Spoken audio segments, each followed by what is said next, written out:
Good morning and welcome.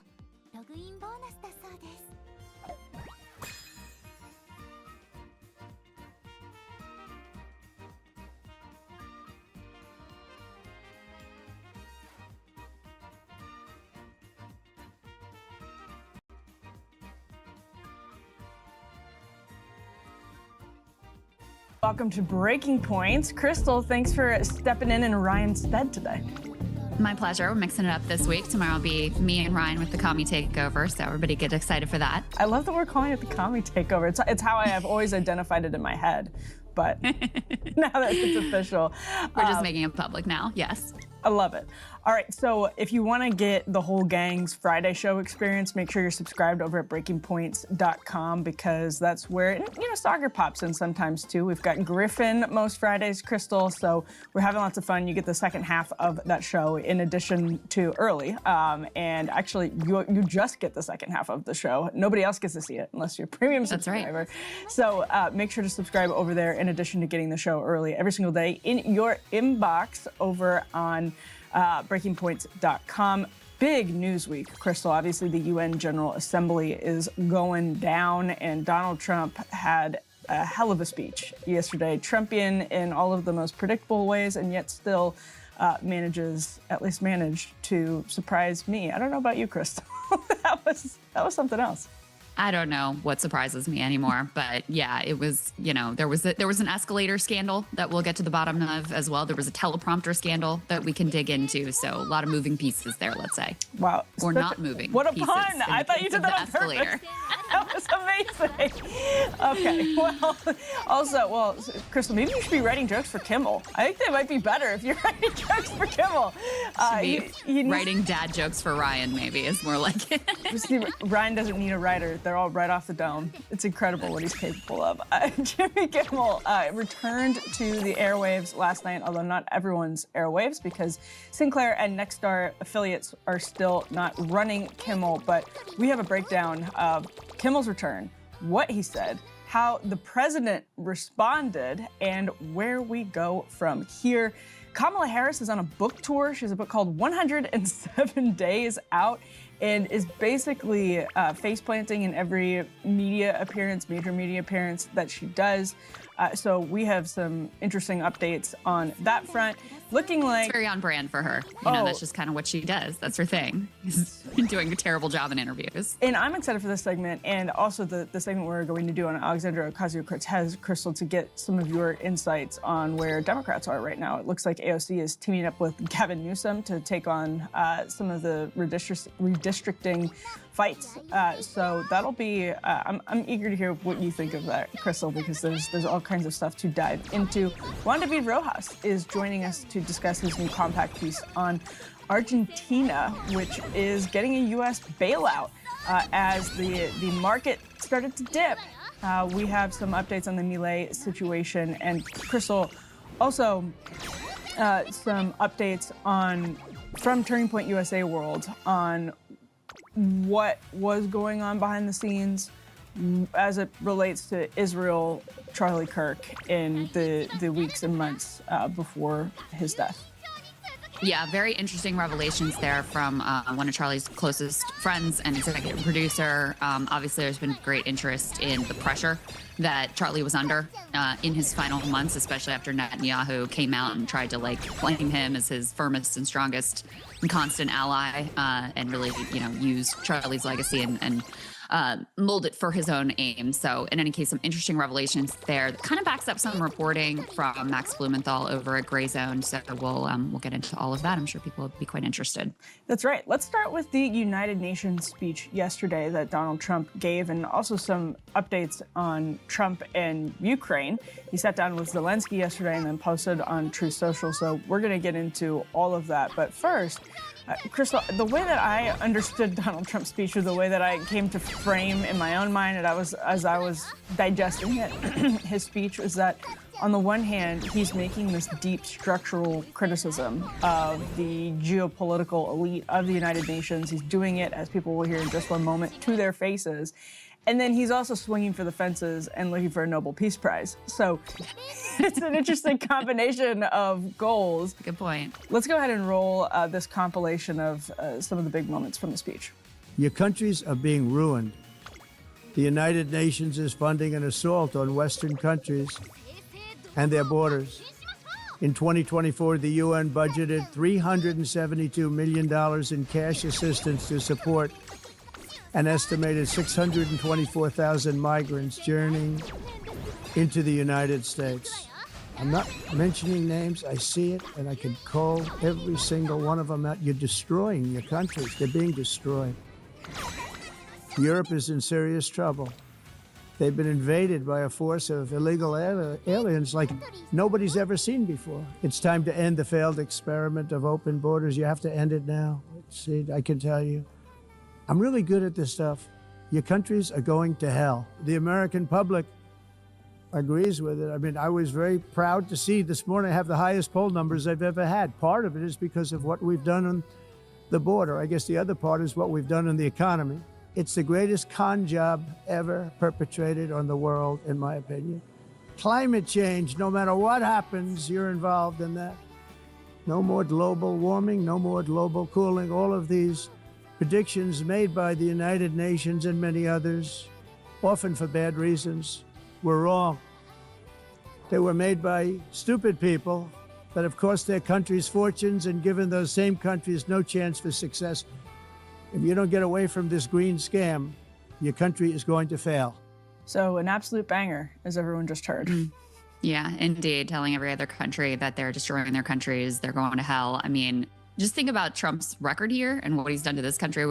One of the things we consider covering is you now have 60+% of Americans saying that they're worse off this year than they were previously. Wrong track numbers are off the charts. So just in terms of the well-being of Americans in the here and now, Trump's complete disasters. I don't think he's in any condition or in any position to lecture the rest of the world, not to mention the undermining of what, in my opinion, are some of the best things about America, the freedoms we enjoy, the freedom of speech, the sense that, the government is going to aspire to be neutral, that there's going to be representative government. And then you also have on the geopolitical stage, which is very relevant, of course, at the UN, him effectively aligning the entire world against us and, hastening the rise of a multipolar world, which, hey, may actually end up being better for the world, but maybe not best for American interests. So that's one thing.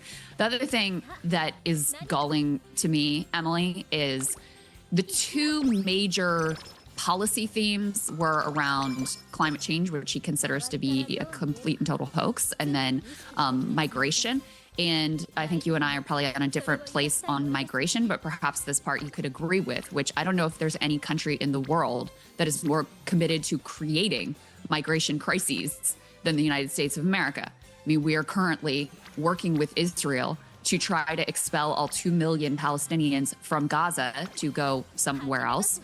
We are threatening Venezuela right now with another regime change war. And, certainly the list could go on of places where we have created tumult and turmoil and, the conditions for refugee crises, Syria being a key one among them, which is, part of what upended European politics.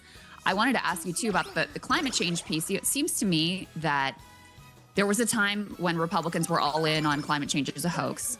Then it felt a little bit like we better at least acknowledge this is real while throwing up a million roadblocks to not do anything about it. And now we're back with Trump just full on being like, this is a hoax. There's nothing to see here. And you guys are destroying your countries in service of something that's completely fake.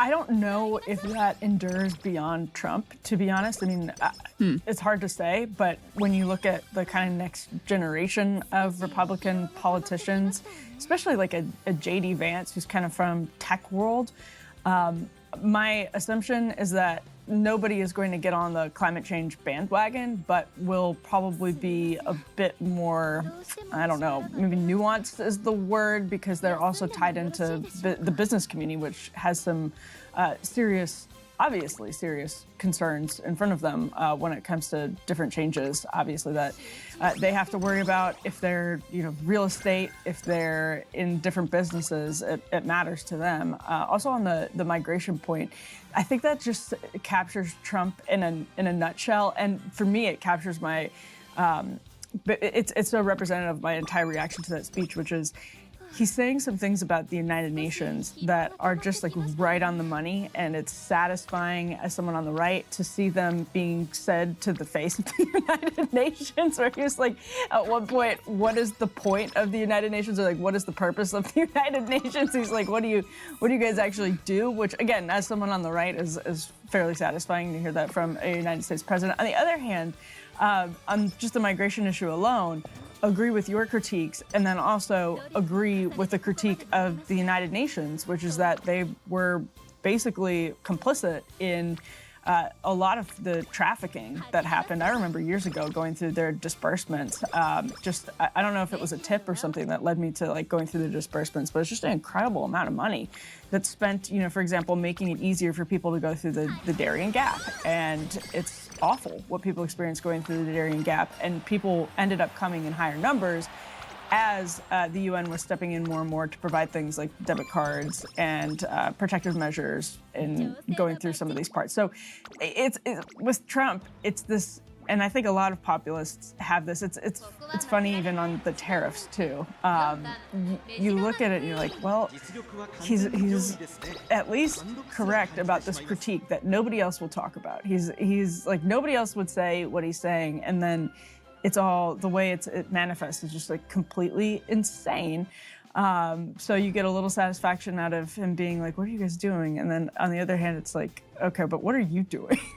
Yeah, there was one part that was again quite galling to me on the immigration piece, because he made some comment about we'll be compassionate, we want to help you in your country, and I'm like, first of all, bullshit, because you're committed to waging all these regime change wars in Iran and Venezuela, and like I said, in Gaza, and not to mention his involvement, the past involvement of U.S. presidents in Syria and all of those sorts of things. But in addition, it's not like I'm the biggest USAID fan, and as a leftist, I don't have my own critique of USAID. But it is also true that the destruction of that agency has created mass harm, on a basic level in a lot of poor countries, which again can lead to, further suffering and more migration crises, if that is your concern.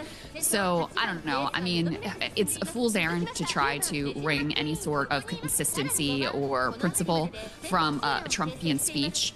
But it was certainly, like unvarnished and insane in many ways. And like I said before, the idea that this man, who has done so much destruction to the best parts of the American project and to the, basic livelihoods of millions of Americans who feel themselves slipping behind, see the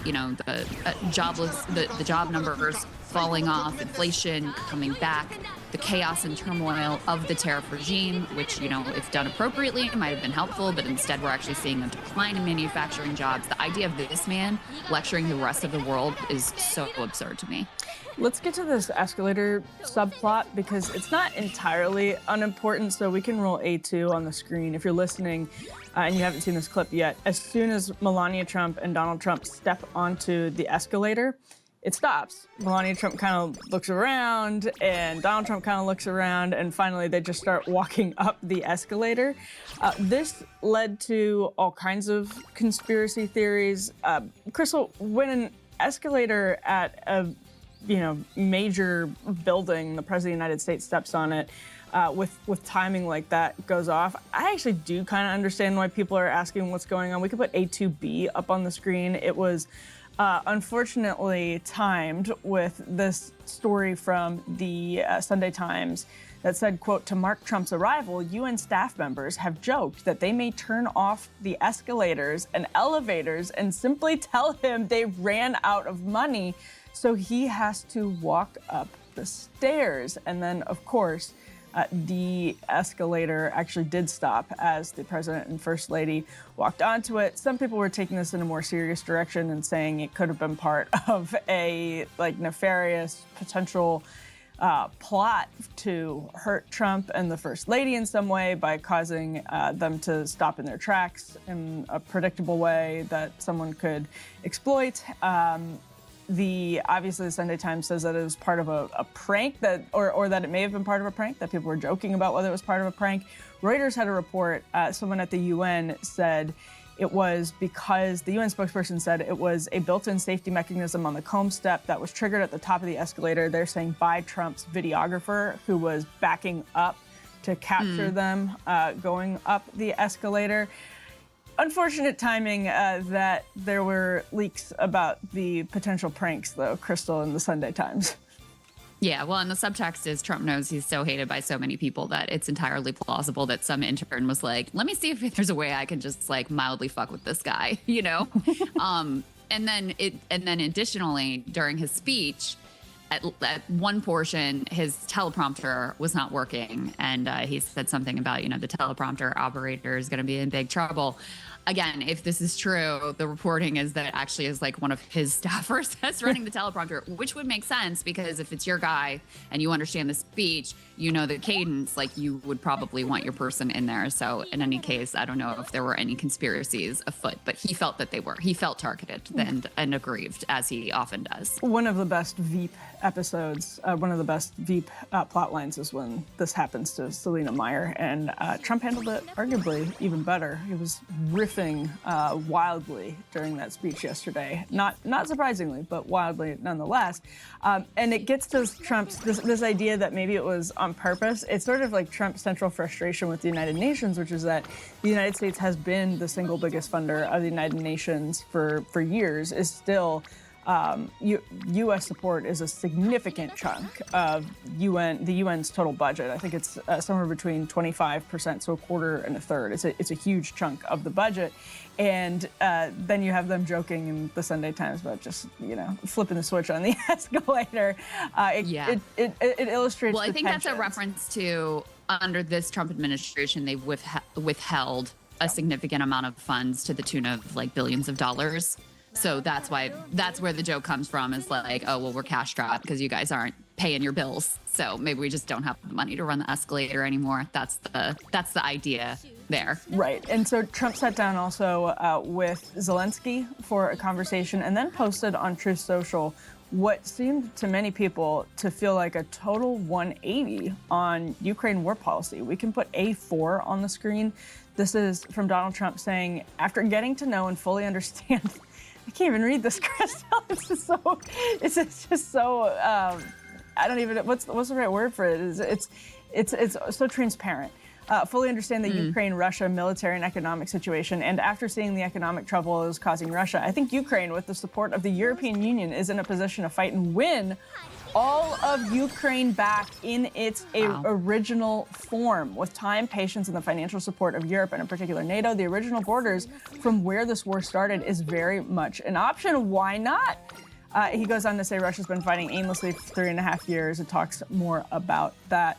This caused, understandably, an immediate sort of chaos in the news cycles. People said, is the U.S. policy on Ukraine completely changing? Which, of course, you have to read into the President of the United States, his posts and his statements on this, and you can't ignore it.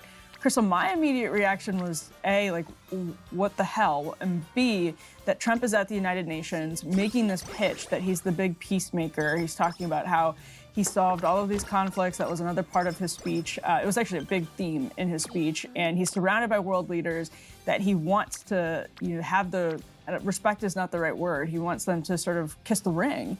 And there he is, frustrated that he's not able to get an end to this conflict, and decides to try a new tactic and just be like, yep, original borders, that's what we're fighting for in Ukraine now. Everything that we've said up to this point about negotiating, nope, we're going to stay in it until Zelensky has every inch of the original border, which is sort of the John Bolton dream. It sounds pretty obviously to me like a transparent negotiating tactic that I compared it when we were talking yesterday to when like a 5-year-old learns how to do up high, down low, too slow. And you've done it like 20 times with them, and they still think they've got you. They're like, that too you're not slow. going to get it. Yeah. It just sort of felt like that. Yeah, I mean, he's been all over the place with regard to Ukraine and Russia. And, I think really believed that he had this special relationship with Vladimir Putin and that he could use his grand negotiating skills to come in and that this would be easy to solve. And it's anything but easy to solve. It's not an uncomplicated situation, especially, at this point in the conflict. So where you would have to force Ukraine to take some very significant concessions that would be ugly and that would be, frankly, wildly unjust. I mean, that's where we are. And he has, he's not been willing to do that. And so now we're back to like the most sort of hawkish hardline position. And it wasn't just this. There was also a joint, I don't know if you call it a press conference, but a brief press avail with Zelensky himself. And Trump got asked, okay, well, if you've got NATO countries and Russia's flying drones over them, what should they do? And he said, well, they should shoot them down. Even Zelensky looked sort of surprised that he made that comment at that moment because, of course, if you get a NATO country dragged into this, then you have significant treaty obligations from the United States of America, which is why this is all so incredibly fraught and incredibly dangerous. So I can only imagine how much Soccer is losing his mind right now about this complete and total 180 from Trump based on some of the comments that he made on the campaign trail, although I have to say even on the campaign trail he was never completely consistent. But this was a major issue with the Republican base. They really thought that the Biden approach to Ukraine had been a disaster. They really wanted someone to come in and force a negotiated solution on Ukraine. It seemed at the beginning, after that like Oval Office blow up and public humiliation ritual of Zelensky, that perhaps that was the direction that things are headed in. And now you've got, like I said, a complete 180 here to the most hawkish possible position. Because I assume when he says, the original lines, I assume he means Crimea as well, which is a wild position to take.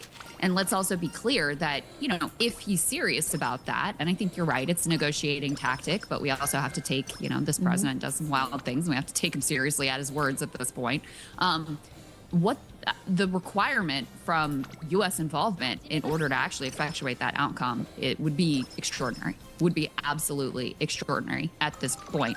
Now, he's right that Russia hasn't made like tremendous gains in the last little while. I wouldn't say it's a total stalemate. They have made some gains, and they have more both manpower and industrial capacity and resources to be able to drag this thing out and prevail in the end. But yeah, what he's floating here would be incredible escalation in terms of U.S. involvement if he's actually serious about that outcome. And in a nuclear conflict, again, that it seems so ridiculous to say that, but a potential nuclear conflict. And Trump, one of the places he does talk more sensitively about is, or one of the areas in which he is, I think, more attuned to the general public than your average politician here in D.C., is that it's not a joke to mess with other nuclear powers, and saying that you're going to fight for every inch of Ukraine's original border is messing with other nuclear powers in a negotiating tactic.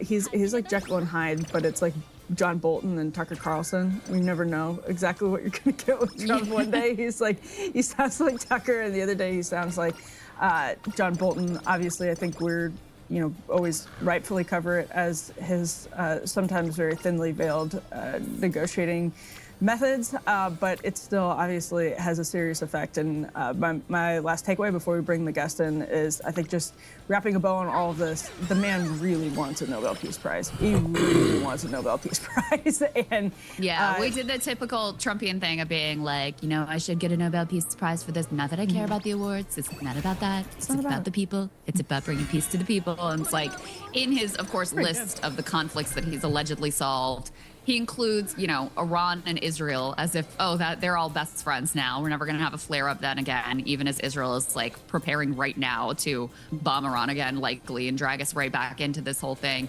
He includes in there the India-Pakistan ceasefire, which both India and Pakistan are like, bro, you had nothing to do with this. So in any case, if you're wondering how legit his claims are to be such a great peacemaker, I offer you those two examples as emblematic of the, accuracy of the speech overall. Well, let's get to Gaza and bring our guest in. Hey, if you like that video, hit the like button or leave a comment below. It really helps get the show to more people. And if you'd like to get the full show ad-free and in your inbox every morning, you can sign up at breakingpoints.com. That's right. Get the full show, help support the future of independent media at breakingpoints.com. これは位置取りが熾烈になりそうですね。先行争いはセイウスカイ、日本のブルボン3番、期待通りの結果を出せるか。1番人気メジロマックイーン、セイウスカイ快調に飛ばしていきます。さあ激しい先行争いで前に出たのはセイウスカイ、日本のブルボン並んでくる。さあ1コーナーから2コーナー。Fortunate to be joined this morning by Anthony Lowenstein. He's an independent journalist and filmmaker. He's author of The Palestine Laboratory, which I highly suggest you guys check out, and also the creator of a new Al Jazeera documentary titled Germany's Israel Obsession. He joins us now to weigh in on Trump's UN comments with regard to Israel and a number of other relevant stories. It's great to see you, Anthony. Thanks so much for having me. Yeah, of course. So Emily and I were just talking about Trump's big UN speech. Within that speech, he made some comments about Palestinian state recognition. Let's go ahead and take a listen to that. As everyone knows, I have also been deeply engaged in seeking a ceasefire in Gaza. Have to get that done. Have to get it done. Unfortunately, Hamas has repeatedly rejected reasonable offers to make peace. We can't forget October 7th, can we? Now, as if to encourage continued conflict, some of this body is seeking to unilaterally recognize a Palestinian state. The rewards would be too great for Hamas terrorists for their atrocities. But instead of giving in to Hamas's ransom demands, those who want peace should be united with one message: release the hostages now. Just release the hostages now. But after almost 2 years of war, what is the result? Once again, they killed the top leaders of Hamas. It works. This is a great achievement.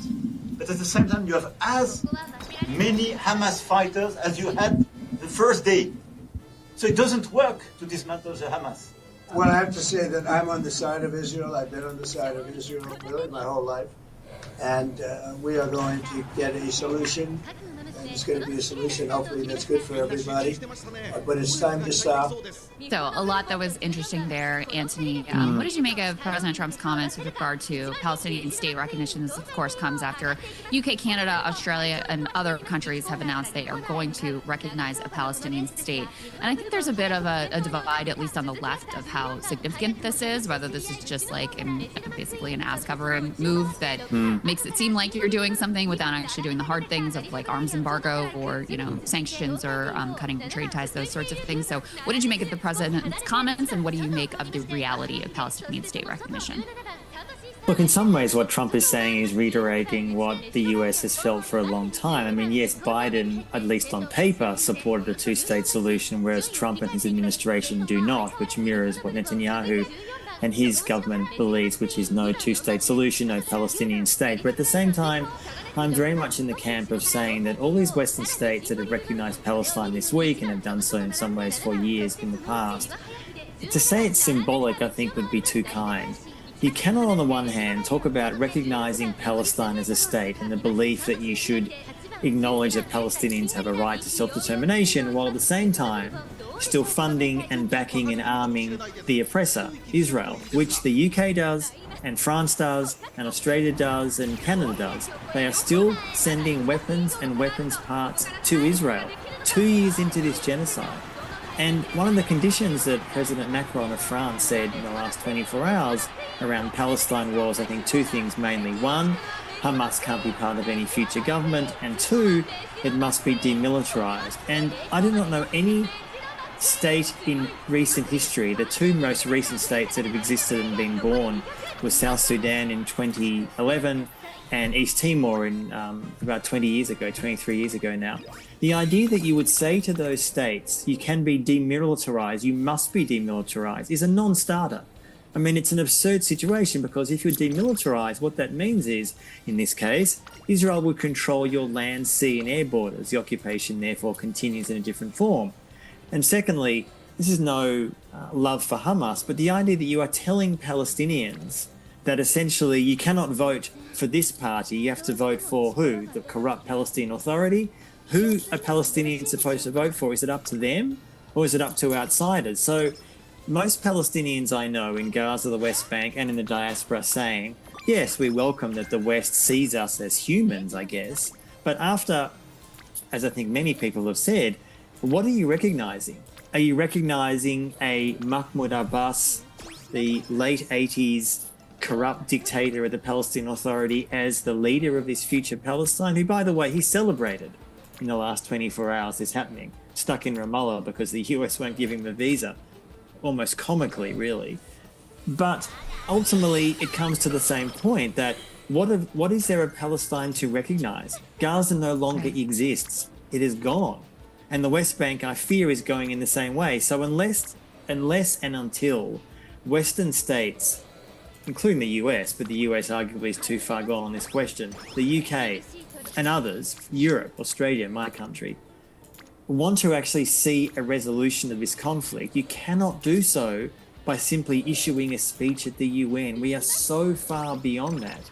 And it's finally on this point, I think it's worth saying that Western states routinely bring up a two-state solution when there is a so-called problem in the Israel-Palestine conflict, when there is a perceived need to announce something different, to sort of break the algorithm, so to speak. And yes, obviously what's happened in Gaza in the last 2 years is an unprecedented scale, far greater than anything in Palestine's history. But I don't think Keir Starmer or Mark Carney or Australian Prime Minister Anthony Albanese actually thinks that by announcing recognition it's going to change anything on the ground, because they're not willing to take any steps to make it happen. It's lip service at best, and that's being polite. So obviously Israel understands the stakes are high going into the UN this week with Macron and others pushing as they are. So I want to get your take on this story in the New York Times. This is A6. A lot of theories here as to what's going on, but the headline is cache of devices capable of crashing cell network is found near UN. Just from the lead, I'm going to read, quote, the Secret Service found and seized an illicit network of sophisticated equipment in the New York region that was capable of shutting down the cellular network as foreign leaders prepared to gather nearby for the annual UN General Assembly, the agency announced on Tuesday. Officials said the anonymous communications network, which included more than 100,000 SIM cards and 300 servers, could interfere with emergency response services and could be used to conduct encrypted communication. One official said the network was capable of sending 30 million text messages per minute anonymously. The official said the agency had never before seen such an extensive operation. There's no specific info that the network posed a threat to the conference itself, they go on to say. So this obviously has sparked many, many theories, and particularly people are pointing to Israel being behind this operation. What do you make of this story? I mean, that's sort of one of the things people should know about what you've done with the Palestine Laboratory, is that this is so that you've studied, and you've studied how Israel has studied the tech capabilities in places like this, or in ways like this. So what did you make of the story? I think there's two ways to see this. One, the only likely states who would be doing this, in my view and experience, is Israel or maybe China. I don't think it's necessarily Israel. I mean, it may well be, and there's a history, including in the last 10 years, of a lot of evidence of Israel bugging, for example, Boris Johnson's residence. He's talked about this in his autobiography, the former British Prime Minister. During the first Trump administration, there was likely evidence, well, not likely, there was evidence that Israel was potentially bugging the Trump White House when Netanyahu had visited the White House. And one thing that people often don't understand about the US-Israel relationship is that actually, yes, they're seen as best of friends, but they actually also don't trust each other. And what I mean by that is that both countries have literally hundreds and hundreds of intelligence officers every day spying on the other, listening to communication. I mean, this has been known for years. It barely gets talked about in the press, but it's a statement of fact. So, yes, and in fact, one of the interesting revelations of Edward Snowden's documents when he released those in 2013 was that he showed that we often are told in the West that our greatest enemies are Russia and China. And yes, they spy on America, to be sure. But one of the greatest threats that is perceived by the American intelligence agencies was Israel, because they were so obsessed with spying on every detail. And of course, the Americans know this and the Israelis know this. So look, this latest event, Emily, I don't know who it is, of course, beyond what the story in the New York Times said, and obviously what information the authorities wanted to release. But the likely culprits to me are Israel or China. China has a reason to do so as well. Of course, they have a long history of spying and bugging in the US, but so does Israel. And I would say, as I said, that the US-Israel relationship is BFFs on paper, but actually profoundly dysfunctional behind the scenes. And there's a lot of paranoia right now, I think, on the Israeli side about how much support they have in the Trump administration, which I mean, yeah. There's a lot of paranoia. Anthony- I mean, on the one hand, you could say it's bizarre that there is that paranoia because they clearly are getting everything they wanted, as was happening under Biden. But Israel and the Israeli, I guess, spokespeople in the US, they see what is happening within the Republican Party, put aside the Democrats. The Democrats obviously are increasingly, at least in the base, very much against Israel, where the leadership is still very much seemingly in support of Israel in general. It's not quite as black and white as that, as you guys know well. But on the Republican side, yes, Trump and Marco Rubio and everything are 110% behind Israel, so we're told. But clearly, in the Republican right and the MAGA right, there is a growing split. It's hard to see how that plays out politically yet at this point, but it is clearly happening, and that does worry, rightly, the Israelis. So yes, they would have definite cause to do this. But of course, if it was found out to be Israel, what would the so-called punishment be? Is Netanyahu likely to lose his access to the ensuite bathroom at the White House? No. I mean, this is the reality, right? This is the relationship. It's dysfunctional. And if Netanyahu one day no longer is Prime Minister of Israel, which will happen, the likely successors to him in Israel, Naftali Bennett or Yair Lapid or Benny Gantz, someone like that, on a lot of these issues, believe me, are not much different to Netanyahu. Yeah, that's something we've tried to highlight as well, because there's, I think, a lot of wish casting from American politics, especially American liberals, that it's just Netanyahu, we just got to get him out of there, and then everything will be fine and different, et cetera. And there's just no evidence for that. I wanted to talk to you too about this documentary that you just made for Al Jazeera. We can put the thumbnail up on the screen here. And I found this absolutely fascinating. The topic is fascinating. You are Australian, but your family's originally from Germany, so you have close, personal ties to the country. And I'm not sure I really internalized how much the ethos of never again and the knowledge that the German people had perpetrated the Holocaust, how much that is a cornerstone of sort of like modern German identity.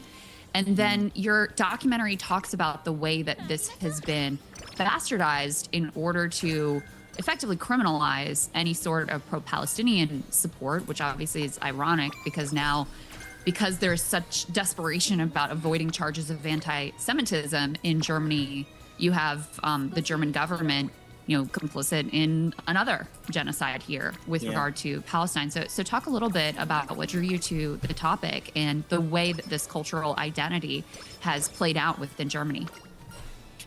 One thing that most people maybe don't realize is that Germany is the second biggest provider of weapons to Israel after the US. The US is number one, to be sure, under Biden or Trump. But Germany is second, and that accelerated after October 7. So you're right.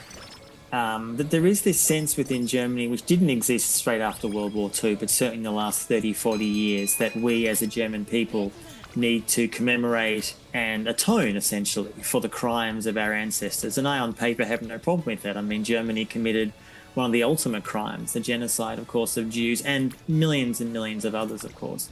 But the way that manifests itself today, and this was beginning long before October 7, but it's accelerated since, is this belief amongst the vast bulk of the German political elite and media elite, and a sizable proportion of the German public, both in the East, former East Germany, and the West, that they have a historical responsibility to support Israel no matter what. Now, this was a view, as I said, long before October 7, but it's got stronger since. So what that means practically, believing that, for example, pro-Palestine protests have to be crushed hugely violently. People who say from the river to the sea, Palestine should be free, are literally charged and brought before court.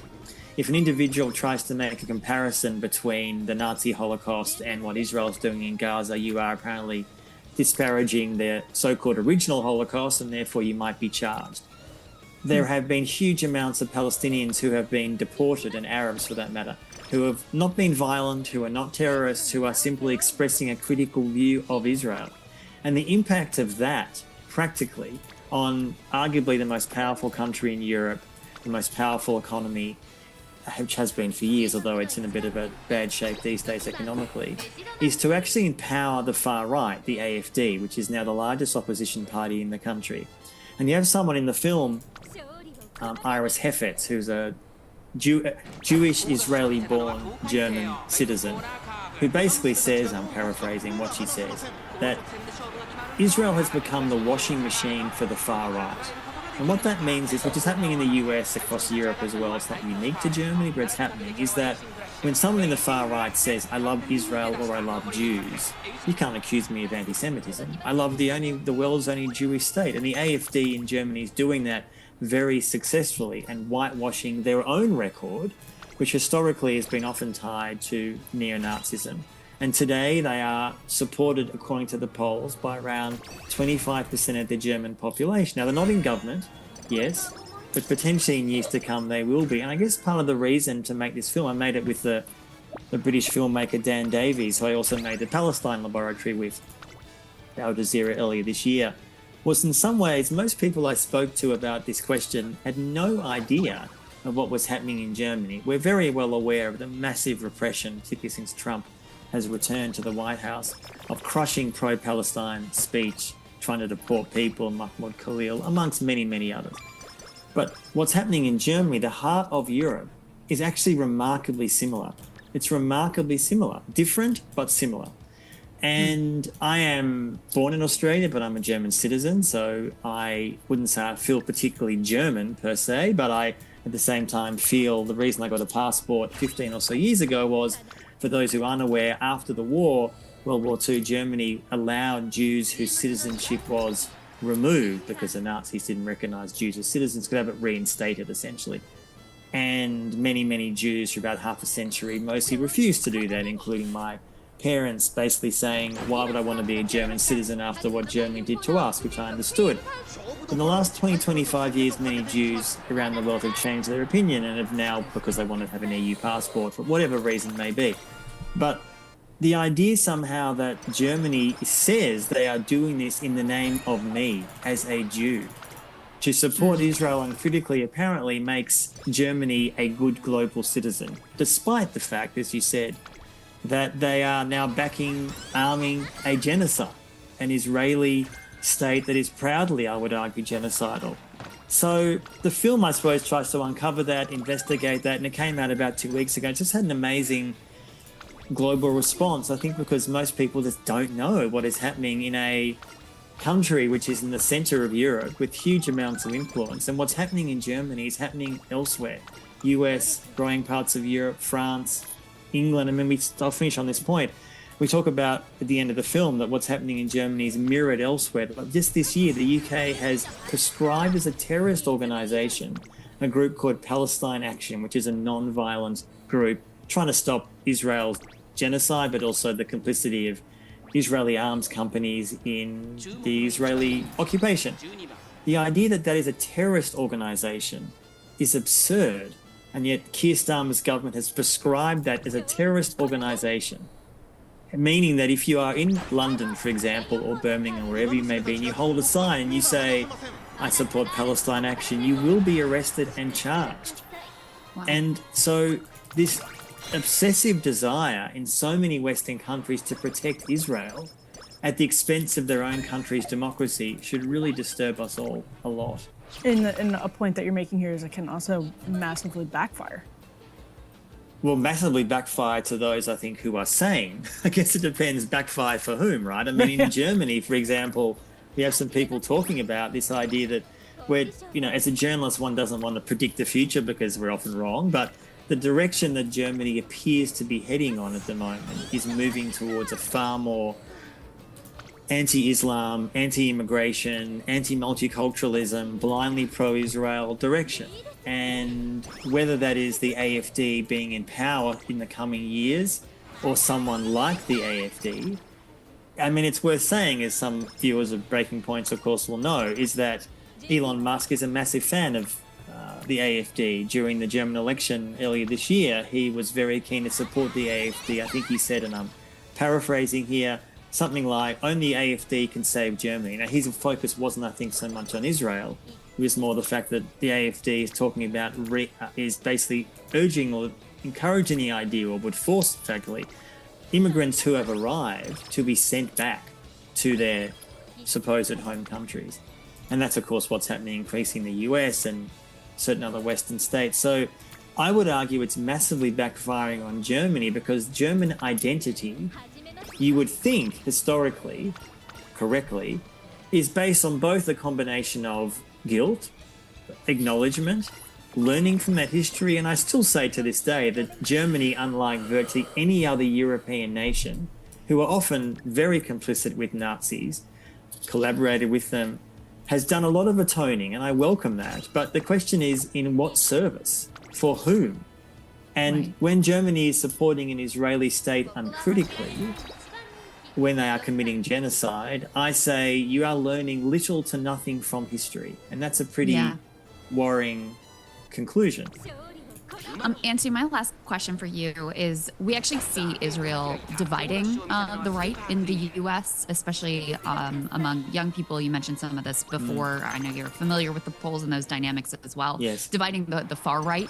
You know, if you look at Stephen Miller, very pro-Israel. If you look at Nick Fuentes, very anti-Israel. Are those dynamics playing out in Germany as well with the AfD? Largely not yet. And in short, there is, I mean, the irony, of course, with all this is that those on the far right don't like Jews. They've never liked Jews. They still don't like Jews. So, yes, the AFD, I'm not saying everyone who supports the AFD is racist. That would not be true. But there is a deep antipathy within, I think, the AFD and much of the German far right, and frankly, right wing, in idealizing Israel. And this is something I've talked about for a long time, that for many people on the right and the far right, I understand there's a split in the parts of the US, and in some ways I welcome that. But for many on the right and the far right, Israel is their model. It's their ethno-nationalist wet dream. That is the nation they want to be like, not Jewish, of course, but Christian. A Christian nationalist fundamentalist state. One only has to look at, for example, a lot of the language around the Charlie Kirk funeral a few days ago. That was a hardline Christian nationalist agenda, petrifying to someone like me who's a secular atheist Jew, to put it mildly. And I see in Germany a real, almost a combination of growing numbers of young Germans resent the fact that they're told they should be feeling guilty for their past or what their ancestors did in World War II. And that manifests itself now in a hardline, far-right, anti-immigration, anti-Islam, pro-Israel agenda. Despite the fact that many of those people don't like Jews, both can exist. You can be an anti-Semite and love Israel. And what's so disturbing about that is Israel itself is welcoming that support. You've had in the last year alone, the Israeli government, since the genocide began, organizing far-right conferences in Jerusalem for some of these European far-right leaders. You've had Israeli government ministers going to these far-right conferences in Europe. Now, if you're a sane Jew, sane person, you don't welcome the love of the far right, because historically you know they don't like us for a range of reasons. So the idea that Israel, as a increasingly theocratic far-right nation, welcomes and embraces a far-right agenda, both within its own borders and elsewhere, says all you need to know, I think, about where Israel as a country is going, which is, in my view, increasingly likely to be theocratic, proudly theocratic. Anthony, tell people where they can watch this documentary. So Germany's Israel Obsession is on YouTube. You just put that in Google. It is on the Al Jazeera website. If you Google that, you'll find lots of entries. It's available. Go watch it. It'll hopefully shock you in a good way. And it'll shock you in a way that makes you open your eyes. Makes you think. Yeah, it illuminates things in a way that's important. That's I right. certainly got a lot out of watching it and highly recommend. thank Angie, you. thank you so much for your work, and it's great to see you as always. Thank you so much, guys, both of you. I appreciate it. Thank you. Hey, if you like that video, hit the like button or leave a comment below. It really helps get the show to more people. And if you'd like to get the full show ad-free and in your inbox every morning, you can sign up at breakingpoints.com. That's right. Get the full show, help support the future of independent media at breakingpoints.com.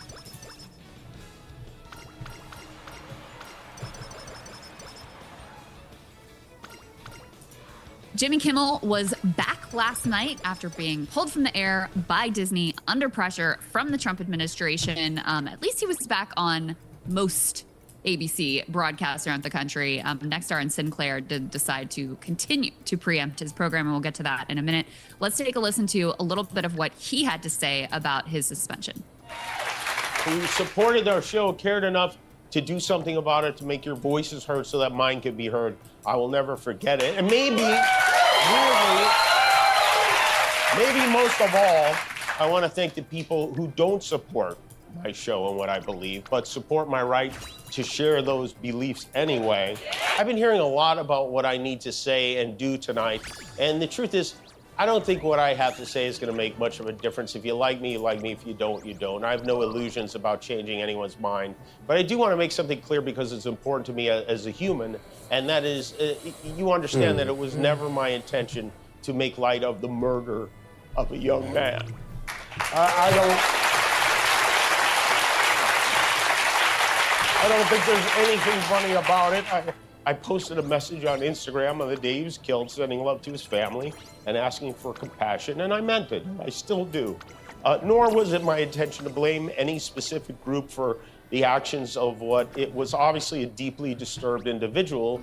That was really the opposite of the point I was trying to make, but I understand that to some that felt either ill-timed or unclear, or maybe both. And for those who think I did point a finger, I get why you're upset. If the situation was reversed, there's a good chance I'd have felt the same way. This show is not important. What is important is that we get to live in a country that allows us to have a show like this.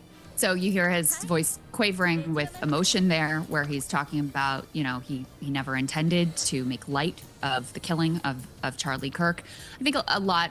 I don't want to speak for the right now. I'll let you say what you made of it, Emily. I think there was skepticism about the sincerity of this sort of pseudo apology, but I'm sure this was all a very upsetting and traumatic event for Jimmy Kimmel. And I think we've seen the way that even people who don't like Charlie Kirk, really disagree with Charlie Kirk, but who are in the public eye, were somewhat traumatized by his, violent murder, effectively live streamed murder, because Kimmel talks about how he faces threats as well. So you can't help but think about your own mortality and, the reality of the dangerous situation that you yourself may be in as well. It was interesting that Kimmel was emotional and not completely doing a sort of smug victory lap, which he's wont to do. I think he probably handled it as best he could, walking the line between keeping the sort of left happy, keeping middle America happy, and trying to throw a bone to the right without looking like, from his perspective, he folded entirely to the administration, because obviously that's not in any way what he wants to do. I think Kimmel is such a frustrating case. I mean, he did not apologize for, this is where, for example, Turning Point USA, Andrew Colvett came out and said, not good enough. Didn't apologize for fundamentally saying something that was incorrect. And there are polls that show a lot of people think, for example, Tyler Robinson was a graper, was a far right type of guy. And so I fully understand why many of my friends on the right are furious about somebody who has a public good like the airwaves, making a quip that implies this was a Trump supporter who killed Charlie Kirk. But Kimmel is he's frustrating. He's become like this performative and sort of self-satisfied type of anti-Trump comedian in a way that's like hurt his comedy and like softened his edges and like gets cringy sometimes. He also was like happy about Roseanne firing, whatever else. But that's where we should bring in Nexstar, Sinclair, and then Joe Rogan, so we can put B2 on the screen. Nexstar and Sinclair did not air this, as Crystal mentioned earlier, so that's a good chunk of affiliates around the country who have more, probably, my assumption would be, in many cases, more pro-Kirk audiences in some of these local networks or these communities who have some of their own pressures to deal with. And obviously Nexstar, we would be remiss if we didn't mention that they have a merger they're trying to get through with Tegna that's going to come in front of Brendan Carr's FCC in the not too distant future. So let's roll how Joe Rogan reacted to the pressures that befell ABC from the Trump administration. B3. First of all, I definitely don't think that the government should be involved ever in dictating what a comedian can or cannot say in a monologue. That's fucking crazy. It's crazy.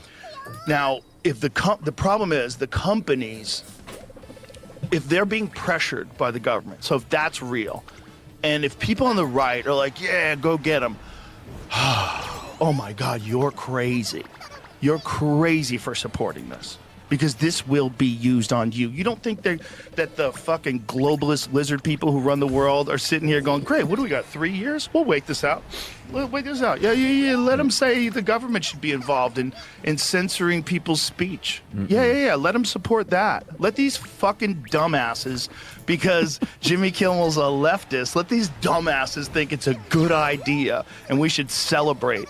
So, Crystal, the reason I wanted to toss to that just now is I obviously completely agree that the government shouldn't be in a position at all to say what's in a comedian's monologue. That's obviously the way the FCC is set up. And Brendan Carr told me not too long ago that he thinks it's possible the entire law should just be changed. I think it's I'm sympathetic to the argument that you just abolish the FCC, but that's a more radical proposal.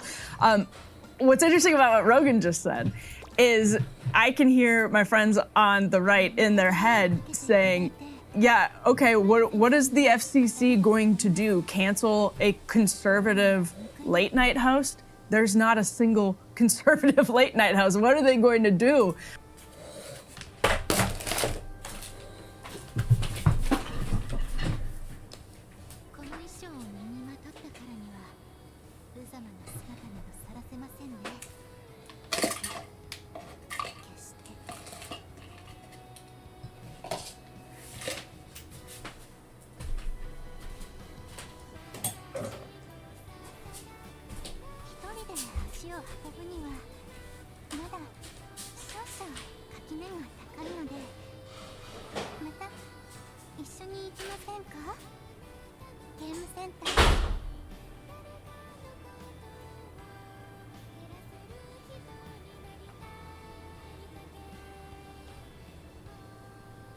Musume 頂点を目指すこの道、その果てまでどうかお付き合いくださいませ。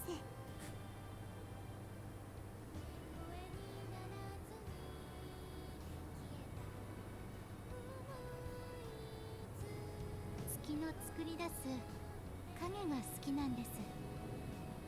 太陽が映し出すそれよりもほのかで風情があると思いませんか？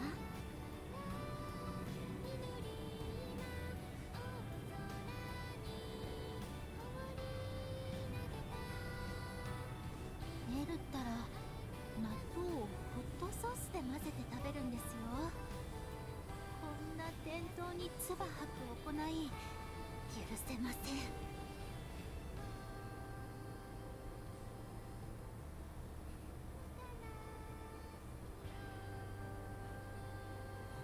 何かと目をかけていただいて、マルゼンさんには頭が下がります。ご恩には報いなければですね。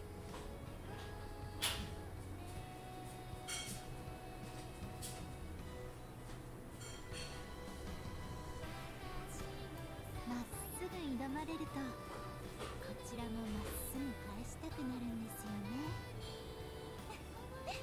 スペちゃんったら。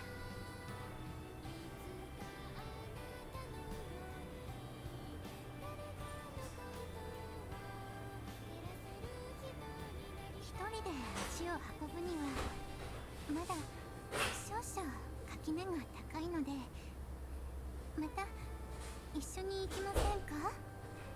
ゲームセンター。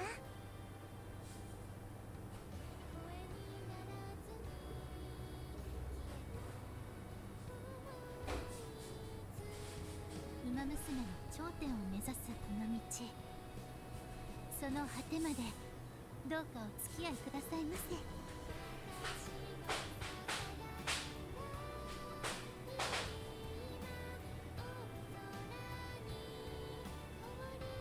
エルったら納豆をホットソースで混ぜて食べるんですよ。こんな店頭に唾吐く行い許せません。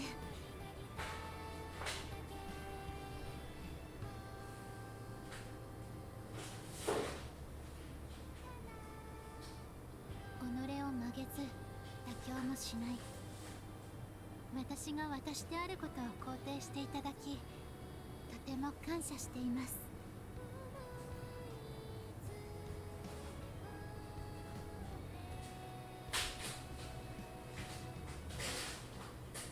アメリカの妹からメールが来てて、いつか絶対任すと。可愛いですよね。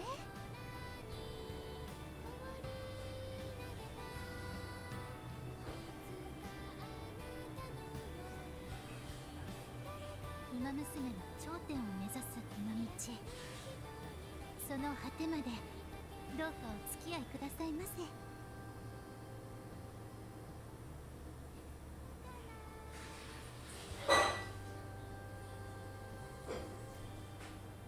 エルったら納豆をホットソースで混ぜて食べるんですよ。こんな店頭に唾吐く行い許せません。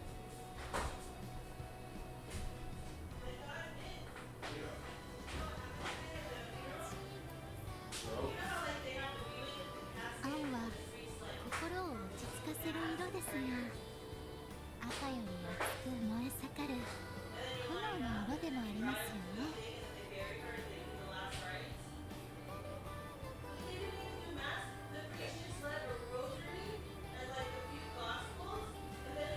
一人で足を運ぶにはまだ少々垣根が高いので、また一緒に行きませんか？ゲームセンター。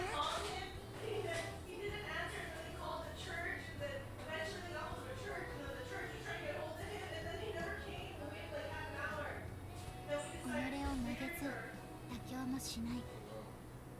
私が私であることを肯定していただき、とても感謝しています。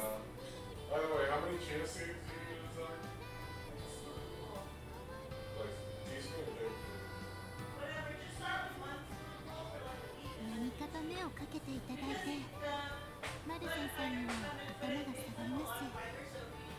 ご恩には報わなければですね。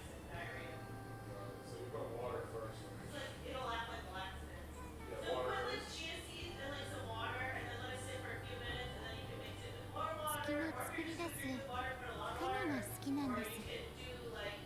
太陽が映し出すそれよりもほのかで風情があると思いませんか？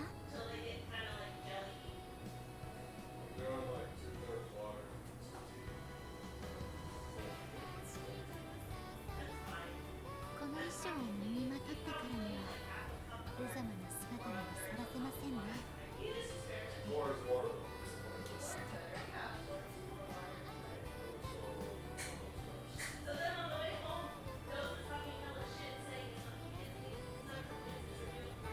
己を曲げず妥協もしない。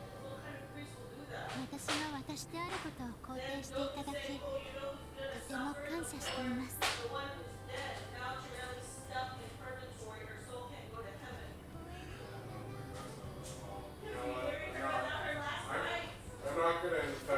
足を運ぶにはまだ少々垣根が高いので、また一緒に行きませんか？ゲームセンター。Another priest was covering for him? Another priest was まりましたね。のんびりマイペースに。でも一生を期して頑張りましょう。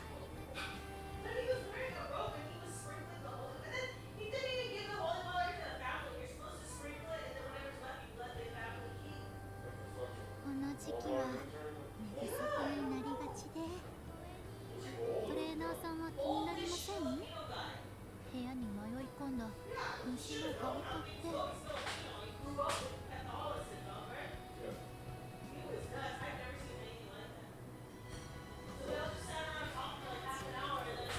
青は心を落ち着かせる色ですが、世界を燃え盛る色でもありますよね。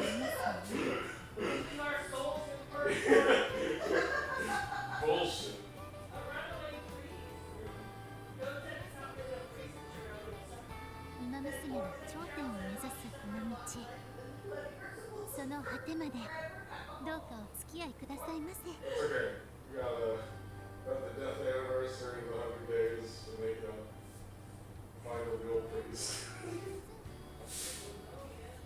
月の作り出す影が好きなんです。太陽が映し出すそれよりもほのかで風情があると思いませんか？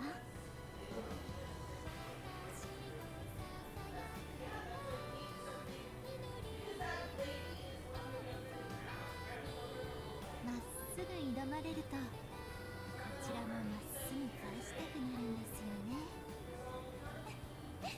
スペちゃんだな。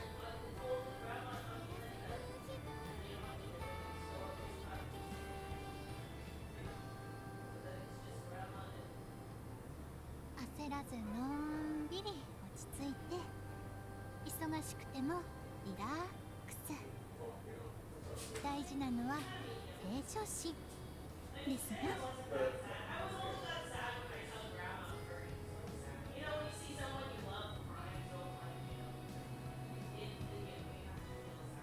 この衣装を身にまとったからには無様な姿にはさらせませんね。決して。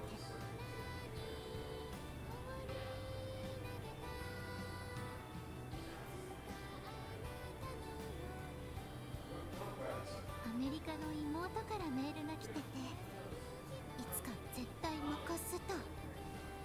可愛いですよね。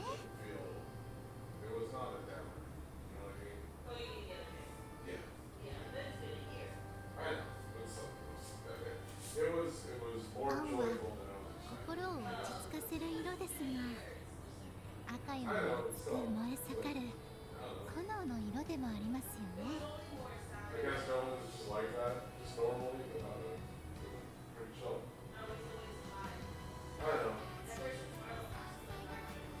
焦らずのんびり落ち着いて、忙しくてもリラックス。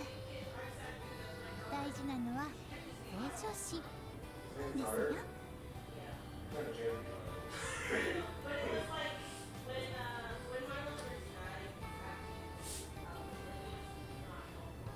一人で足を運ぶにはまだ少々垣根が高いので、また一緒に行きませんか？ゲームセンター。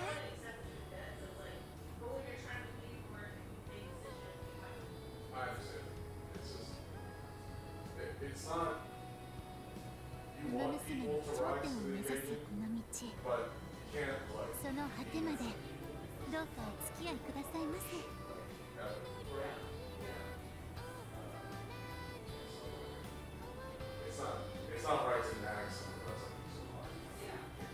己を曲げず妥協もしない。私が私であることを肯定していただき、とても感謝しています。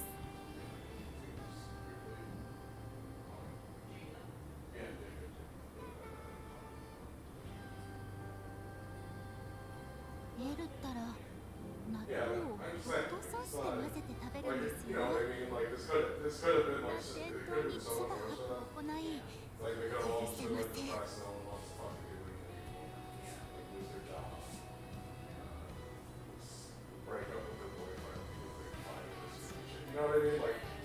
っすぐ挑まれるとこちらもまっすぐ返したくなるんですよね。スペちゃんから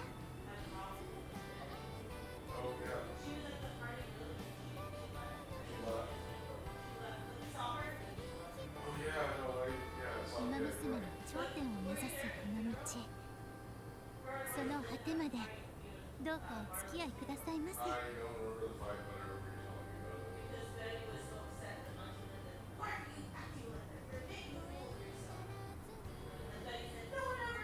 青は心を落ち着かせる色ですが、赤より熱く燃え盛る炎の色でもありますよね。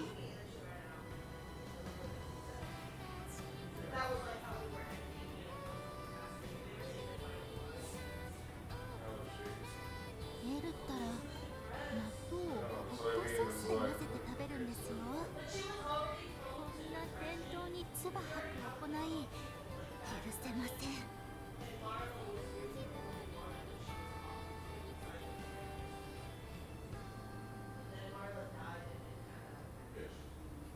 一人で足を運ぶにはまだ少々垣根が高いので、また一緒に行きませんか？ゲームセンター。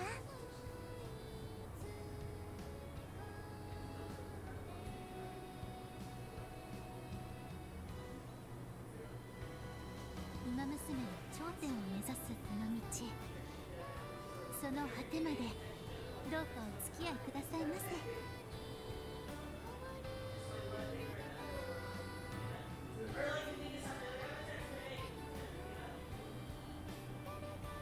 この時期は寝不足になりがちで、トレーナーさんは気になりません？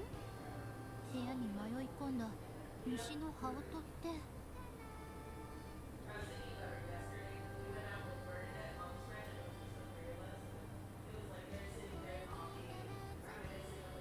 イベントが始まりましたね。のんびりマイペースに、でも必勝を期して頑張りましょう。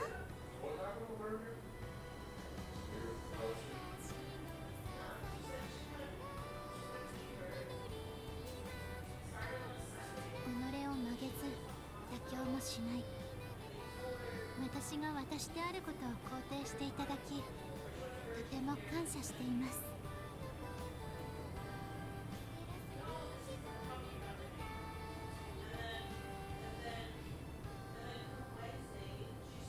何かと目をかけていただいて、マルゼンさんには頭が下がります。ご恩には報いなければですね。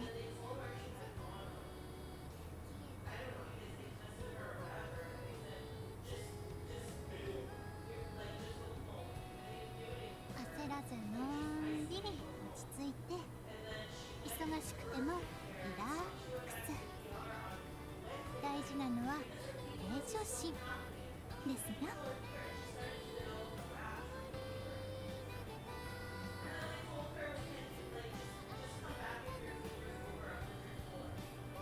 イベントが始まりましたね。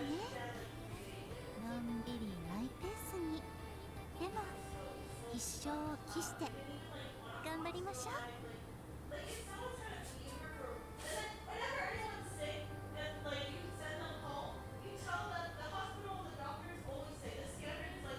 月の作り出す影が好きなんです。太陽が映し出すそれよりもほのかで風情があると思いませんか？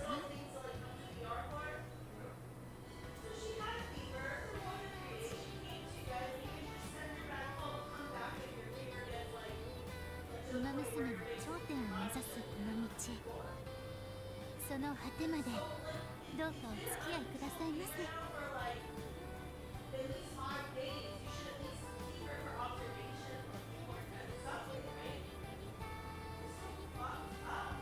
エルったら納豆をホットソースで混ぜて食べるんですよ。こんな伝統に唾吐く行い許せません。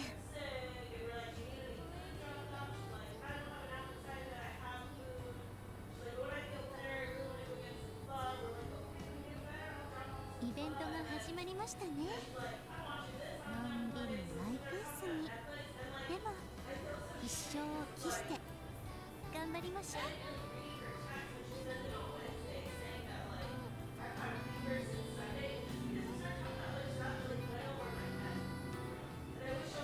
この衣装を身にまとってからには無様な姿などされてませんね。決して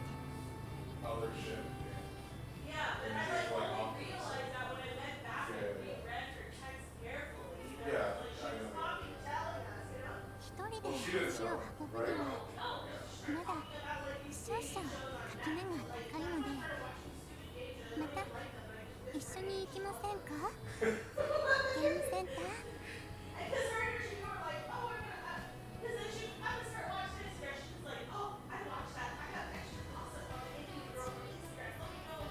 己を曲げず妥協もしない。私が私であることを肯定していただき、とても感謝しています。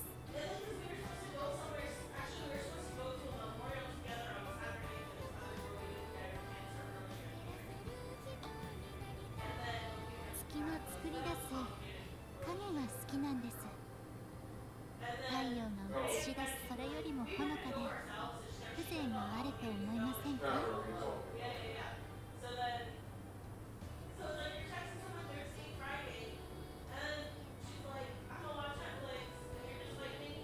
馬娘が頂点を目指すこの道、その果てまでどうかお付き合いくださいませ。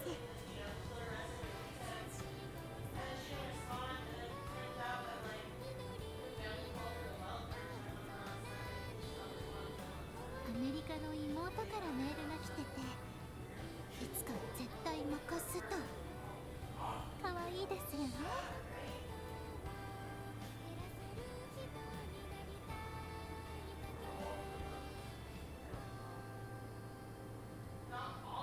焦らずのんびり落ち着いて、忙しくてもリラックス。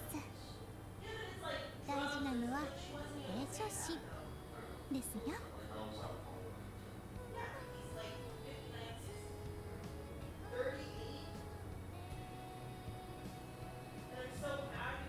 青は心を落ち着かせる色ですが、赤より熱く燃え盛る炎の色でもありますよね。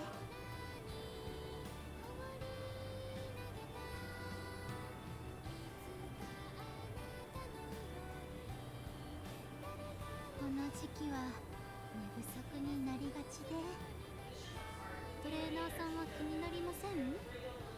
部屋に迷い込んだ虫の羽音って。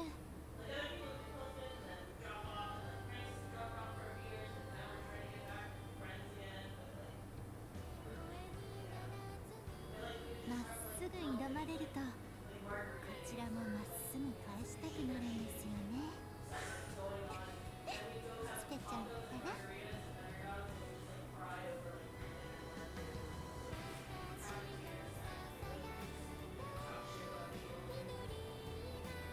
何かと目をかけていただいて、マルゼンさんには頭が下がります。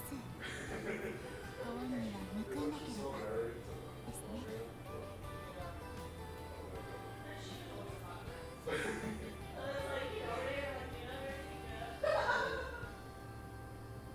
イベントが始まりましたね。のんびりマイペースに、でも一生を期して頑張りましょう。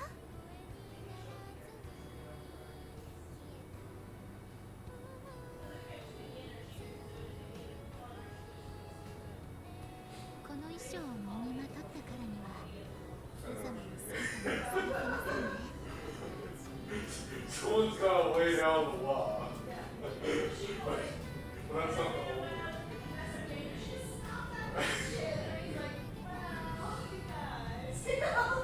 馬娘が頂点を目指すこの道、その果てまでどうかお付き合いくださいませ。That's like it.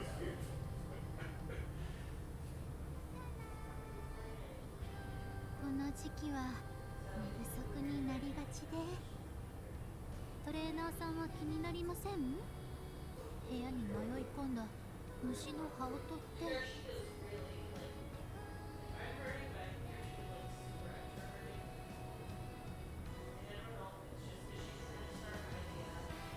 何かと目をかけていただいて、マルゼンさんには頭が下がります。ゴーンには報いなければですね。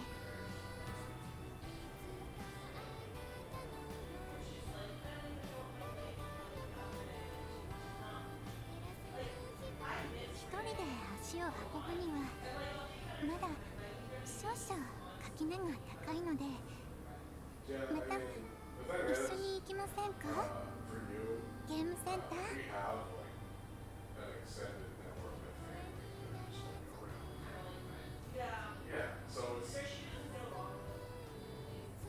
青は心を落ち着かせる色ですが、赤より熱く燃え盛る炎の色でもありますよね。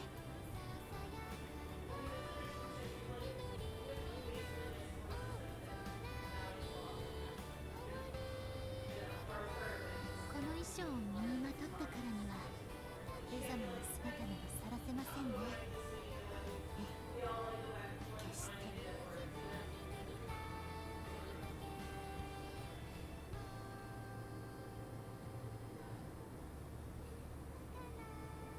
月の作り出す影が好きなんです。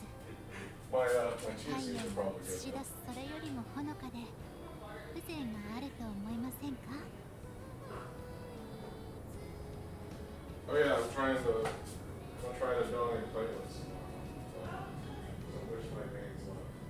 まっすぐ挑まれると No, I'm sorry. こちらもまっすぐ殺したくなるんですよね。捨てちゃったら My veins are tricky apparently. Like they're deep, and there's one that's like on the side that's pretty good, but it's like too far to the つい side. て But 忙 they しくて got も it for like リ a ラ month ッ left. クス。大事なのは平常心ですよ。 I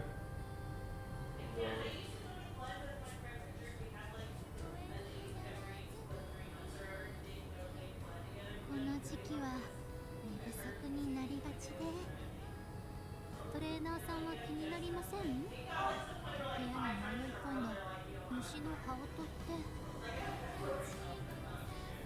You should, I don't know. They go to the freaky, right? I feel like you should do it anyways, just because like free blood tests that you get い regularly. つか絶対残すと。可愛いですよね。 Yeah, no, they test your blood.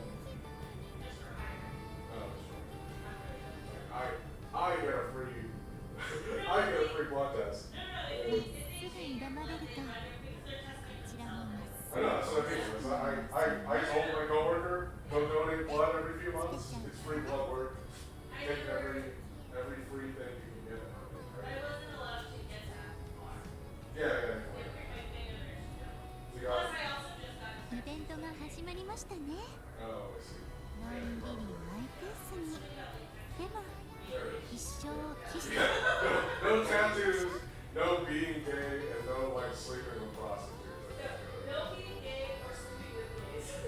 Yeah. The question I think is, have you had sex with a man? 月の作り出す影が好 Okay, き no, なん it です wasn't that. But there's this entire 5-question battery that's basically just like, 風 are 情 you が gay? あると思いません Are か？ you sure? Be like a dozen questions. No, there's a bunch. There's like, have you ever taken PrEP ever? I don't know, have you ever taken PrEP in the last like 3 months? Oh, they're so 焦 slow. らず And の have you ever taken PrEP ever? 忙しくてもリラックス。 I 大事なのは平常心。 I think gay dudes probably complain because I can feel the passive aggression, you know what I mean? It's not even like because of that. Yeah, they probably like had like all of these like, okay, we still want gay people to donate blood, but not really technically. Just like a really funny like situation to be in, but it's true. No, I know, but They can't say that. いただいて、 When there's, マルゼンさんには頭が下が in ります。 theory, you can be gay in some sort of like, ですね。 violent. They're just near sometimes. Yeah. Just walk away with like, ウマ娘の頂点を目指すoh, I don't 道 bother. その果てまでどうかお付き合いくださいませ。 What's your sign?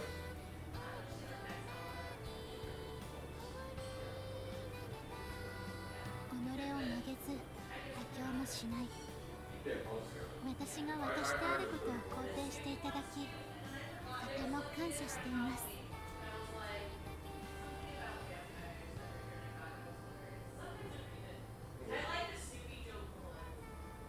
Okay. I'll go.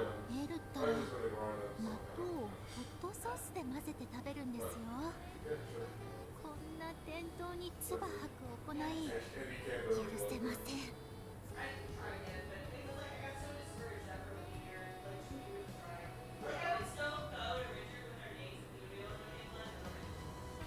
焦らずのんびり落ち着いて、忙しくてもリラックス。大事なのは平常心 Hard question. ですが、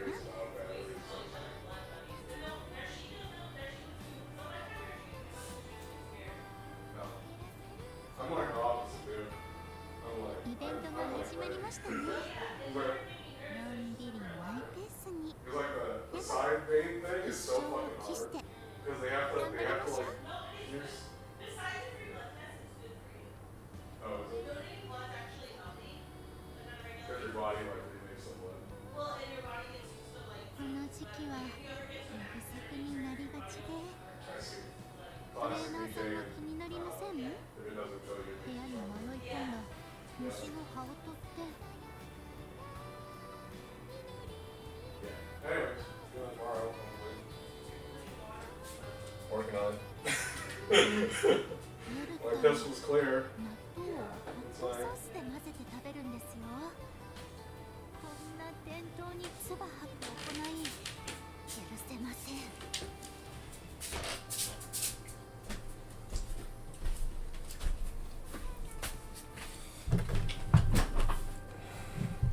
月の作り出す影が好きなんです。太陽が映し出すそれよりもほのかで風情があると思いませんか？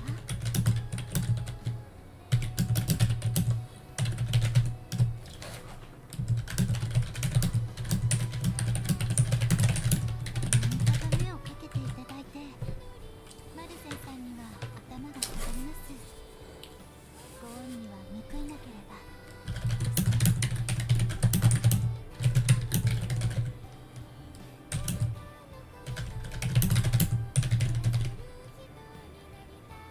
アメリカの妹からメールが来てて、いつか絶対任すと。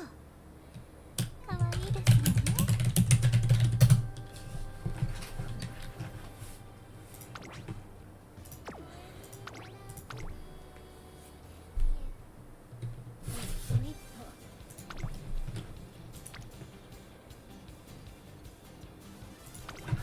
集中しなくては。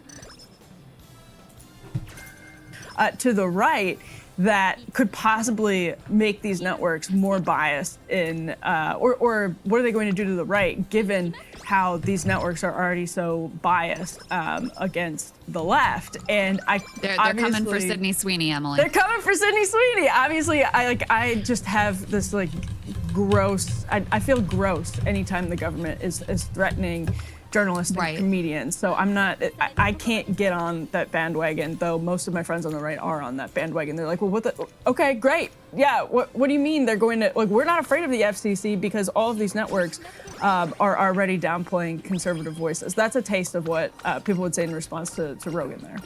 Well, the thing is, like, the FCC is not really the thing here because this is coming down from Trump himself, who threatened Kimmel after Colbert got fired, who I think we have Trump's Truth B6 we can put up on the screen where he's continuing to threaten Kimmel and say he should still be canceled. And so it's not like, it'd be one thing if this was some narrow FCC, like we're going to apply the law differently, which of course they are, Brennan Carr is threatening that as well. But what you're talking about with the Trump administration is a whole of government weaponization. And, as you mentioned before, Nexstar and Sinclair, which also preempted Kimmel's shows, they both are lobbying the government for different things. They both are lobbying to get their business needs met, and in Nexstar's case, this merger approved. Disney also has business before the government. So, from a dollars and cents perspective, I think the reason Jimmy Kimmel is back on air is because there was enough of a public and artist backlash that they decided that as a business decision, it was more risky to keep him off than to bring him back on, come what may, from the Trump administration. So, I don't think this was like a principled decision. I don't think that, I don't think these capitalist organizations make principled decisions. They make decisions based on what they perceive, at least their bottom line, to be. And there was enough of an outcry and enough people who canceled their Disney Plus subscriptions that they thought, we got a bit of a problem here. We better bring him back. So, to your point about, what could the liberals do to us if they got back in power? I think it is where I disagree with Rogan's point is I don't know if we're going to get any sort of Democrat who would be aggressive enough to do this sort of retaliation. I also don't think that the Supreme Court would go along with the same things from a Democratic president that they go along with from a Republican president. I mean, but if you did have someone, what's that? They rejected Murthy v. Missouri, which was the challenge on Biden-era pressure on social media companies. And I'm speaking more broadly, though, first of all, that was a different situation because you didn't have such a direct and overt threat. It was implicit. But I'm speaking of, the shadow docket. Basically, the Trump administration this time around has gotten everything they want from this court. And I don't think that it's based on principle. I think it's based on, number one, they want to avoid a direct conflict with, with Trump, who has made it pretty plain that he's open to just ignoring Supreme Court decisions. They don't want to destroy the court. And number two, to a certain extent, they're just on board with the agenda. So I don't know that a Democratic president would likely weaponize the whole of federal government the way that Trump has been willing to. But yeah, I guess it's good for the right to be afraid that would be one of the things that would happen. Well, but if they did, listen, Fox News is a thing that exists. It is the largest cable news network. It is extraordinarily powerful in terms of its reach and its influence on the overall national conversation. They can really set the agenda in a lot of ways. And there's a lot of connectivity between Fox News and the rest of the conservative media apparatus. Since this isn't really about the FCC, because it's cable versus broadcast, of course there's ways that, future Democratic administration could go after Fox News and try to make them pay for supporting a Republican agenda.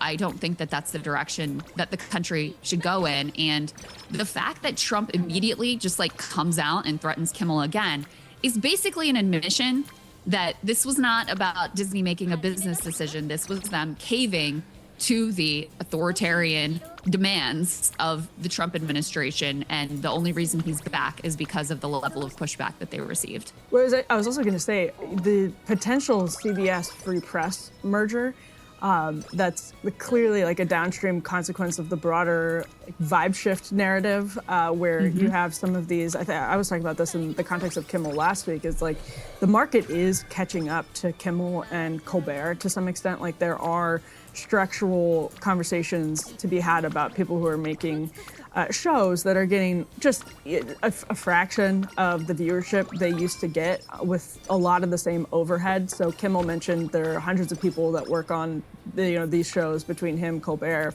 That's hundreds of jobs. Crazy. It's yeah, man, that's hundreds of jobs. That's a lot of money. And it's not quite trickling into social media in ways that are super profitable for these companies as linear television starts to decline. So in some sense, yes, the market is catching up with these guys in a business sense, but also in a content sense that, what they're offering. These late night hosts are having Gavin Newsom and Adam Schiff on. It's this super niche content for as I always describe it, resistance wine moms. And there's like not the same amount of money in that as there was, hate him or love him, Jay Leno in 1996. It's just totally different game. So in some sense, the market is catching up with them. And in some sense, these companies are starting to realize that they've maybe ignored a swath of the country and that they could make money off that swath of the country. And Crystal, if there is a CBS Free Press merger and you start to see some more right-leaning content at a place like CBS, then yeah, actually, there could be potential for a Dem who, we'll talk about this later in the show, to your point, if they have the sort of stones. But if a Dem wanted to mess with them, I mean, maybe that's coming for Sherry Redstone. Mm-hmm. Yeah, it's possible. It's possible. I'll believe it. I'll believe the Dem with the stones when I see it. As they have not emerged yet. But yeah, I mean, you have that. You have the Ellison family also potentially buying CNN and right. HBO and Comedy Central. You've got obviously TikTok coming under the, already has an IDF censor involved and is likely to be also, Ellison family plus Fox News. So you've got Twitter, obviously already owned by Elon Musk. So there's a lot of conservative media apparatus that is already out there and that is, that Trump is trying to consolidate right now as we speak. And so the goal, the overall plan is, okay, I'm going to consolidate ownership of as many media properties in my allies' hands, which is a large chunk of the media space. And the fact that you've had so much consolidation in media makes this much easier for an authoritarian like Trump to be able to effectuate. So you've got a large chunk in the hands of his allies, effectively him. And then you have another chunk that you are using you're weaponizing the government to try to coerce and keep them in line. Now, Kimmel has been brought back, but a message has been sent. And we covered how last week The View, which was, set in the sights of Brendan Carr, called them out explicitly as an ex-target, how they were too cowardly to say anything about this in the first days after Kimmel was taken off the air. They did break their silence, I think, again, because the audience was like, what the hell is it? Like, how cowardly are you? Like, what, you're not going to say anything? Now they claimed, we're waiting to see if Jimmy Kimmel was going to say anything. Bull. They were just afraid. And then when they saw the backlash, they realized they couldn't get away with not saying anything. But anyway, the point I'm trying to make here is that many people, whether they realize it or not, journalists, comedians, podcasters, whoever, they will think about this episode when they're writing their monologues or crafting their commentary or riffing on cable news networks. They will think about what happened here. They will, again, could be without even realizing it, they'll trim their sails a little bit to not provoke the ire of Trump world and create a big problem for themselves and their employers, because no one should have any confidence that their employers are going to stand up for them in this fight with the Trump administration. They're not. Your best hope is, the grassroots backlash is kind of your best hope, but you have to be a Jimmy Kimmel level national figure, prominent national figure, to expect that that is going to be there for you as well. So in any case, even with Kimmel, at least for now, back in the air, again, you still have this, this conflict between ABC and Disney, and now these affiliates, Nexstar and Sinclair. So it's not like the problem has completely gone away. But even with him back on the air, a message has been sent, and a chilling effect when you add this to the previous actions taken by the Trump administration as well. Kimmel rounded out his response with a bit where Robert De Niro is the new FCC commissioner. And what's a couple of takeaways for that? I mean, first of all, you could have read Trump's Truth Social in the voice of Roy Cohn and actually believed that Roy Cohn wrote it. That's what it sounded like. He says, last time I went after them, they gave me $16 million. This one sounds even more lucrative, a true bunch of losers. You could absolutely do that, and you'd be like, oh, yes, this is a mafia boss, but it's, of course, the President of the United States. And so on the one hand, they're also going to, Kimmel didn't really pull any punches. I don't think Kimmel or Colbert will really pull any punches as long as Colbert's on the air. I don't think Seth Meyers going to pull any punches. And so if what they think about going forward is like jokes that are based on false information that are going to needlessly inflame a big portion of the country, then I think that's a good thing. If it does end up censoring any like just left of center criticism of Donald Trump, that's a bad thing.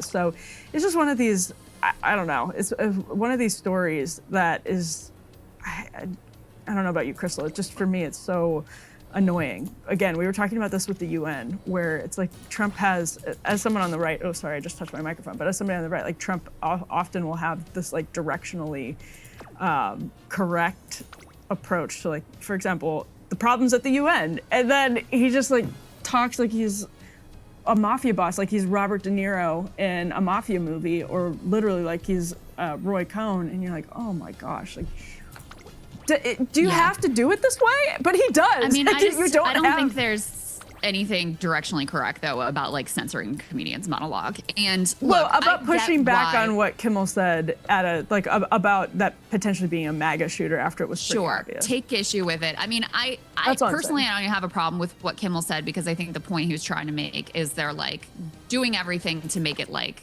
this had nothing to do with us, right? And that's true. Like, everybody was doing that, you know. Ryan admitted it openly that he's like hoping that it wasn't a left-wing shooter. Well, it turned out that, you know, based on what we know, and Tyler, it seems like he was motivated by LGBTQ issues in particular. Again, at least based on what we know at this point. But like, that wasn't even the major crux of the joke. The major crux of the joke was poking fun at Trump because he didn't give a shit that Charlie Kirk died, like that Charlie Kirk was murdered. He gets asked about it, and he's like, oh yeah, I'm doing great. Take a look at my construction. Like, that was actually like the real joke that was going on here. So personally, I would have loved to see Jimmy Kimmel more defiant versus emotional. And the reporting is that that was his original instinct in the face of the backlash. And that was part of what made ABC Disney feel like, okay, well, we have the president coming after us, we have the FCC commissioner coming after us, and Jimmy is unrepentant and not willing to go out here and grovel. So I guess we're gonna have to pull him off the air. So in any case, like, you know, Trump, he literally said that people. Okay, this is actually hilarious. I gotta listen to that again. The backlash, and that was part of at this point.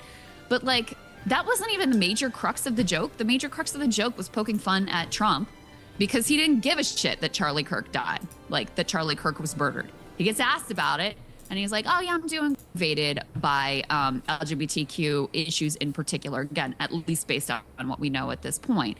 But like, that wasn't even the major crux of the joke. The major crux of the joke was poking fun at Trump because he didn't give a shit that Charlie Kirk died, like that Charlie Kirk was murdered. He gets asked about it, and he's like, oh yeah, I'm doing great. Take a look at my construction. Like, that was actually like the real joke that was going on here. So personally, I would have loved to see Jimmy Kimmel more defiant versus emotional. And the reporting is that that was his original instinct in the face of the backlash. And that was part of what made ABC Disney feel like, okay, well, we have the president coming after us, we have the FCC commissioner coming after us, and Jimmy is unrepentant and not willing to go out here and grovel. So I guess we're gonna have to pull him off the air. So in any case, like, you know, Trump, he literally said that people should not be allowed to criticize him. Like, that is his view.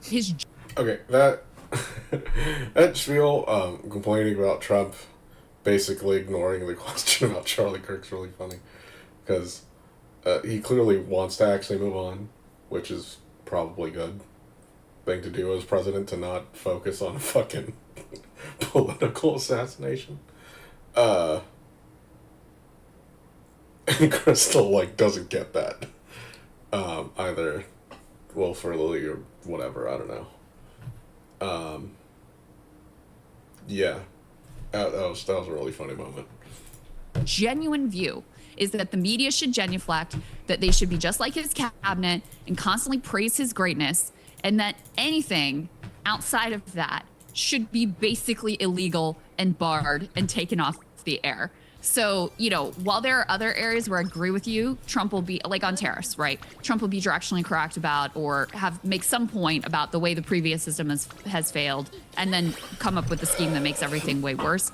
On this one, I don't see that. There's nothing about this to me that is directionally correct whatsoever. And, if Jimmy Kimmel sucks so bad and his ratings are so bad and it's so expensive and whatever, guess what? You don't have to do anything. Like, that business decision is going to be made at some point. Yeah.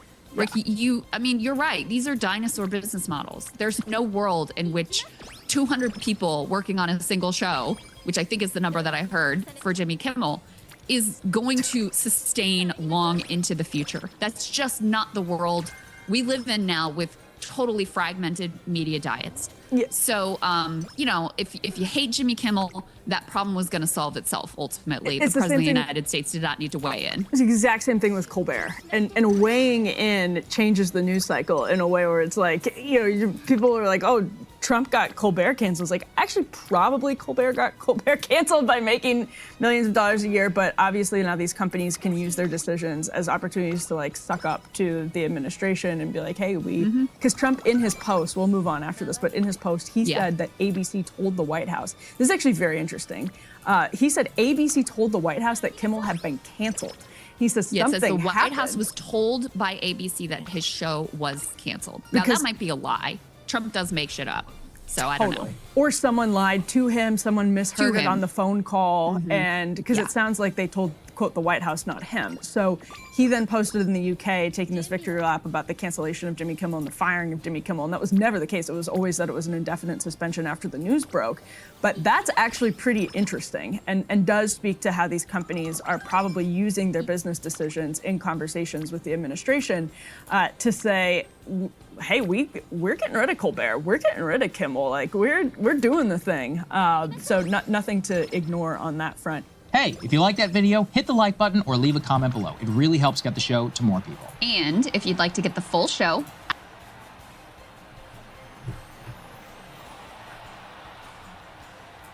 Let's go ahead and move on to Kamala Harris's book tour. Crystal, I can't believe I'm saying those words. In September of 2025, let alone showing the clips that we're about to show, because Kamala Harris fully unreconstructed. Is that fair to say, Crystal? it seems fair. I would say so. It seems fair. The book is called 107 Days. She has been on Good Morning America, The View, and Rachel Maddow to sell this book, which came out yesterday, and it's going exactly how you would expect. So let's roll C1.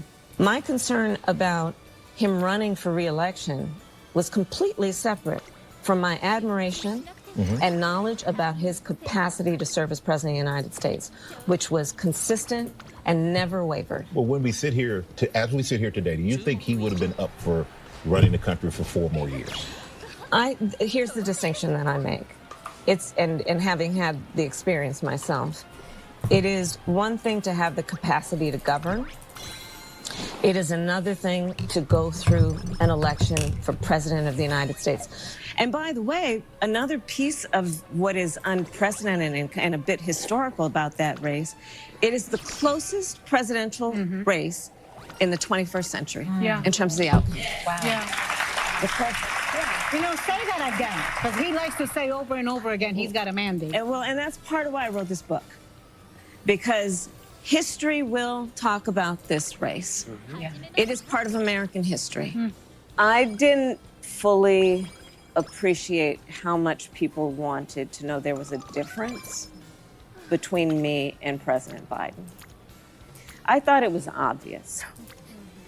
And I didn't want to offer a difference in a way that would be received or suggested to be a criticism. And in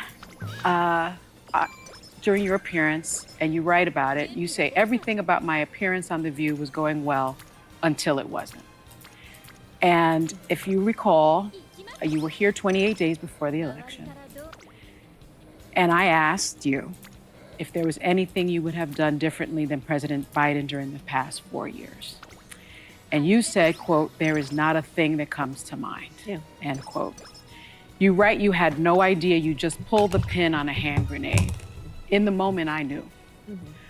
The Trump campaign weaponized your answer against you, my question.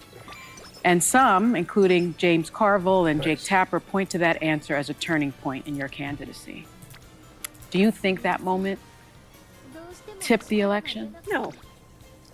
Good, because Sonny doesn't want to take the blame.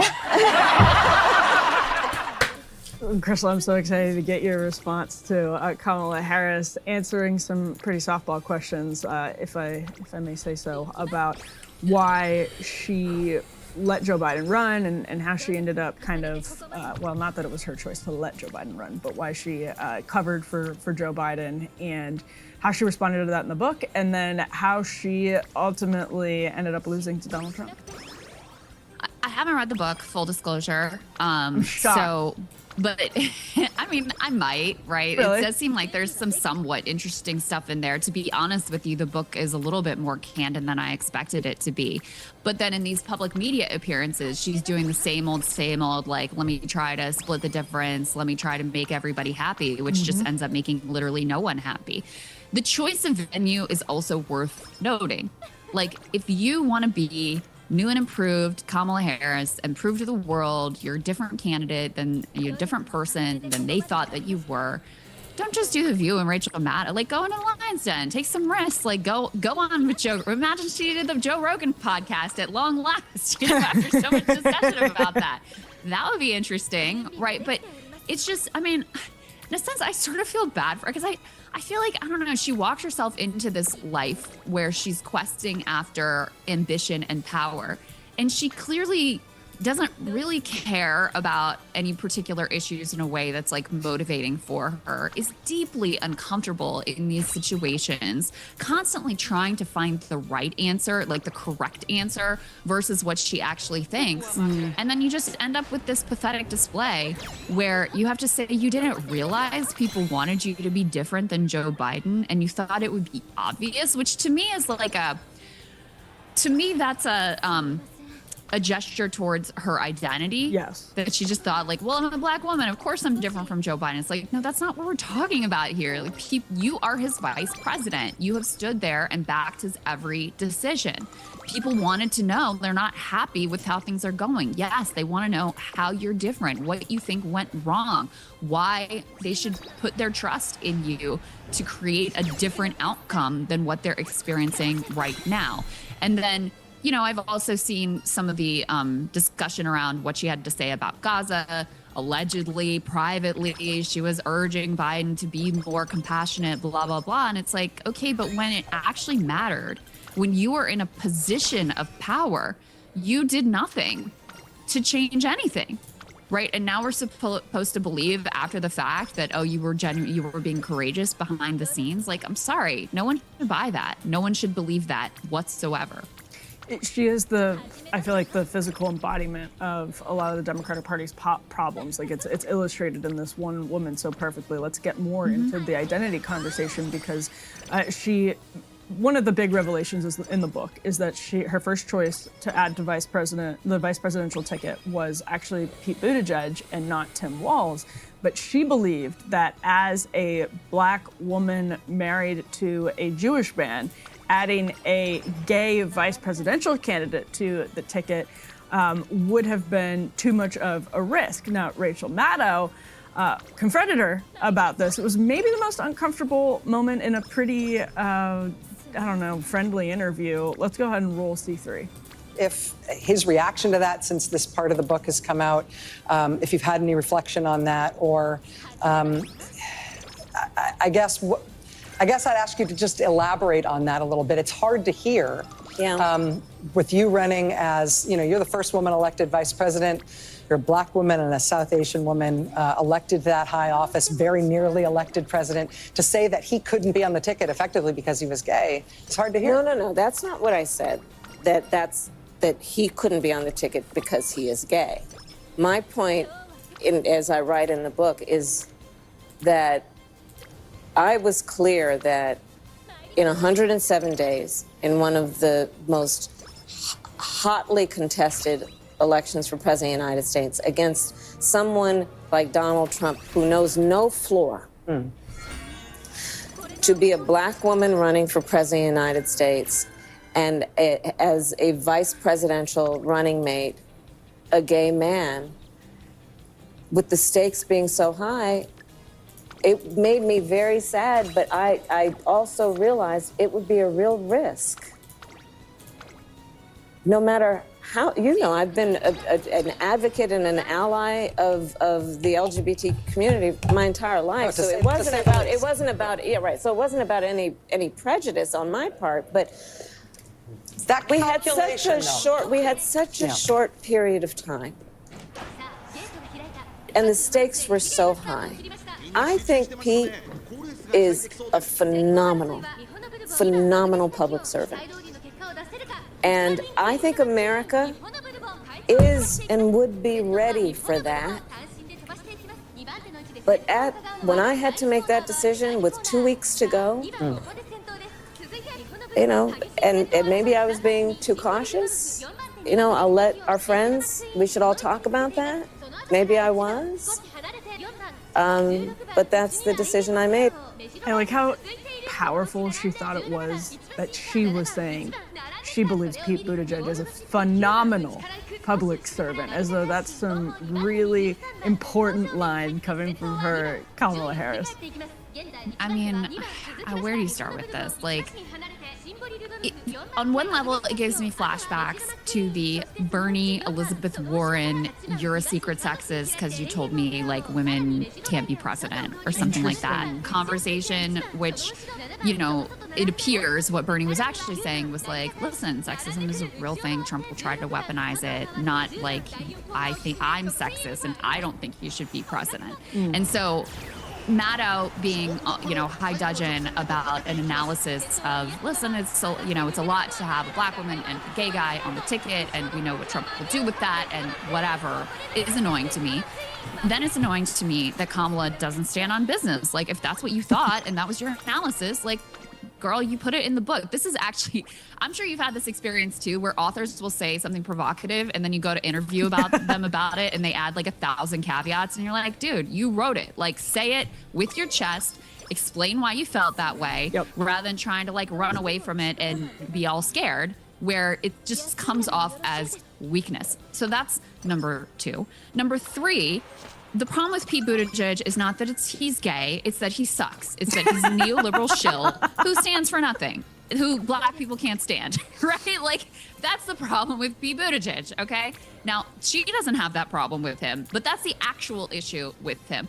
Number 4, I think Pete should feel lucky that he dodged this bullet of having to be associated with this, terrible campaign, which ended in disaster, in my opinion, for the country and the world. So there's that as well. So there's a lot of different layers going on here with this Pete Buttigieg commentary. And, the last piece, well, there's 2 other pieces. On the question of, is the country ready for like a black woman and a gay man? Would that have been too much to ask the country to endure? Listen, I'm not one who says that sexism didn't play any role in this campaign. I think it did. I think that was part of Trump ran this very campy man campaign. Remember the way that the Madison Square Garden rally was? Like, he leaned into this kind of gender divide. Yeah, and Hulk Hogan ripping off his shirt at the RNC. Exactly. So that was there, right? And I think there's a lot of hostility towards women right now in general. I genuinely feel that coming from like, the red pill and the manosphere and whatever. Like, guys can't get ahead and it's because of these damn women who are keeping them down and nagging them, and they need to be put in their place. Like, there is an energy of that right now. You that should is real. stop doing that, though, Crystal. You should yeah, stop. I mean, I'm trying to work on myself, Emily, like the self-hating thing. But anyway, I'll get there. But imagine how powerful Sagar could be without you nagging him. I'm sure he feels that way. Some days he definitely feels that way. In any case, so that was definitely an energy. I think that was, I think that played into her loss. So I'm not going to say it's the only fact, but I definitely think that was a factor in her loss as well. There may have been an argument for actually sort of leaning into that, like heightening the contradictions. I think it was maybe, who was it? Somebody was arguing for putting another woman on the ticket, like a Gretchen Whitmer or something like that, and actually leaning into it. And making the contrast explicit, not being afraid of it, not trying trying to do. You're like, I'm actually the one who prosecuted transnational gangs and is going to be bigger and badder and tougher than you are, because no one was going to buy that. So, you know, I'm not saying a gay man is equivalent to a woman, but if you're like doing the whole, we're going to be historic, I don't think that him being a gay man was really the challenge here. And then yeah, I'll just leave it there. There's other things I could say, but you know, the bottom line is that Kamala is still this person who doesn't really believe anything, isn't really ready to stand on business on literally anything, wilts under the slightest criticism, is constantly trying to please absolutely everyone in a way that is just going to please absolutely no one. So I'm shocked to hear you say that, because if we put C4 on the screen, the book actually opens with a Kendrick Lamar quote that I feel really captures the energy of Kamala Harris. I got loyalty, got royalty inside my DNA. I was born like this.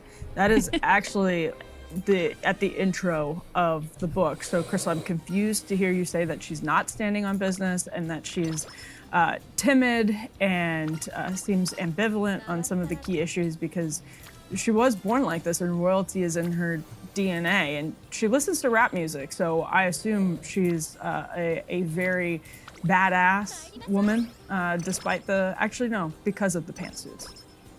Well, you know, I've said this my feminist tirade, I'll say the very unfeminist thing of like, this lady loves cooking. Like, she should do a cooking show. She'd be so much happier. She's so much more, like, when you see her in the kitchen doing her thing, she's in her element. So the headline, you know, the bottom line is that Kamala is still this person who doesn't really believe anything, isn't really ready to stand on business on literally anything, wilts under the slightest criticism, is constantly trying to please absolutely everyone in a way that is just going to please absolutely no one. So I'm shocked to hear you say that, because if we put C4 on the screen, the book actually opens with a Kendrick Lamar quote that I feel really captures the energy of Kamala Harris. I got loyalty, got royalty inside my DNA. I was born like this. That is actually at the intro of the book. So Crystal, I'm confused to hear you say that she's not standing on business and that she's timid and seems ambivalent on some of the key issues, because she was born like this and royalty is in her DNA, and she listens to rap music, so I assume she's a very badass woman, despite the, actually no, because of the pantsuits. Well, you know, I've said this very, after I did my feminist tirade. Born like this and royalty is in her DNA, at the intro of the book. So Crystal, I'm confused to hear you say that she's not standing on business and that she's timid and seems ambivalent on some of the key issues, because she was born like this and royalty is in her DNA, and she listens to rap music, so I assume she's a very badass woman, despite the, actually no, because of the pantsuits. Well, you know, I've said this very, after I did my feminist tirade, I'll say the very unfeminist thing of like, this lady loves cooking. Like, she should do a cooking show. She'd be so much happier. She's so much more, like, when you see her in the kitchen doing her thing, she's in her element. So the headline of the segment is, I believe Kamala Harris should be back in the kitchen. Crystal Ball, Kamala should come back to the, that's the headline, literally that is the headline. Okay, I'm recording this. This is so funny. I was like 2 minutes of gold. Let me mute this. There's other things I could say, but you know, the bottom line is that Kamala is still this person who doesn't really believe anything, isn't really ready to stand on business on literally anything, wilts under the slightest criticism, is constantly trying to please absolutely everyone in a way that is just going to please absolutely no one. So I'm ready to stand on business on literally anything. And then, yeah, I'll just leave it there. There's other things I could say, but, you know, the bottom line is that the things I could say, but, you know,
I did want.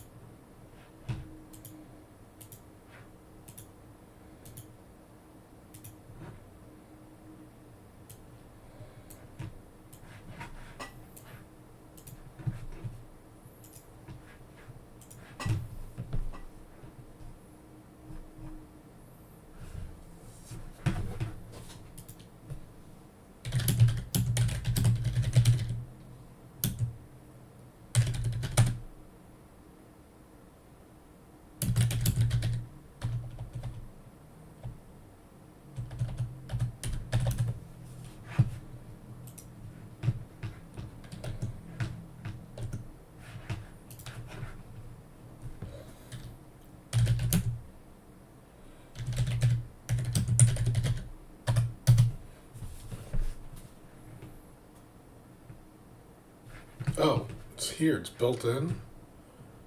Oh, it's on the app. Below, subscribe. Clip. Running his chorus thing secretly with the dark money and David Pakman taking their. I don't think they're doing politics exactly the right way, you know. So to have that be the bar, Oh, I know. and then What did I do? to pretend like Charlie Kirk was beating that, and that,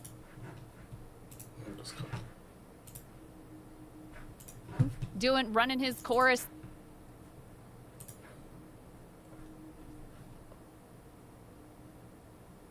Let's go ahead and move on to Kamala Harris.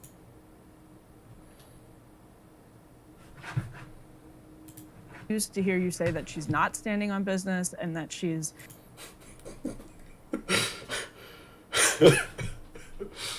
Gonna please absolutely no one. So I'm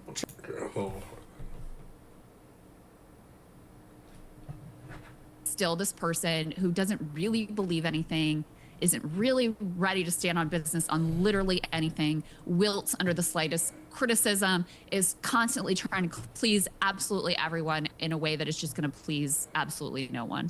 So a woman, but if you're like doing the whole, we're going to be historic. I don't think that him being a gay man was really the challenge here. And then, yeah, I'll just leave it there. There's other things I could say, but you know, Here. you know, the bottom line is that Kamala is still this person who doesn't really believe anything, isn't really ready to stand on business on literally anything, wilts under the slightest criticism, is constantly, you know, the bottom line is that Kamala is still this person who doesn't really believe anything, isn't really ready to stand on at the end, you know, the bottom line is that Kamala is still this person who doesn't really believe anything, isn't really ready to stand on business on literally anything, wilts under the slightest criticism, is constantly trying to please absolutely everyone in a way that is just going to please absolutely no one. So I'm shocked to hear you say that, because if we put C4 on the screen, the book actually opens with a Kendrick Lamar quote that I feel really captures the energy of Kamala Harris. I got loyalty, got royalty inside my DNA. I was born like this. That is actually at the end, very badass woman, despite woman, despite the bottom line is that Kamala is still this person who doesn't really believe that Kamala is still this person who doesn't Kamala is still this person because of the pantsuit. Kamala is still this person who doesn't wait. really believe anything, isn't Is it like really exactly- ready yeah, to it's stand like on business exactly a on minute. literally anything, wilts under the slightest criticism, is constantly trying to please absolutely everyone in a way that is just going to please absolutely no one. So I'm shocked to hear you say that, because if we put C4 on the screen, the book actually opens with a Kendrick Lamar quote that I feel really captures the energy of Kamala Harris. I got loyalty, got royalty inside my DNA. I was born like this.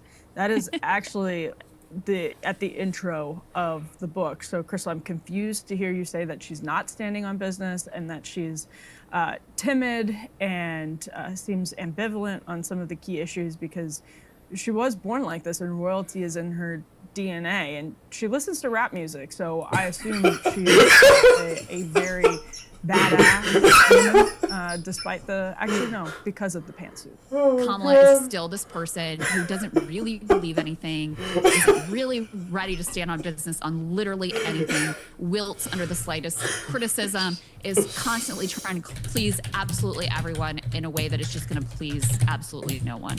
So I'm shocked to hear you say that, because if we put C4 on the screen, the book actually opens with a Kendrick Lamar quote that I feel really captures the energy of Kamala Harris. I got loyalty, got royalty inside my DNA. I was born like this. That is actually at the intro of the book. So Crystal, I'm confused to hear you say that she's not standing on business and that she's timid and seems ambivalent on some of the key issues, because she was born like this and royalty is in her DNA, and she listens to rap music, so I assume she's a very badass woman, despite the, actually no, because of the pantsuit. Kamala is still this person who doesn't really believe anything, isn't really ready to stand on business on literally anything, wilts under the slightest criticism, is constantly trying to please absolutely everyone in a way that is just going to please absolutely no one. So I'm shocked to hear you say that, because if we put C4 on the screen, the book actually opens with a Kendrick Lamar quote that I feel really captures the energy of Kamala Harris. I got loyalty, got royalty inside my DNA. I was born like this. That is actually at the intro of the book. So Crystal, I'm confused to hear you say that she's not standing on business and that she's timid and seems ambivalent on some of the key issues, because she was born like this and royal. The bottom line is that Kamala is still this person who doesn't really believe anything, isn't really ready to stand on business on literally anything, wilts under the slightest criticism, is constantly trying to please absolutely everyone in a way that is just going to please absolutely no one. So I'm shocked to hear you say that, because if we put C4 on the screen, the book actually opens with a Kendrick Lamar quote that I feel really captures the energy of Kamala Harris. I got loyalty, got royalty inside my DNA. I was born like this.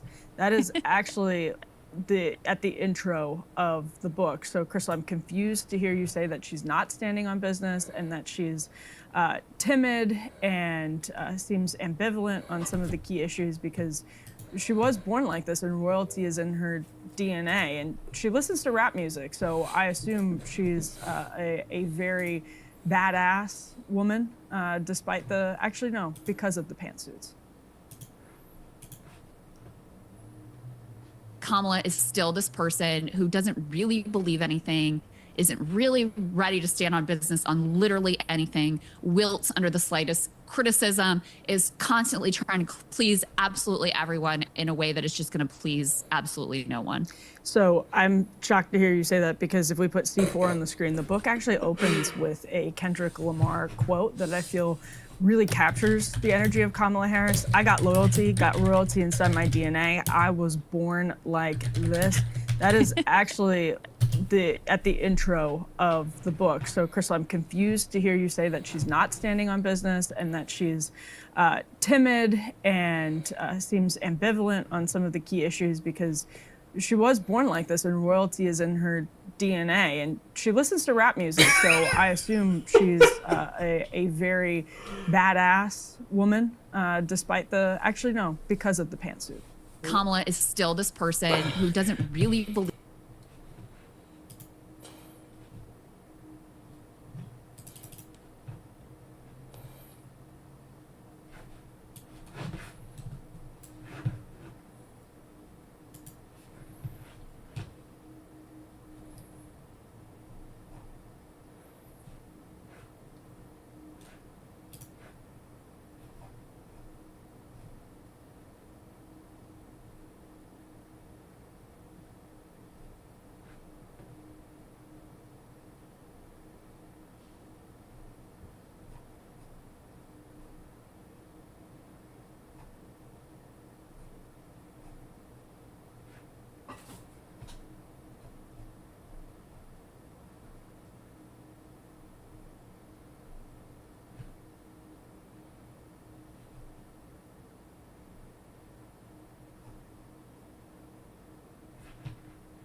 Kamala is still this person who doesn't really believe anything, isn't really ready to stand on business on literally anything, wilts under the slightest criticism, is constantly trying to please absolutely everyone in a way that is just going to please absolutely no one.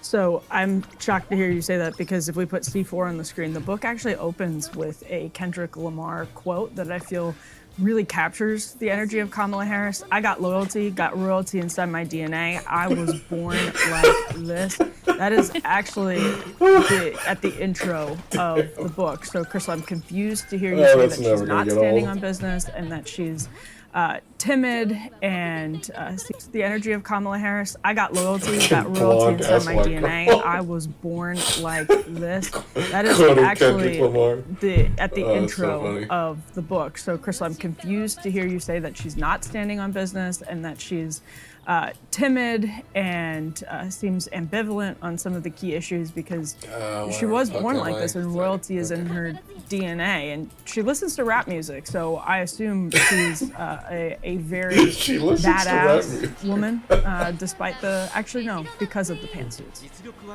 Well, you know, I've said this after I did my feminist tirade, I'll say the very unfeminist thing of like, this lady loves cooking. Like, she should do a cooking show. She'd be so much happier. She's so much more, like, when you see her in the kitchen doing her thing, she's in her element. So the headline of the segment is, I believe Kamala Harris should be back in the kitchen. Crystal ball, Kamala should come back to that's the headline. Literally, that is the headline. We'll see. I hope that is literally the headline. Now, Josh Shapiro is obviously getting in on... This is so true, though. It's funny. Yeah, I've seen a couple of Kamala's, like, cooking clips, and they're actually, like, really good. Especially with all the, like, bizarre anti-Indian hate nowadays. Just have, like, Kamala cooking, teaching America how to make chicken tikka masala. That'll probably be the best thing for her going forward. Like, fuck politics. The fun. So here's C5. We'll put this on the screen. Quote, Governor Josh Shapiro of Pennsylvania seemed more interested in defining the role for himself than helping her win. And Kamala Harris... She didn't even want to be president anyways, like everyone knows that.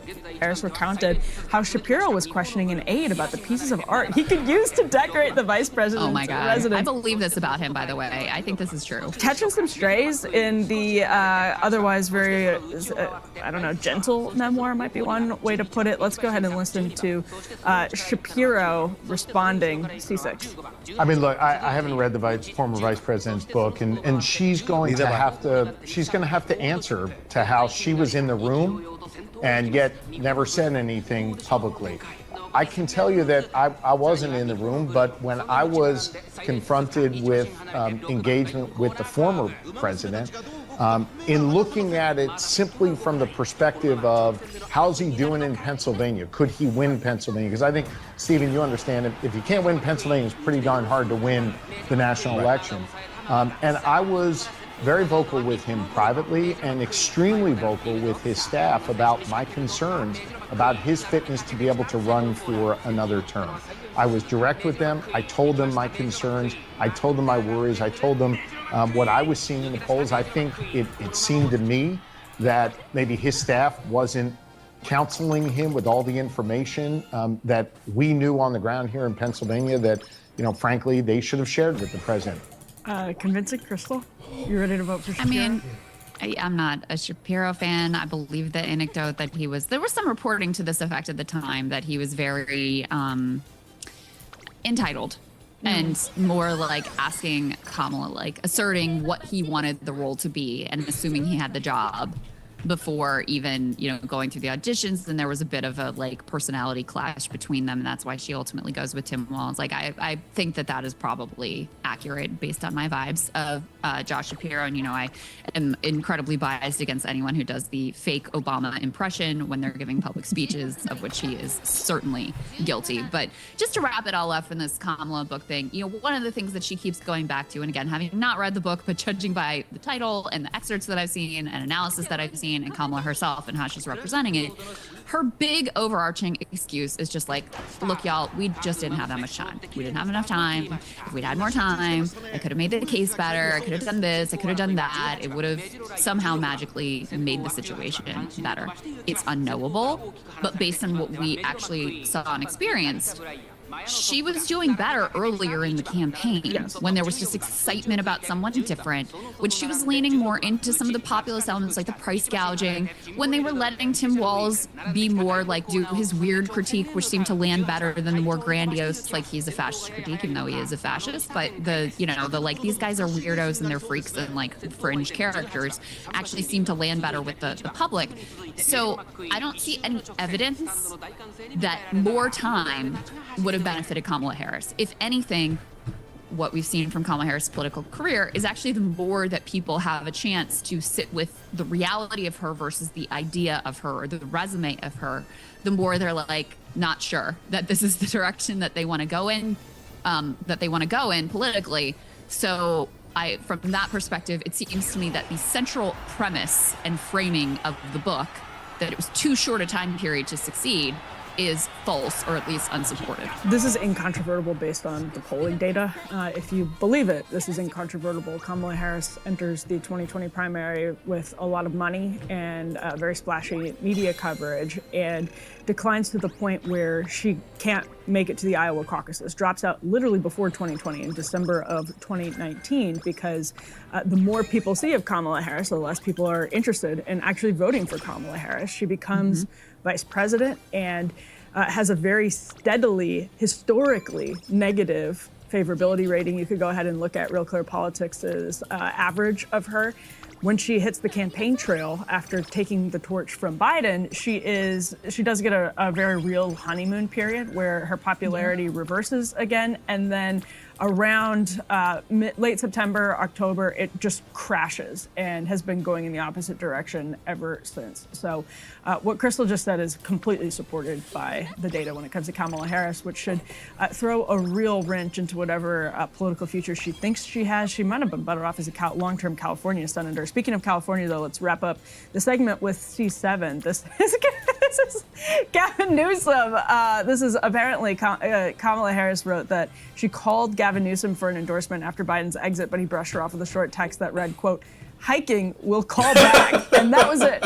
Never heard anything else from Gavin Newsom, which is Crystal, hiking will call back. That is how I plan to respond when you guys ask me to do something that I don't want to do in the future. Hiking will call back. Hey, can you fill in for me? Oh, sorry, hiking. Get back to you. Hiking will. It's like the Mark Sanford excuse. He was hiking the Appalachian Trail. He's Appalachian Trail. Yep. Yeah. Well, I mean, I'm sure someone who's steeped in California politics could tell us more about the Gavin Kamala likely rivalry. They probably low-key hate each other more than they even hate Republicans or whatever. If I had to guess. And so Gavin also is a finger in the wind kind of a guy. So if it was, at that moment, it was unclear what was going to happen. You had probably maybe Pelosi in his ear who wanted to have a different process play out and actually have some sort of a, short primary or DNC convention floor fight or something else play out. And so he just decided, I'm going to absent myself from this because there's no place that I deem to be politically safe to land here, ultimately. It's like Taylor Swift. I'd very much like to be excluded from this narrative. We're running long in today's show, so make sure you subscribe over at breakingpoints.com and watch the Friday show. We're going to talk about AOC and more on Gavin Newsom, actually, a potential team-up in the works with AOC and Gavin Newsom. And numbers looking really great for AOC if she wanted to make her own presidential run in 2028. So we're going to do that in the Friday show. Make sure to tune in then, and you can get the full version of it over at breakingpoints.com. Let's go ahead, Crystal, and move on to Argentina and bring in our guest, Juan David Rojas. Hey, if you like that video, hit the like button or leave a comment below. It really helps get the show to more people. And if you'd like to get the full show ad-free and in your inbox every morning, you can sign up at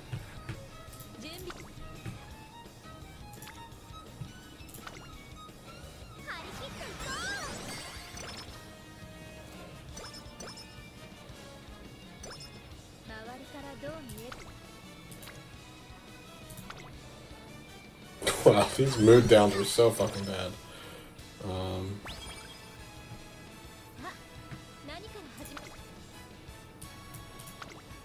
Whatever. Just parent run anyways.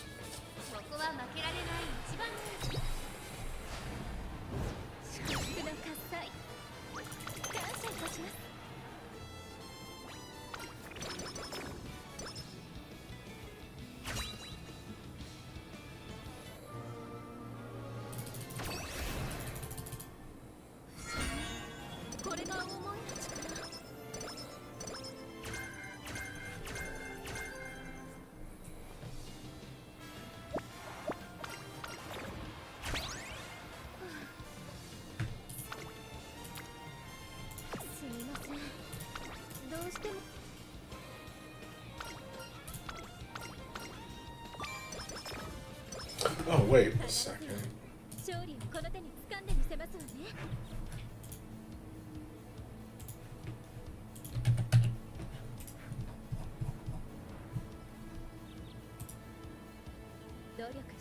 Nope. Okay. Yeah, it's just the fourth one. Damn, I hope it heals before mood. I don't think it does, though. Okay, whatever.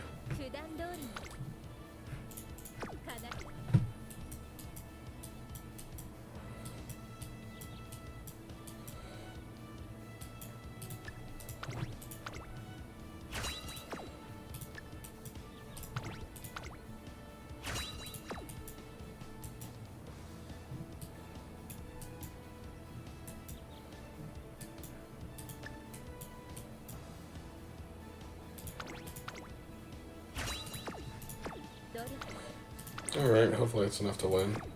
Did I win the last one? I think I did.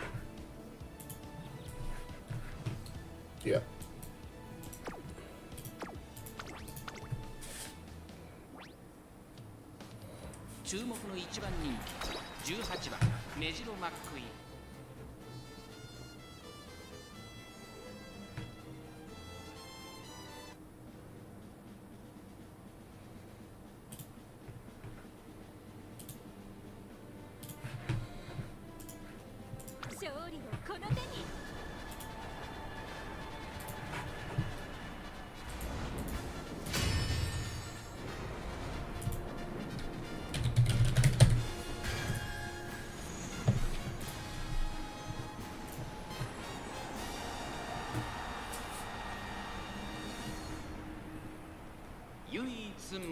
It looks like the United States is going to bail out Javier Milei and the Argentinian economy amid a slump in their market. So Juan David Rojas, a writer at Compact, who has a new story on this, a great news story on this, with the headline "Trouble in Libertarian Paradise" over at Compact, joins us now. Juan, thanks for being here. Thanks for having me on, guys. Yeah, so there's a little bit of news actually on this front. Just before we were recording with you, Juan, this morning, we heard more from Scott Bessent about what this potential bailout, we can put the first tear sheet up on the screen, that's been publicly in the works, that we've been brought in on over the last couple of days, is going to, what that's actually going to look like. This is a great Financial Times rundown of what actually happened. It starts by saying, quote, less than 6 months ago, U.S. Treasury Secretary Scott Bessent was in Buenos Aires congratulating President Javier Milei for bringing Argentina back from the precipice as the Libertarian secured more than $40 billion in loans from the IMF and multilateral lenders to bolster his government. Now, with political and economic missteps sparking panic in Argentina's markets, the South American nation is once again on the brink, and the Trump administration is preparing to bail out its ideological ally. So, Juan, tell us what we learned this morning from Scott Bessent about what that bailout is going to look like. Yeah, Bessent announced this morning that the Treasury is going to provide a $20 billion swap line to Argentina's central bank. Basically, Argentina's central bank will get a loan in dollars that they will have to pay back to the United States, which is extremely important because last week they spent over $1 billion of the $20 billion they have left in their foreign reserves defending the peso because it lost like a third of its value in the past month. So let's actually back up on that note and explain what is the crisis that they're facing right now and what triggered this moment where, you know, they're in need potentially of a U.S. bailout. Yeah, so over the past 50 years, really, the one constant of all of Argentina's economic problems is the dollar. For our purposes, specifically the fact that the peso, Argentina's currency, is pegged to the dollar. What that means is that the government sets a margin within which the peso will float relative to the dollar, around like 1,000 something pesos for every dollar. And the problem with this is that you become completely beholden to the whims of investors that can be extremely fickle, and also the amount of dollars that your central bank has in its foreign reserves, because that's how you maintain that conversion between those two currencies. And if there's some kind of panic like what just happened, you need to spend all of your foreign reserves in order to keep that value of the peso. And so Milei, when he came in, said, okay, I'm going to fix this. Through libertarianism, I'm going to get government out of the way. I'm going to get rid of this peg, and everything's going to be great. Wow. So he took office in December of 2023 and did exactly that. He massively devalued the peso. It lost like 50% of its value overnight. And this caused inflation to skyrocket. Went from like 150% to like 300%. We're just trying to maximize. This makes perfect sense, because if your currency loses a ton of its buying power overnight, well, then prices are going to shoot up. And so he said, whoops, okay, what do I do now? People elected me to control inflation. Okay, so he did exactly what his predecessors were doing. He restored the peg to the peso, and this worked. The peso, over the course of the next few months in 2024, recovered and even exceeded its previous peak. See, the problem with pegging your currency to the dollar in the case of a country like Argentina, where your currency has zero credibility, is that it's just extremely overvalued relative to its actual worth and the broader value of your economy. So anyway, Milei, inflation started to go down, and Milei says, oh, see, this is because libertarianism works.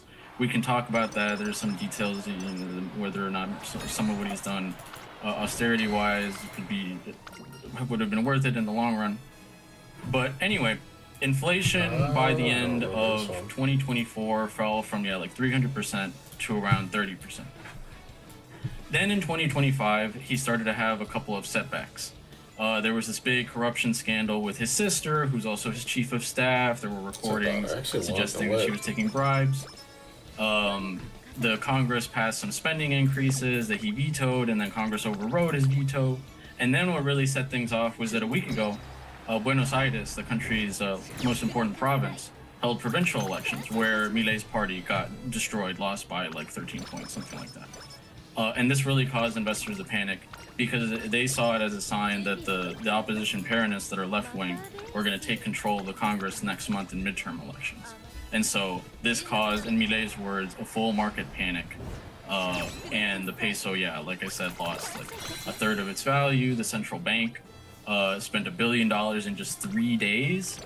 It purportedly only has $20 billion left in reserve, which is really the exact amount that the IMF gave Argentina in January. Argentina is the single largest recipient of IMF loans in history. I saw something that in the past 30 years, of the $200 billion that that the IMF has given out, Argentina's gotten a third of that. So it's really crazy. Wow. Let's take a listen. I want to get your reaction to this, actually. To what Donald Trump said about Milei while he was in New York. Whatever. Should get their celebration. And to the people of Argentina, we're backing him 100%. We think he's done a fantastic job. Please stop crying. Like us inherited a mess, and what he's done to fix it is good. And Scott is working with their country so that they can get good debt and all of the things that you need to make Argentina great again. So it's an honor for me to endorse the president and the future president of Argentina. Thank you very much. Thank you very much. Thank you very much. So he's sitting astride Milei there alongside Scott Bessent and Marco Rubio. Now, Juan, an interesting question based on everything you just said is to what extent the uncertainty that Milei has faced in 2025 is downstream of some of the uncertainty that Donald Trump has injected into the global economy from his economic policies. Is there a kind of circular way that Trump is bailing out Milei from the situation that he, in some sense, stoked in the Argentinian economy? Am I sounding crazy? Is there a connection there at all? You know what? I hadn't thought about that. It's a good question. I guess, yeah, maybe investors are a bit more skittish than they would be otherwise. But I would say that generally that's not the case. There is one thing that did like when Milei took power in 2023. One thing is that's when the Fed raised interest rates, and Argentina has unfortunately way too much of its debt in dollars. Again, there's this circular problem with the dollar. And so when interest rates go up, well, interest payments on your debt also go up, and that caused Argentina's debt to skyrocket. So, Kazan, I guess, we I would stats too. say Okay, this is what a big part of what got Milei elected. Forgot. Interesting. Could you tell me a little bit more? First of all, I wanted to opine on how the support of Milei just probably will take that. Reveals how content-free Trumpism is, because it's not like allegedly they are not ideologically the same. But since Milei will be a good little boy and do whatever the U.S. wants him to, then he gets, favored status regardless of his. Because I think there's a lazy assumption that they're sort of like closely ideologically aligned, and on some levels, yes. But I'm sure you could lay out even better than I could, like on a lot of levels, no.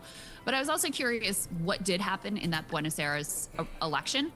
Was it surprising that his party suffered such a defeat? What are people reading into, like, the message that is being sent by voters, and what are they unhappy with, under Milei? Sorry, remind me the first part of the question? Just you can just weigh in on the second part. The first part was how Trump and Milei are not theoretically really that's right. No, ideological I do want to talk allies. about The second part is just about the Buenos Aires elections. Yeah. Right. So, yeah, honestly, I mean, I don't want any of this. Trump really, what Trump is like a Gilded Age Republican, kind of. I guess I'll take long protectionism orders. abroad and free marketeerism at home. And Milei is just the free marketeerism everywhere. So Trump is a huge protectionist, the tariffs, all that. Milei hates tariffs. So in that way, they're extremely different. But as far as like Doge and, the deregulation, all of that, they're pretty simpatico. Really, I actually do see a lot of this. Well, on the one hand, Trump, he really just loves anyone who says good things about him. But on the other hand, geopolitically, and it's not really that Argentina actually offers any, I call them moral support. Milei really has prostrated himself before Washington, and he supports all of our foreign wars, Ukraine, Israel, and also what we're doing now in Venezuela, and the sanctions regime against Cuba, Nicaragua, etc. As far as that election in Buenos Aires, to be fair, Buenos Aires is a bastion of Peronism, the opposition. And so he was expected to lose there, but not by as much as he did. Lost by 13 points. And the polls showed him as being more competitive. And now he's started to slide in these midterm elections. His party has a minority in both chambers of Congress, though there's a couple of other parties that are kind of allied with him. But the fear, like I said now, is that the Peronists will be able to take back control. As far as what the broader population thinks, all things considered, Milei's approval rating is still pretty good, though his disapproval has gone up a lot. And the thing is, his austerity regime has caused this horrible economic depression in the country. Something like 40% of the country is living in poverty. On the other hand, you can make the case that he has managed to bring down some of Argentina's debt, which is really out of control before he took office. So I'm not sympathetic to Milei or libertarianism, but I'm trying to give you the other side. But people are just kind of saying it's like, okay, inflation has come down some, although it's misleading how the financial press reports this, because they've like to cite the monthly figure of inflation that's gone down to 2%, has stagnated at 2% for a while now. And the thing is, for instance, here in the U.S., when we talk about monthly inflation, we're still talking about monthly inflation with respect to the annual figure. So if you look at annual inflation in Argentina, it's still at like 30%, which is what it was One day I'll get a good 2021. parent. Free cold Previous ship. government, and it's still pretty bad. So people want to see results. They still kind of give them the benefit of the doubt because they were promised like a V-shaped recovery, that things would get worse and then get better. And the opposition, there's kind of a similar situation here with the Democrats. They're soul searching. There's like different wings that are like fighting each other, and we could talk about that. It's interesting. Well, last question for me actually is just what might this do to the situation in Argentina? Sort of like the obvious question on the table is how does a U.S. bailout?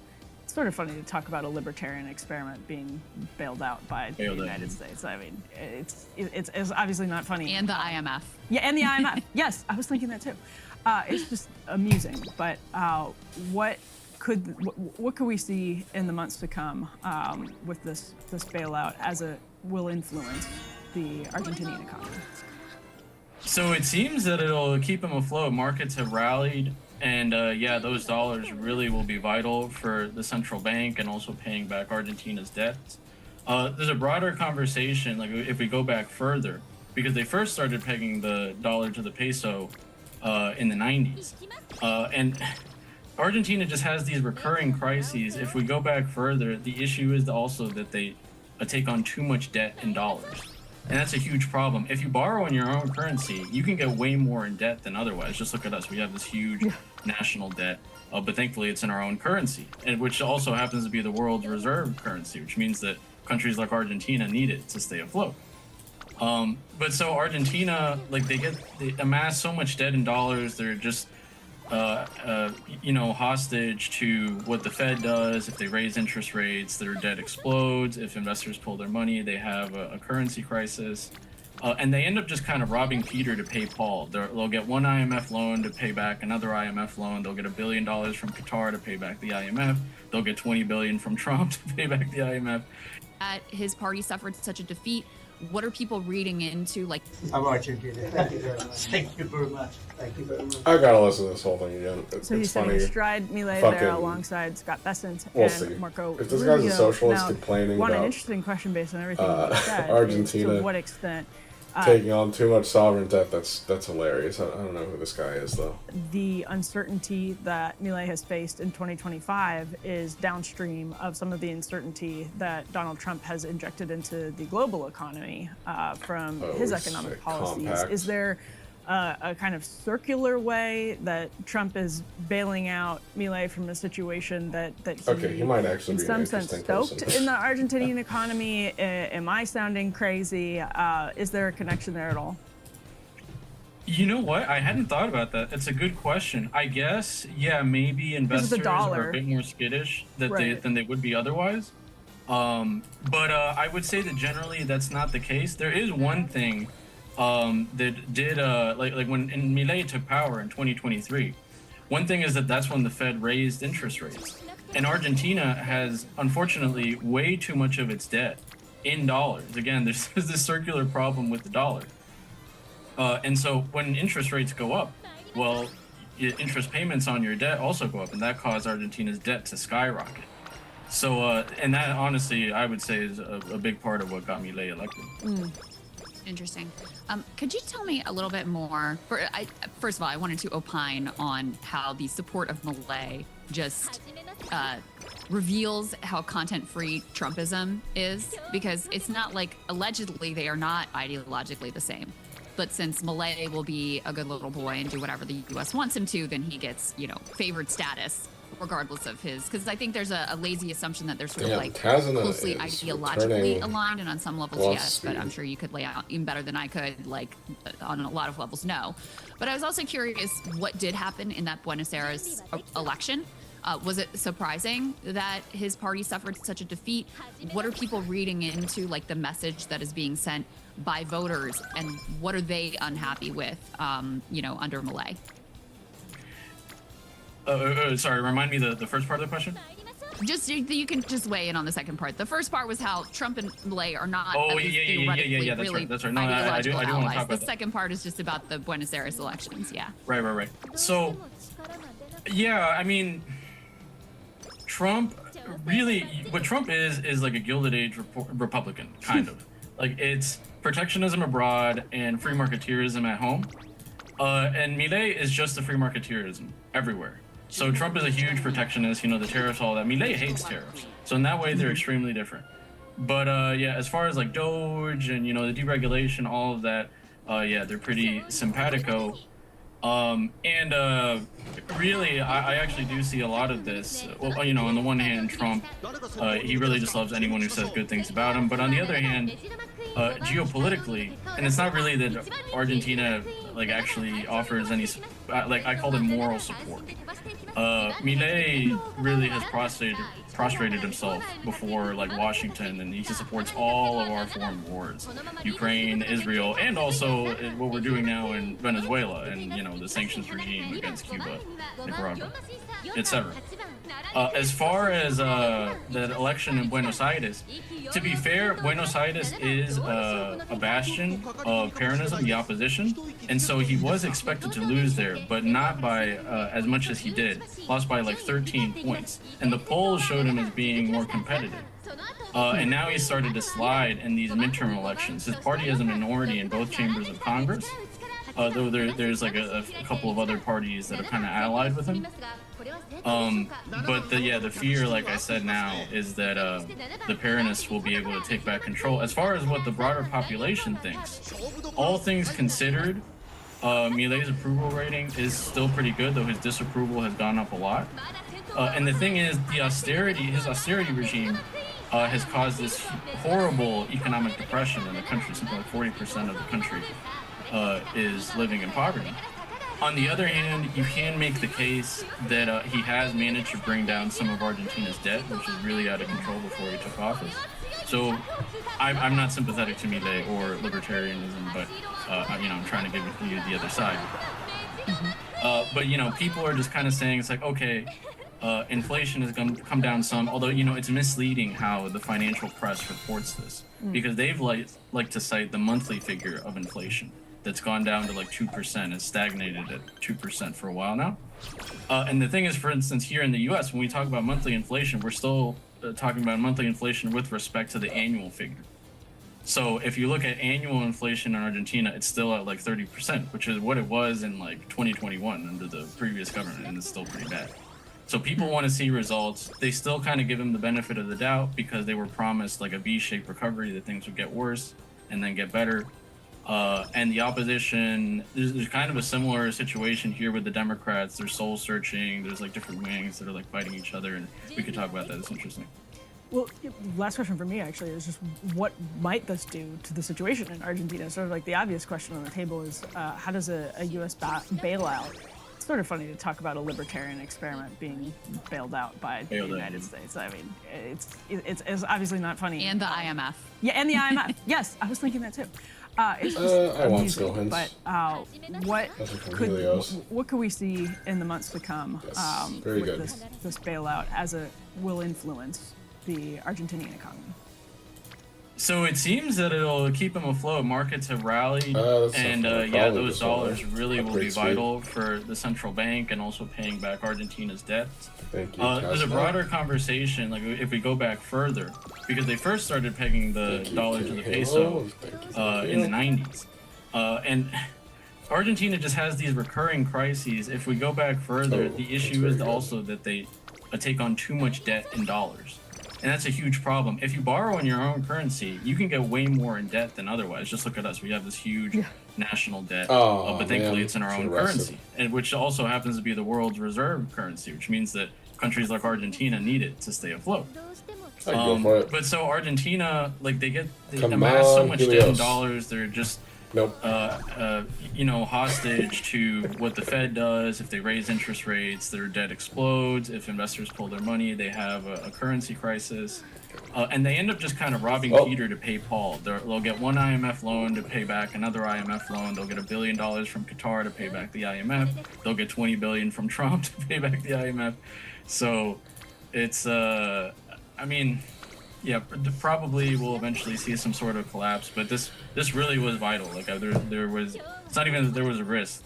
The country was gonna spiral into an inflationary chaos again if Trump hadn't. Well, we definitely recommend everyone go and read your piece over Nice. at Compact Mag. We'll put the link in the description. And as Not always, nice. Juan, great to have your insights. Really useful. Thanks, guys. Thank you. Yeah, our pleasure. Hey, if you like that video, hit the like button or leave a comment below. It really helps get the Cool. show to more people. And if you'd like to get the full Yeah, I want show more hits. ad-free and in your inbox every morning, you can sign up at breakingpoints.com. That's right. Get the full show, help support sure. the future of independent media at breakingpoints.com.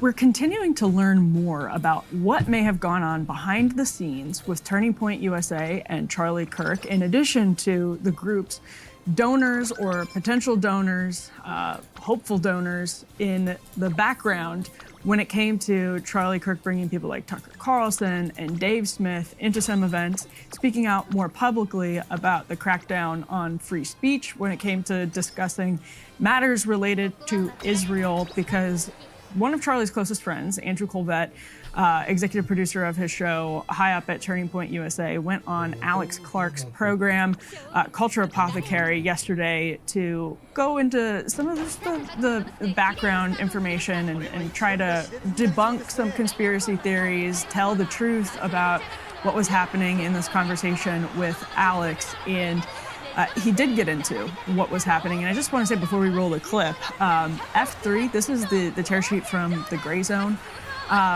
This is the Gray Zone story that was trying to say people close to Charlie Kirk close to Charlie Kirk heard that a top pro-Israel Turning Point USA donor, as the Gray Zone piece puts it, quote, terminated support for the group in the days before his death.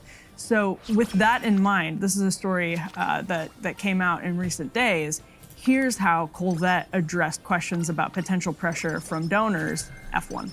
Charlie's position on Israel was very clear. I like them more than I like Hamas.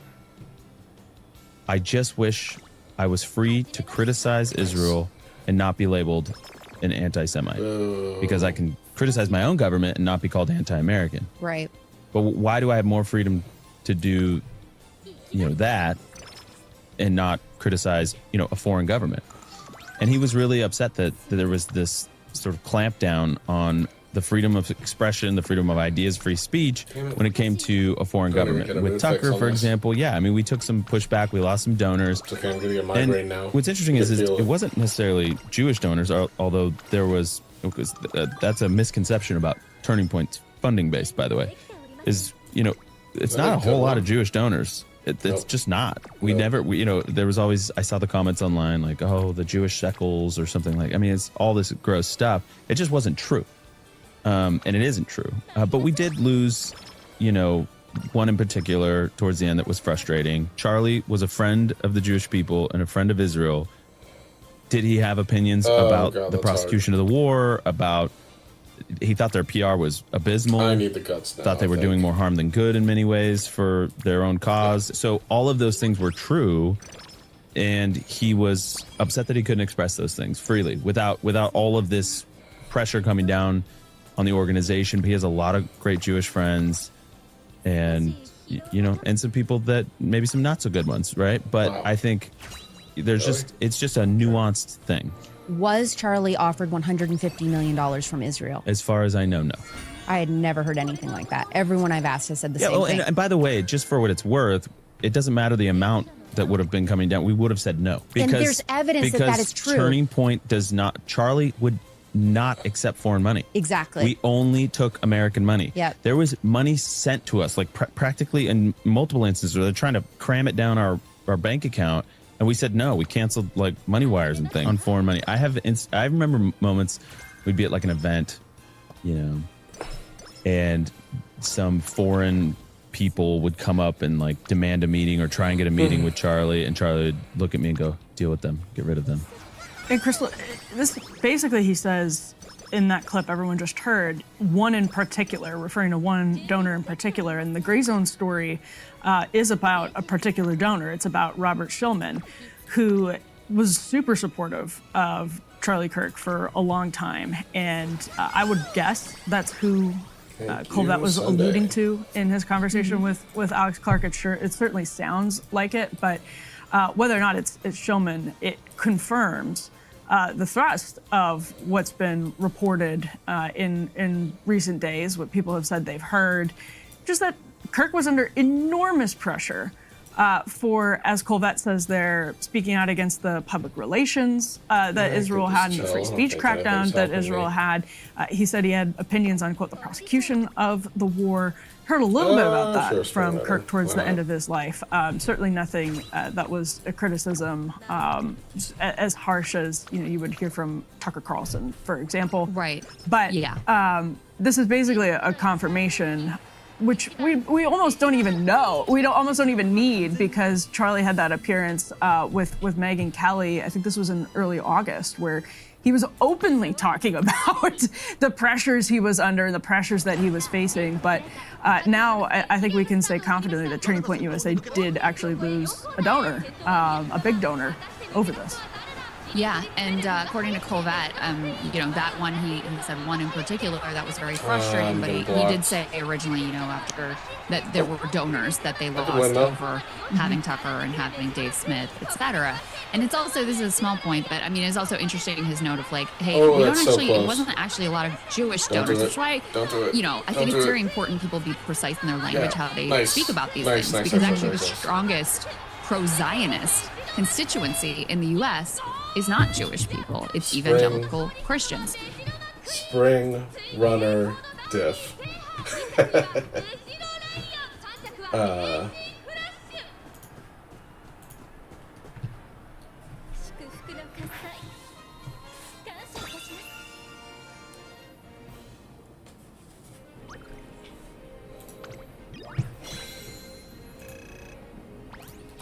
So it would be no surprise to me that some of the people who pulled support over just the platforming of Tucker Carlson were not Jewish. Very possible that they were, evangelical Christians or others who just are, closely Trump aligned, etc. That's why, I like framing this story as everybody versus the Jews is actually anti-Semitic and is also not accurate in terms of the reality of the political dynamics that play out here with regard to the U.S.'s unequivocal and constant support for Israel. But in a lot of ways, he did confirm at least this report from the Gray Zone and Max Blumenthal, and as you said, it also confirms what was already leaking out to the public. Okay. No one should be under the illusion that Charlie Kirk was anything but relatively and consistently pro-Israel. But I also get the sense, and Emily, you probably track this more closely than I have, like I can just imagine Charlie Kirk became this, activist at a very young age. And, his role was backing up the administration, providing, the talking points that would back up the administration's line, backing up Trump, whatever. Super unlucky. And now he's a 31-year-old man. And perhaps he didn't want that relationship just to be, okay, whatever Trump says, I'm going to back up. He maybe was chafing at that role a bit. We know the reporting about how he obviously publicly was opposing a strike on Iran, and that he tried to raise those concerns with Trump and was really, berated for that in particular.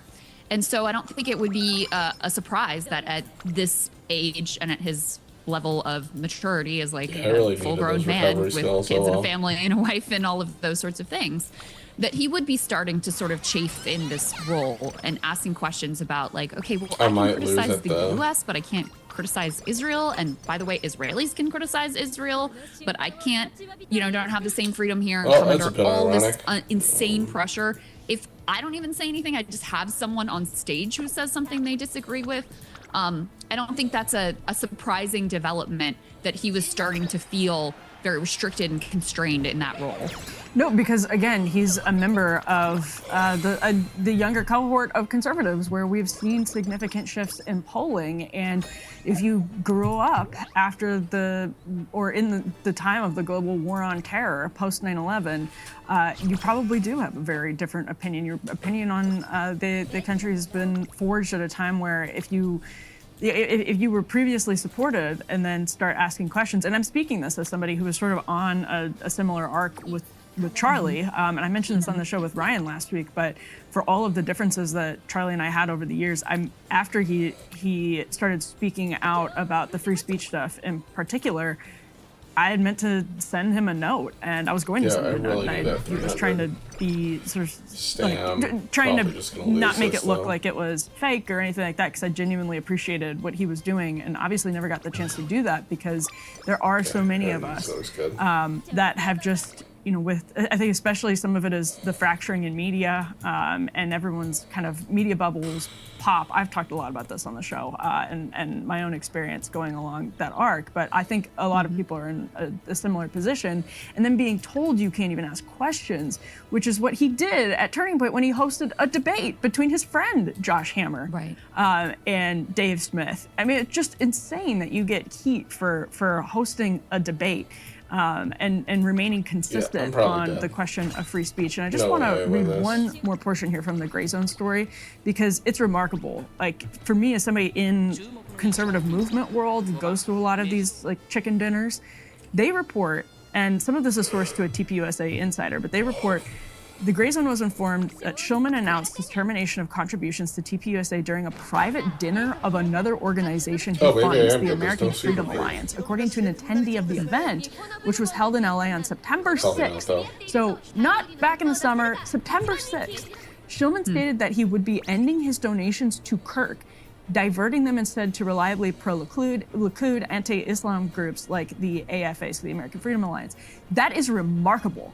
I have never seen anything like that at a conservative movement event. I've never seen stated that he would be ending his donations to Kirk, diverting them instead to reliably pro-Likud, anti-Islam groups like the AFA, so the American Freedom Alliance. Oh shit, maybe I can win. No way. Culture's gonna kill me. Right?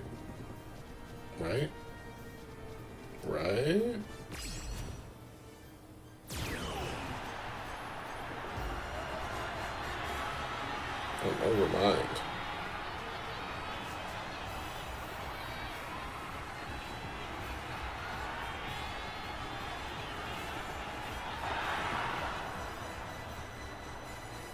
I lost him at Ono. Wild.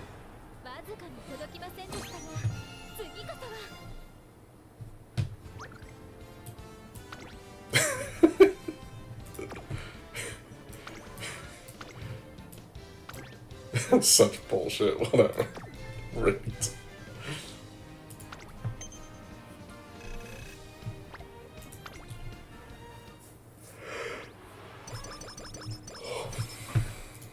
That is remarkable.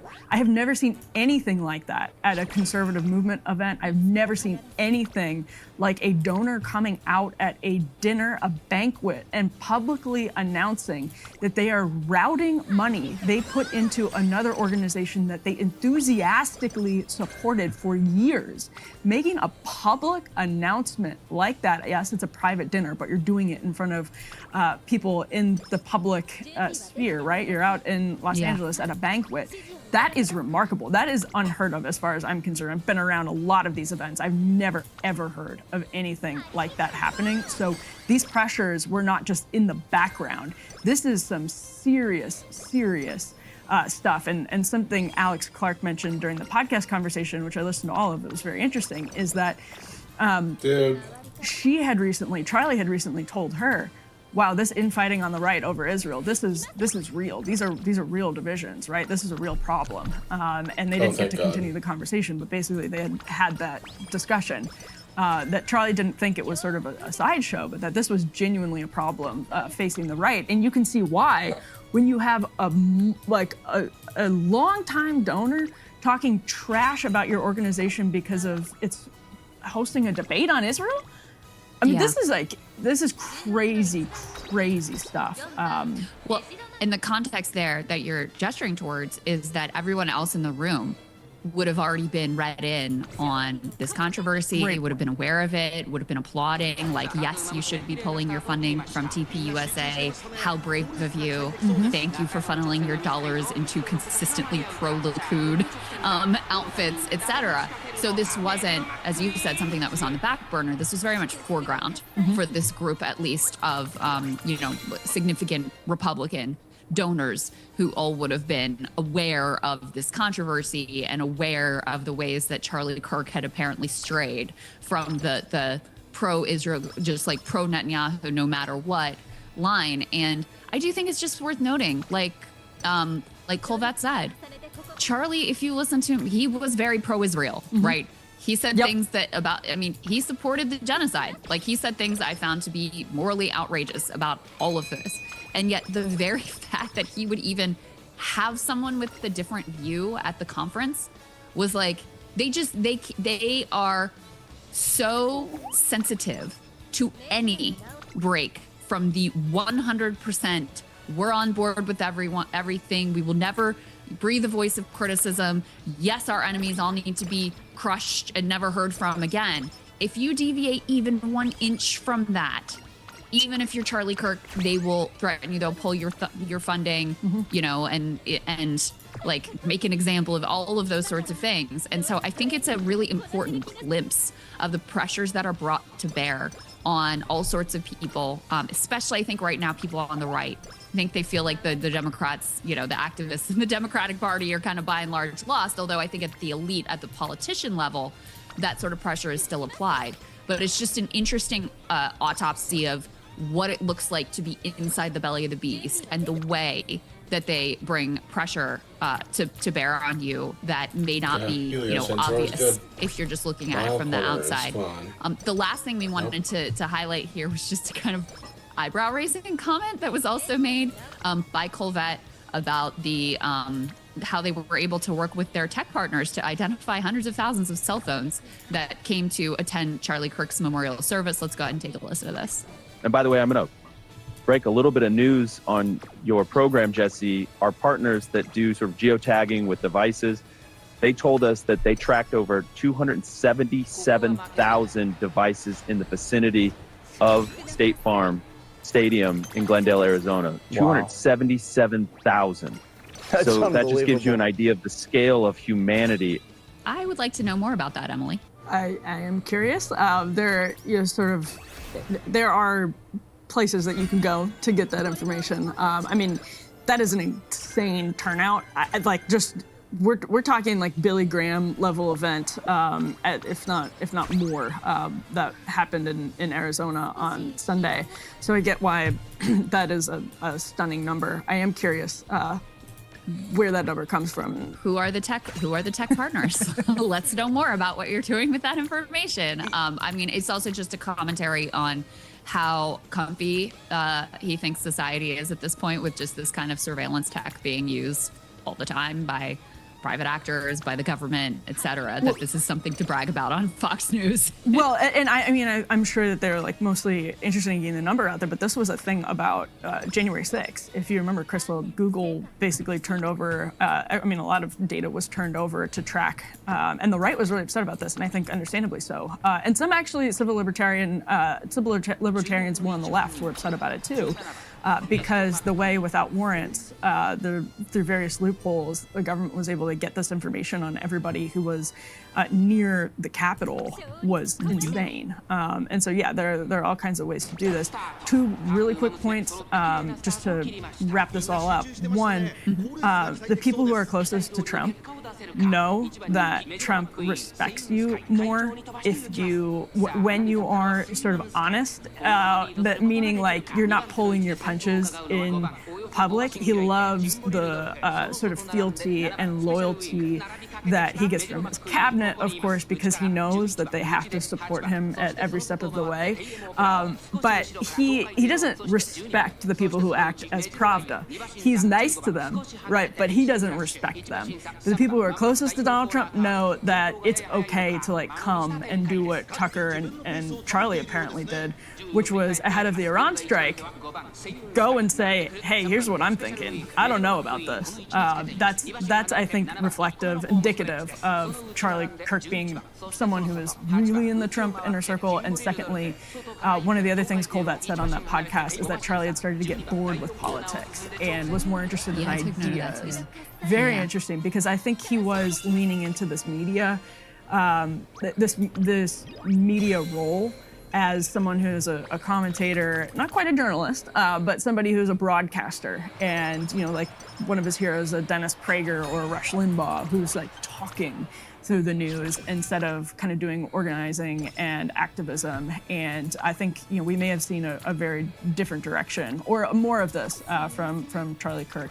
Now, Crystal, Joe Rogan went into some of the theories about what may have happened with the assassin. I don't think there's any evidence of, while we're talking about, you know, Israel, obviously people have tied this into the various conspiracy theories about this assassination, having still some big questions that are unanswered. I'm not on the Israel did it bandwagon, but you know, it's also worth talking about what was happening behind the scenes with donors, because it tells us so much, as you said, about what's happening inside of the right now.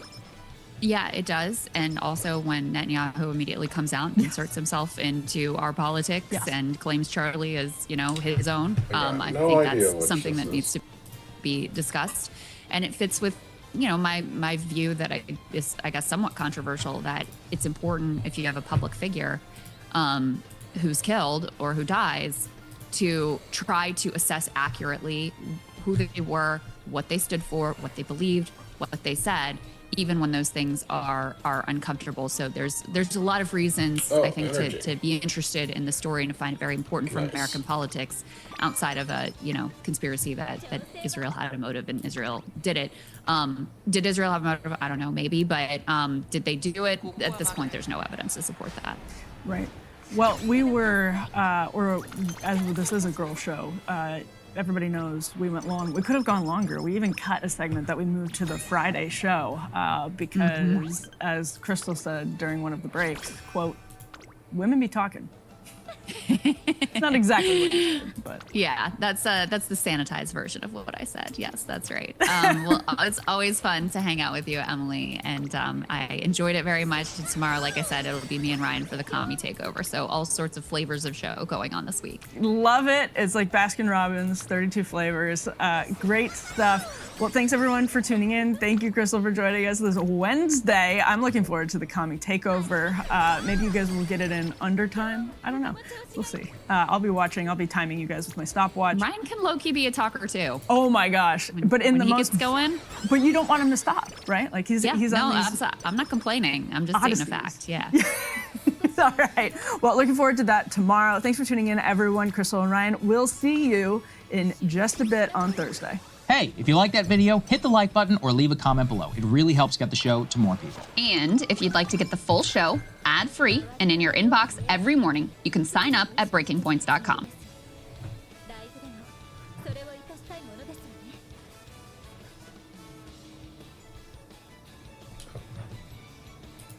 We're continuing to learn.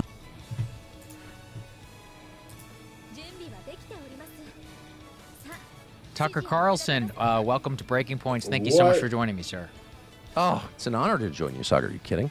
Well, Tucker, I think it's so poignant to talk to you 24 years after 9/11. I'm 33. It was the foundational moment of my life. It's the only reason I'm interested in politics. I read The Looming Tower shortly after it came out, and it shattered my conception of the Bush administration.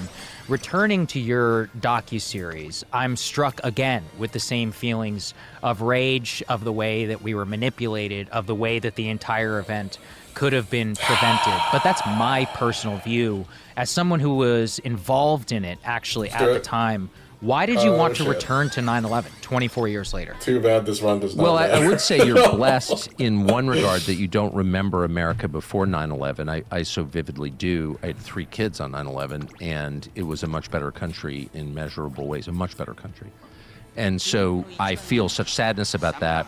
I feel tormented by it, and of course I was caught up in the propaganda, some of which I believed uncritically, some of which I sort of forced myself to believe. And so I feel guilt and shame about that, and I feel rage for the extent to which I was manipulated myself, and that I passed on things that were untrue to, at the time, was a significant audience. I worked at CNN, and I was on the second biggest show. You know, we weren't setting the agenda in the world or anything, but it definitely had a lot of viewers, and it was meaningful. At the time, if you said something on that show, and I said a lot of things on that show that were untrue, and so I'm mad about it, and I'm also mad by how legitimate patriotic questions about 9/11 have been suppressed through intimidation, and I'm mad at myself for being manipulated by that also. So it's a complicated stew of rage at other people, disappointment in myself, and so you come to a point in life where you're like, well, what can I do? What can you do about the past? Well, nothing, because it's the past. So you can create something new. I mean, this is the best argument, by the way, if you had a sub-perfect childhood for having a ton of kids, because how do you fix something that's already taken place? Impossible, except by creating something new and better. And so, not having more kids in response to 9/11, but we did make a documentary, and we found kind of what you'd suspect, but a lot more of it, I guess, that basically the core lies started with the Bush administration. And there were foreign actors involved in that, for sure. But, I'm an American, and I often say I'm mad at Israel because it's interfering in our internal affairs, which it is, and did then too. But ultimately, I'm maddest at the Americans involved. Honestly, I know everyone's like, you're obsessed with Israel. I'm actually obsessed with my own government and its shortcomings. And the Bush administration, which I supported, roughly speaking, and of course I knew the president and a number of people who worked for him very well. And those people lied. Ooh, wow, did they lie in pretty obvious ways. Like any normal journalist at the time would have been able to detect the 9/11 Commission, for example, was a total sham. It was pre-written before the investigation. Okay, the conclusions were already written when the investigating started. So, like, by definition, it was a fraudulent enterprise. And any journalist at the time could have found that out, and pretty much none did. What does that tell you? It tells you a lot. It tells us so much. I have my original copy behind me, actually, of the 9/11 Commission, and I was thumbing through it again after watching your episode on it, because it all just it all comes back from the Saudi connection to the missing pages, which were held up for years despite the constant heroic campaign of the families and the survivors of 9/11. But when you put it together, Tucker, the biggest questions around 9/11 actually still remain relatively unanswered and unexplored. So what did you find in your docuseries, from Building 7 to the 9/11 Commission, the dancing Israelis, how the reports in some cases preempted the attacks? For years, people were smeared for asking questions about many of those that I just mentioned. All are legitimate, in my opinion, and were quashed almost immediately after the attack took place in service of the war in Iraq and of the Bush administration's agenda. So returning to it now with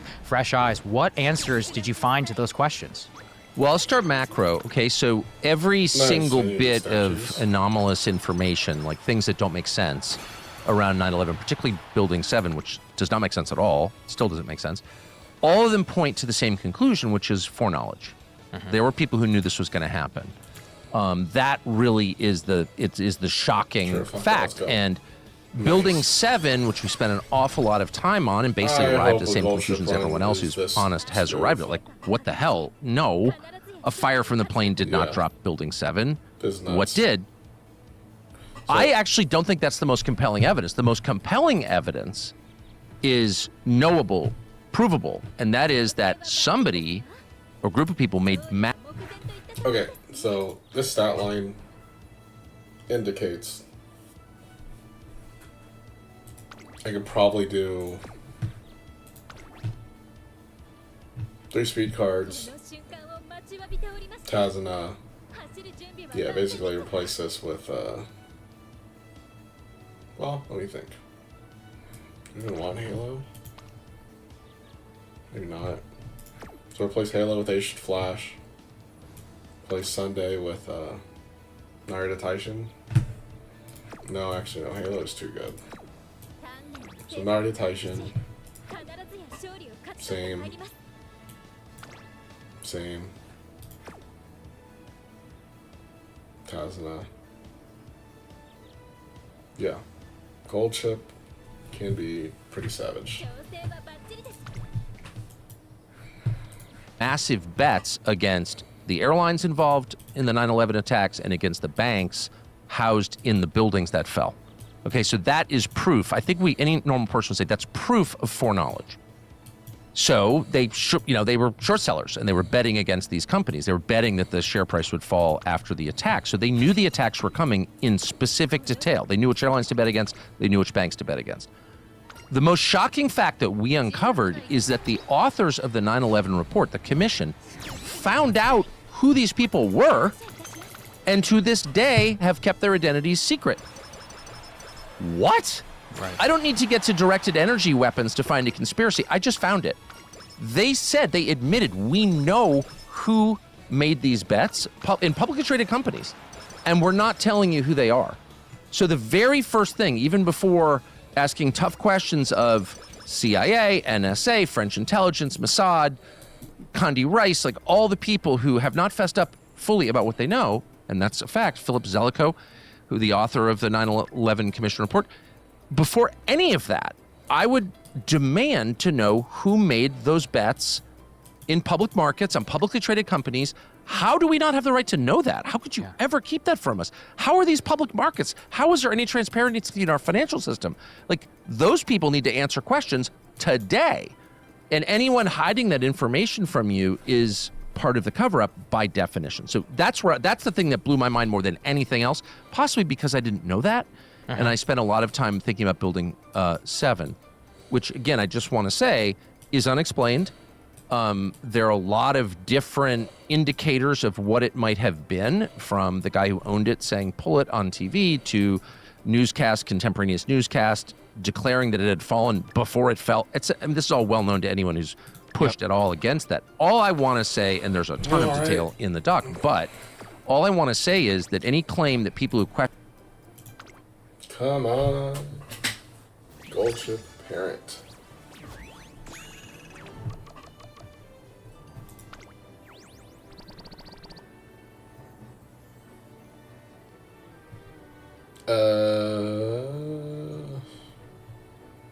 Damn. 1-star stamina, really?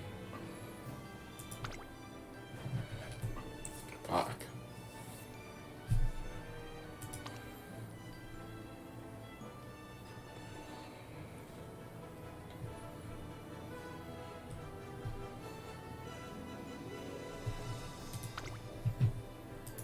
Whatever. Guess I just gotta roll some more later.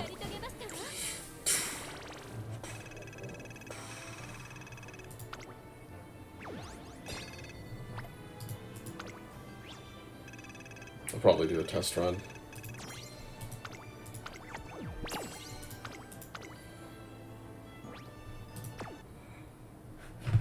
Question the fall of Building 7 are conspiracy theorists is itself a psyop designed to control you, and that's not acceptable. Not when 3,000 people die. I'm so glad you said that. It resonates with me because I was that guy. Ton of detail in the doc, but of what it might have been from... How is there any transparency in our financial system? Like, or asking tough questions of CIA, NSA, French intelligence, Mossad, Condi Rice, like all the people who have not fessed up fully about what they know, and that's a fact, Philip Zelikow, who the author of the 9/11 Commission report, before any of that, I would demand to know who made those bets in public markets, on publicly traded companies. How do we not have the right to know that? How could you ever keep that from us? How are these public markets? How is there any transparency in our financial system? Like, those people need to answer questions today. And anyone hiding that information from you is part of the cover-up by definition. So that's the thing that blew my mind more than anything else, possibly because I didn't know that. And I spent a lot of time thinking about building 7, which, again, I just want to say is unexplained. There are a lot of different indicators of what it might have been, from the guy who owned it saying pull it on TV to newscast, contemporaneous newscast, declaring that it had fallen before it fell. And this is all well known to anyone who's pushed at all against that. All I want to say, and there's a ton of detail in the doc, but all I want to say is that any claim that people who question the fall of Building 7 are conspiracy theorists is itself a psyop designed to control you. And that's not acceptable. Not when 3,000 people die. I'm so glad you said that. It resonates with me because I was that guy. I was frozen. I felt frozen out by the mainstream media. I was in Barnes & Noble reading Jesse Ventura's book. It's all I had access to. There was no independent media or any of that at the time. And I'm sitting there thumbing through, obviously, Loose Change, any of those. I'm not saying all the claims in them held up, but the point is that there was a massive public appetite. And actually, again, what strikes me with the doc is that the 9/11 Commission, if we compare it, let's say, to the Pearl Harbor Commission, both are completed in times of war, from when the necessity of a story that comes together for a very purposeful agenda, it just seems to align so carefully. And it's only years later, one of my favorite books in the 1980s, At Dawn We Slept, which actually goes to the tick-tock of the entire Pearl Harbor attack. It took us 40 years to reveal the truth. It would have been nice to know it actually in 1944 as well. Do you see it as part explicitly as a cover-up, to perpetuate the war machine, which had already happened? Or was it, the deepest conspiracy is that it was done specifically to spark the war machine? Where do you fall on that question? Well, let me just congratulate you on knowing that there was a Pearl Harbor Commission in the Senate and that they did produce a report. And the report is actually, which I've read, is damning. It's damning. It doesn't explicitly say what we now know is true, which is Roosevelt knew this was coming. He wanted it to come because he wanted to join the war in Europe. He'd been funding Stalin. Let me say again, funding Stalin. So completely bonkers that it's hard to believe that happened. And he wanted to join the war, of course. And we know that now. But yes, there's a precedent for this. So that is you've hit right on the question. And the truth is, I don't know what it was. It might have been there were a lot of things going on simultaneously, as is usually the case. So you have CIA, which is intent on building human intelligence sources.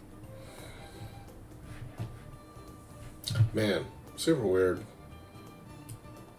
I probably just get Scarlet.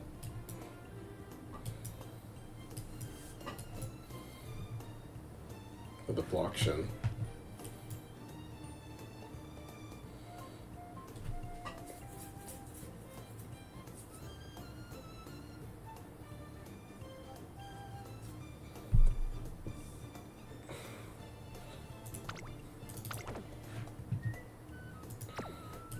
I'll have enough in a few days to level both, I think.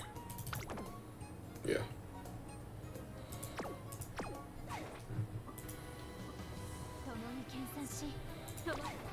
イベントが始まりましたね。まっすぐ挑まれると、こちらもまっすぐ返したくなるんですよね。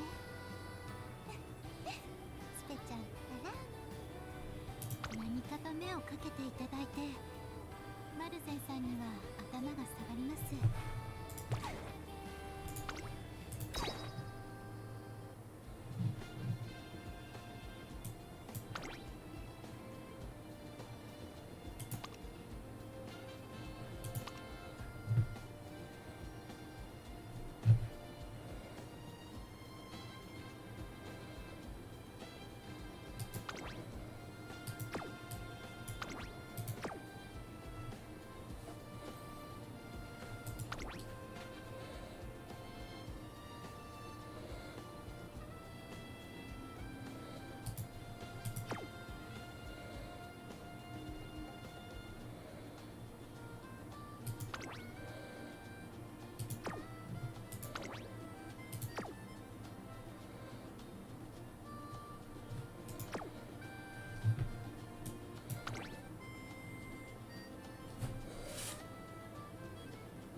Oh, Game Center.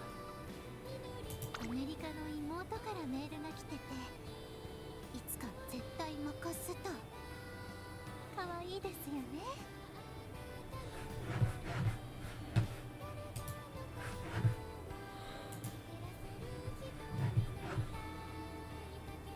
ウマ娘の頂点を目指すこの道、その果てまでどうかお付き合いくださいませ。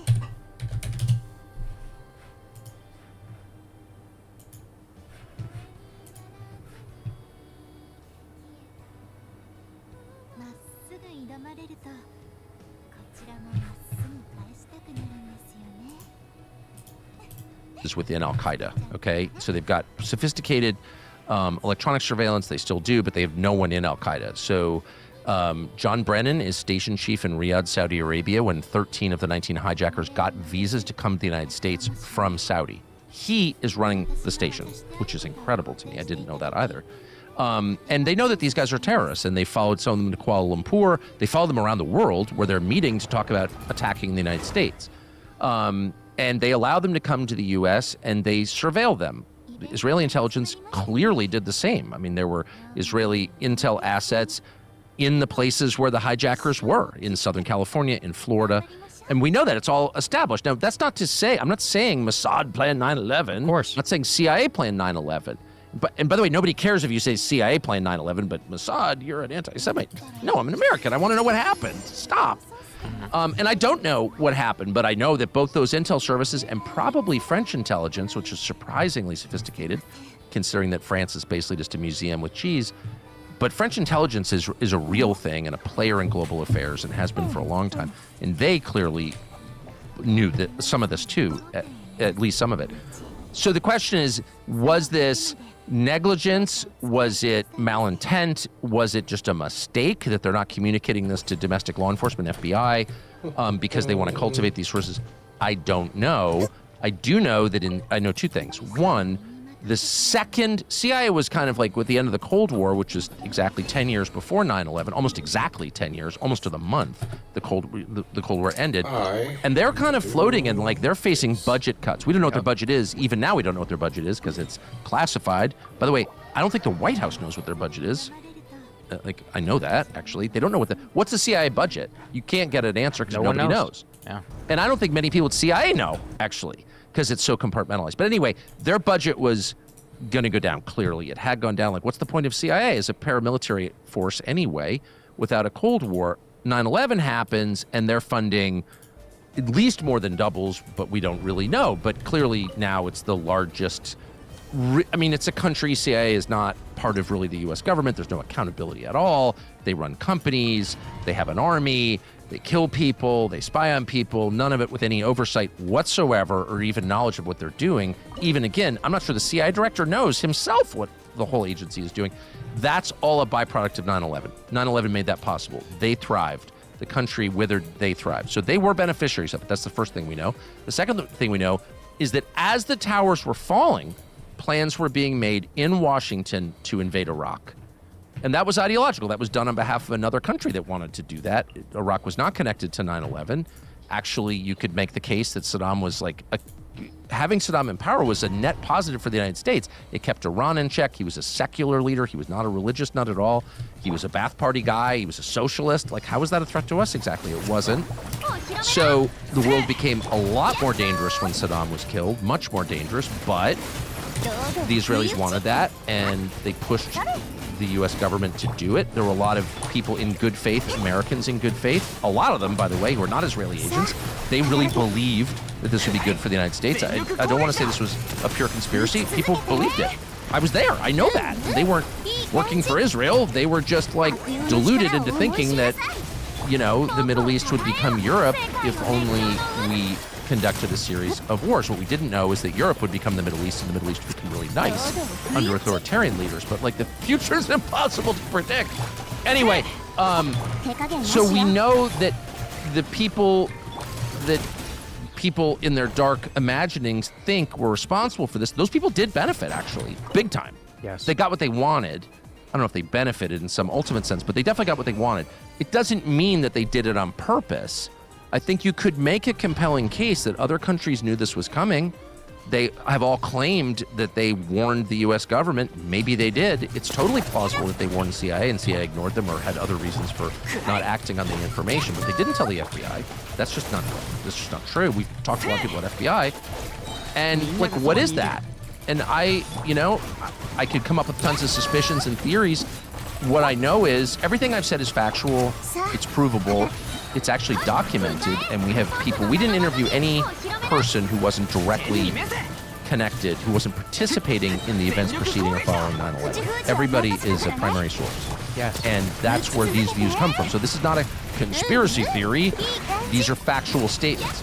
What do they add up to? They add up to the need to have an honest conversation without intimidation from, whomever on Twitter, because we have a right and an obligation to know, or this will happen again. And by the way, it has happened like multiple times since then.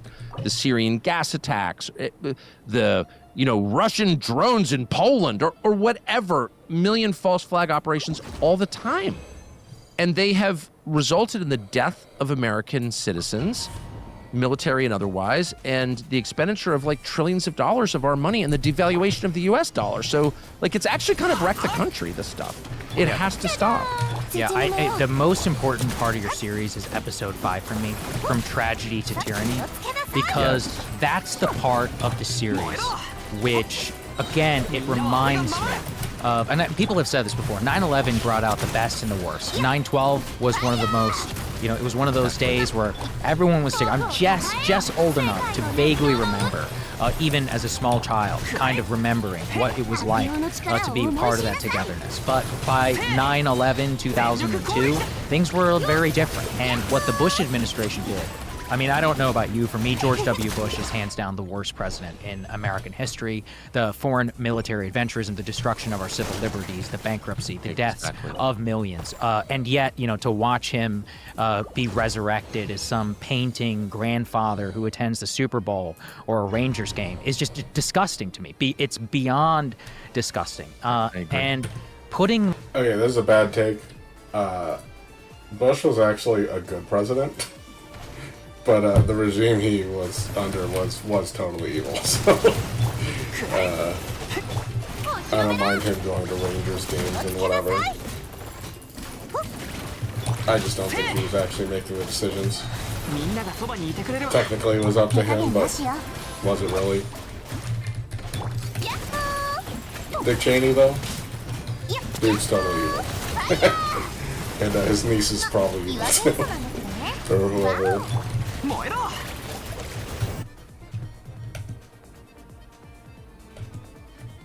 That together, the rage inside has not surpassed, because I've met so many who suffered because of 9/11, namely American service members. But one of the things that I want to return to is you were talking about your role on cable at the time. And I always think it's very poignant. A significant portion of your audience and my audience, they were not even alive on 9/11, or they don't remember it. Why was it so difficult? Because we will experience events like this, and we actually have in a smaller level scale. Why is it so difficult at the time to voice a dissenting opinion, to try and bring the country off of this track when by 9/11, 2002, just based on the historical record, the entire war machine is humming. We are going into Iraq, Patriot Act, all of it has come together. And it was time to start screaming, and very few people did. It's totally right. I've thought a lot about that, actually. And I felt like I was better positioned than most to know what was going on because I knew so many people in the administration, in decision-making roles. And because of the way I'd grown up, which is like pretty familiar with a lot of these questions, or just around them a lot, So I really was in a place where I should have called bullshit on a lot of stuff, and why didn't I? And, you always have to allow for the fact that you don't understand your own motives. And so you're a young parent with 3 kids, like maybe I'm afraid I can't pay my mortgage if whatever, there's that. There are probably venal reasons. But consciously, I'm being as honest as I can be. I didn't feel any of that. I wasn't like, oh, I must conform or I will, go bankrupt. I was very upset about 9/11. They took my emotions and the emotions of hundreds of millions of other Americans and leveraged them again. I wonder how often this happens, that people's emotions are used and abused to do horrible things against us and use them to control us. And I see this with October 7th, it was like horrifying event. Like foreign fighters come into your country and kill people at a music festival. It's the nightmare scenario, actually. Yes. And as a parent of like kids who could be at a music festival, it's like, I get emotional seeing that. But that emotion is used by unscrupulous politicians to subvert your actual interests. And you certainly see that with October 7th, but you saw it in this country with my media, and I participated in it unknowingly with 9/11. Like, I lost a friend on 9/11. It happened, I lived in Washington, the Pentagon got hit. I mean, you really felt like things were falling apart. I remember going to a gas station right after was on the phone with my editor in New York when the second plane hit. He saw it. He lived downtown in Tribeca. And so the whole thing, it just felt so personal and real. And I remember going and gassing up our Suburban at the gas station, and there was my neighbor gassing up his Suburban, and he's like, we were doing it for the same reason. Look, we may need to run. Every person felt this. Every adult, particularly every parent at the time, felt that. So you were legit afraid. Legit. Like, as Israelis felt after October 7th, we felt after 9/11. I get it. And that emotion blinded me. Interesting. And dulled my critical thinking to the point where I couldn't see certain things. And it was only, almost exactly 2 years later when I went to Iraq that I realized, oh my gosh, I was lied to. I participated in the lying. I didn't mean to, but I did. And that's when I resolved, I'm never doing that again. I'm never going to allow myself to get so fearful, angry, whatever, that bouillabaisse of emotions, that I can't think straight and that I wind up parroting lies that hurt people. So that really, thank God, I was out of that cycle by 2003, but I'm still 25 years later soul searching on this and a lot of other related topics that I didn't fully understand that I should have understood. I've taken that example to heart in very tough moments. One of them, honestly, I don't know about you, but for me, there was something really visceral about reacting to Charlie's death on the air on the 24th anniversary of 9/11. It felt very eerie for me. And you and I were supposed to talk that day to talk about this very documentary. And for me, I'm not comparing the two. It's just that to process real-time tragedy on the airwaves, also keeping in mind all of the worst mistakes of 9/11 in the immediate aftermath, I see the mass hysteria come back. Oh, yeah. And I think it's a bipartisan problem. But what really concerned me, it is a human problem. You're exactly right. That's the best way to put it. But then when I saw Pam Bondi, the Attorney General, and even the president in a case, echo a call for hate speech, I said, oh my God, we have learned absolutely nothing. How have you been thinking about that in the wake of Charlie's death? So I guess I would disagree that we haven't learned anything. I think a lot of people have learned that lesson. Fair. I do think that. And the media landscape is so different now. I mean, it is so much less centralized. We've talked about this at great length, and your success is just like the perfect example. Rogan had been around a long time. Megyn Kelly been around a long time. I've been around a long time. And then, transitioned into a different form of media. You hadn't been around at all. You just decided you thought these things that went online and became huge. So you're the greatest testament to how, in my opinion, to how much things have changed. Thank you. And it's just it's wonderful to see it, because I think that for all the problems with independent media and social media, they're way better than what we had because they're harder to control. So I actually feel like people have been much better this time. Like, you fool me twice, it's my fault. And that people really feel that way. Now, you can get to the point where you don't believe anything and you're resistant to actual evidence, which itself is a form of insanity, and you don't want to go there. Just because most conspiracy theories have proven true, which they have, doesn't mean that every far-out claim is true, because they're not. Right. So you want to stay rational, but from my perspective, so that was not even a temptation for me. But from my perspective, it was like, I really, knew Charlie Kirk legitimately well and was legitimately close to him, and was thrilled he was just a great person to talk to because he was so open-minded about stuff. And so I was very, very upset when he died. But one of my first thoughts was, you have to, his memory is not served by lying at all. And I feel this way about 9/11, which didn't affect me any more or less than most Americans, but I really felt at the time like an American. There was a real sense of Americanness then that is basically gone, partly as a result of 9/11. It's also sad. But anyway, the point is, if you want to serve a memory of a person or a nation, act honorably. If you think the person and the nation are honorable, and I did think America was honorable, and I know Charlie Kirk was honorable as a fact, he was honorable. So how does lying serve that? It actually desecrates the memory of the person you're claiming to celebrate. Like, don't do that. So, being honest, and simultaneously not being irresponsible, by the way. I mean, all kinds of people had really dark suspicions the second he was murdered, which I get.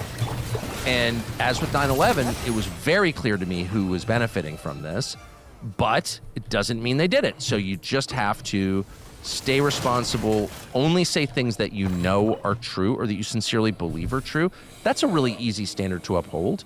When you get upset, it becomes something you need to remind yourself of, but objectively, it's a simple, good standard that all of us should hold to. And I got so mad, for example, at Condoleezza Rice, particularly because Condoleezza Rice is still celebrated as some sort of like genius or something when she's a sub-genius, I'll say. Totally conventional, but she's also had a real hand in hurting the United States, in denying Putin asked to be in NATO. He asked to be in NATO, which would have solved like all of our problems. NATO existed to contain Russia. Now Russia wants to join the alliance. Oh my gosh, we've won. And she convinced George W. Bush, this is a fact, not to allow that. So I think we can say that Condoleezza Rice is at least indirectly responsible for millions of deaths in Russia and Ukraine. Like, that's really a crime. And yet she's like head of the Hoover, whatever they're calling. I mean, it's also, she's gotten all the rewards and all the merit badges of our diseased fake meritocracy. And that drives me so crazy that I was tempted, because it's so unfair, it's such an assault against justice, that I was so tempted in my head to be like, Condoleezza Rice knew this was coming. But I don't have any evidence of that at all. Yeah. So you do have to pull yourself back a little bit. I think that's fair. You should. I think that's very important. And actually, that kind of gets to one of my next questions for you is we've spent a lot of time here on the show talking about those questions. And I'm exactly like you. We can talk potentially about benefit, etc., but we do have to still deal in the realm of facts. But kind of... I'll be right back. I'll go to the bathroom.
俺に任せてくれ。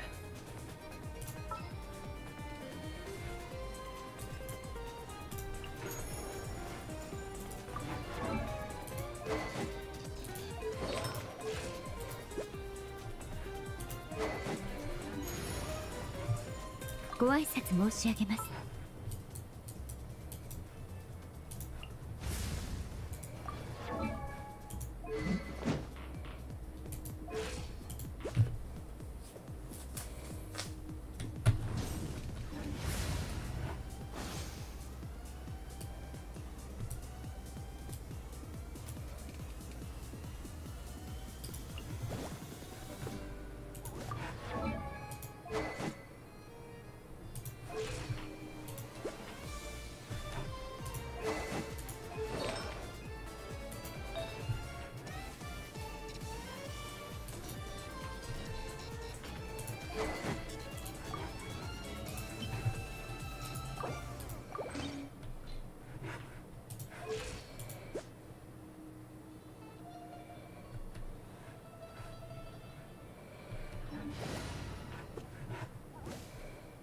槍に磨きをかけるよ。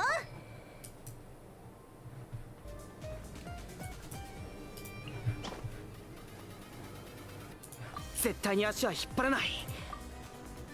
できる限り。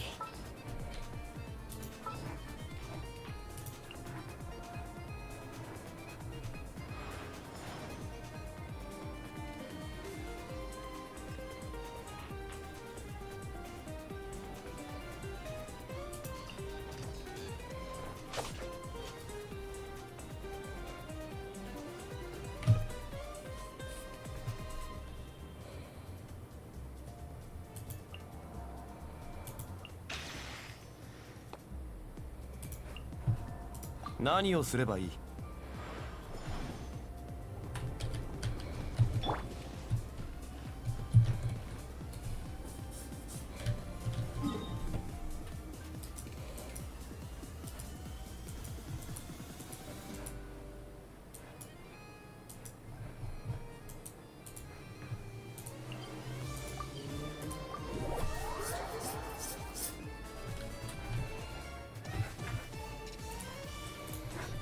？Tying the two things together, what appalled me is that guys like George Tenet and these CIA employees and FBI directors, they suffered nothing after 9/11. They got more power. They became more important. They became heroes. You know, they were celebrated in the famous pictures. I'm kind of ruminating on Kash Patel in the wake of Charlie's assassination, just in his handling of the investigation. And I'm curious, like, are you satisfied with his performance here publicly in the wake of Charlie's death? And then broadly with the conventional explanation that we've received so far from law enforcement? I haven't received any kind of explanation. So the key question is, you're telling me Tyler Robinson did it? Totally willing to believe that. I don't have any evidence anyone else did it. You're telling me he confessed to it, and that's his rifle. Happy to believe that. Right. The missing piece for me is, how did a guy who's apparently kind of mainstream become so non-mainstream that he decided to murder a stranger with a bolt action 30-06? That's a big transition. You know, maybe literally a transition. I don't know what it is. You need to tell me how that happened. And by the way, if you don't tell me how that happened, if you tell me that we can't talk about it because we don't want to, you know, prejudice the jury or it's going to affect the prosecution or whatever, there's no case where that's true. I've covered this stuff for 35 years. I was a police reporter. You know, they always give you a sense of what they make their case in public most of the time. True.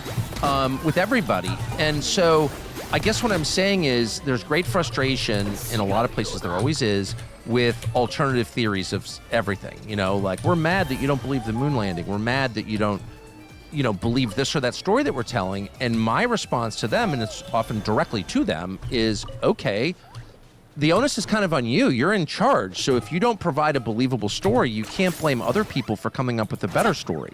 So it's really your moral obligation, especially if you're a government official trying to hold this fractious country of 350 million together, it's your moral obligation to hold this country together with truth and the promise of justice. And justice comes from truth.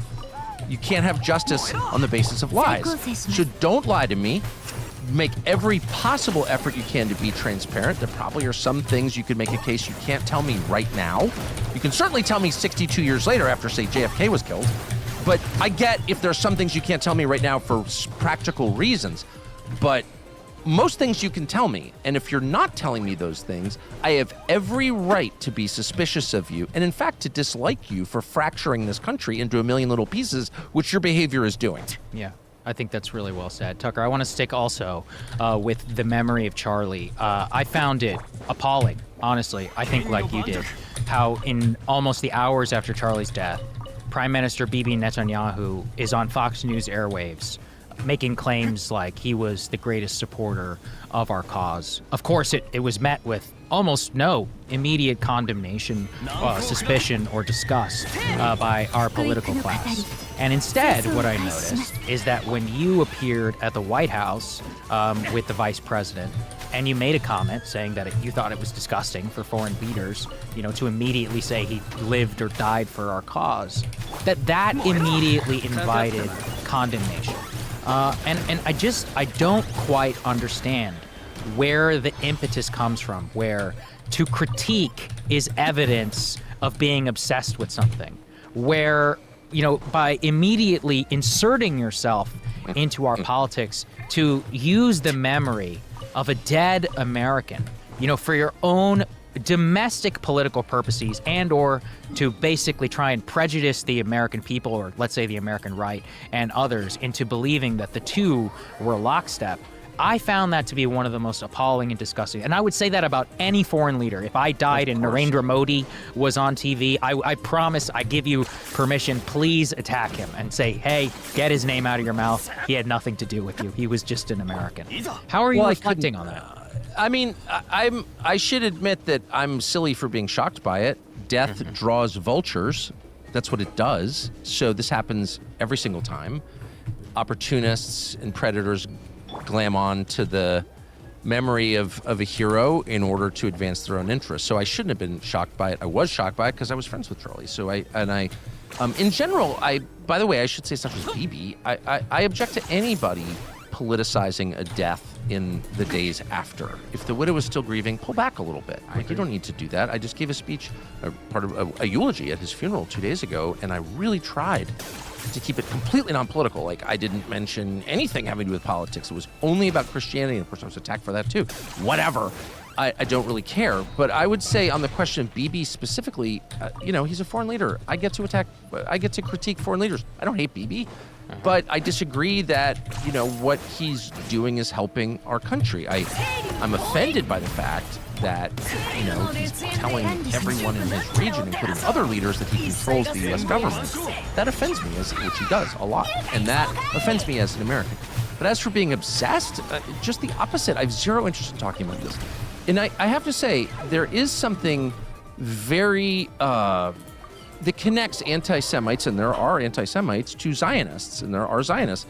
And that is, they both see the world through the same lens. Everything is about Jews. Yes. And I just don't see the world that way at all. I just don't at all. But they do, because hate and narcissism are twins, it turns out. And I just feel like if there's one thing I want to say to the internet, it's like, not everything is about Jews. I don't know.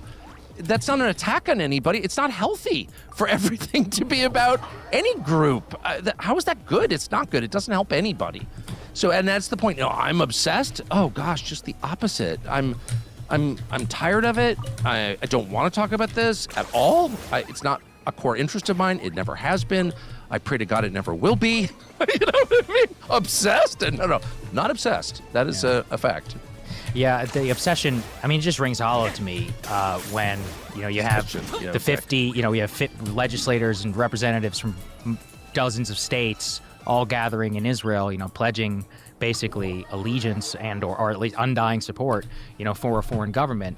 The conundrum and the contrast in which who is obsessed and who is not, it strikes true. But to get away from that, and the Bibi one specifically, there has been quite a lot of discussion around Charlie and Israel. You would be better positioned. And I want to be very clear, we are not in any way implying that Israel had anything to do with his death. It is, however, a separate question, one I believe forced on American political discourse by the Israeli prime minister to sort out that question of his views if he's going to say wholeheartedly that Charlie was lockstep with the secular Israeli government and, let's say, all of its policies, in all of its foreign policy and its war policy, etc. That does then bear discussion for a future, kind of reckoning with the American rights relationship to Israel. And as you said, there were complicated feelings by Charlie. I believe he actually had me on his show almost a month before he died, I believe, after seeing me on your program. And I think it was very specifically to sort through these types of questions.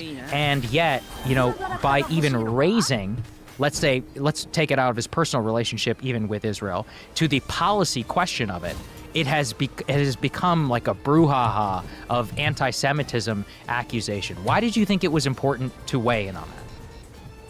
Because it's so poisonous and it's such an obvious lie. And I don't, you don't need to take my word for it. Charlie's all over. I mean, in public. I knew him well. He was just at my house. So when we talked all about this, because he was under such intense pressure to cancel a speech that I was scheduled to give for him in December. And I said to him many times, I don't need to give the speech. I don't want to cause you problems. I don't actually care that much about these issues. Like, I don't need to.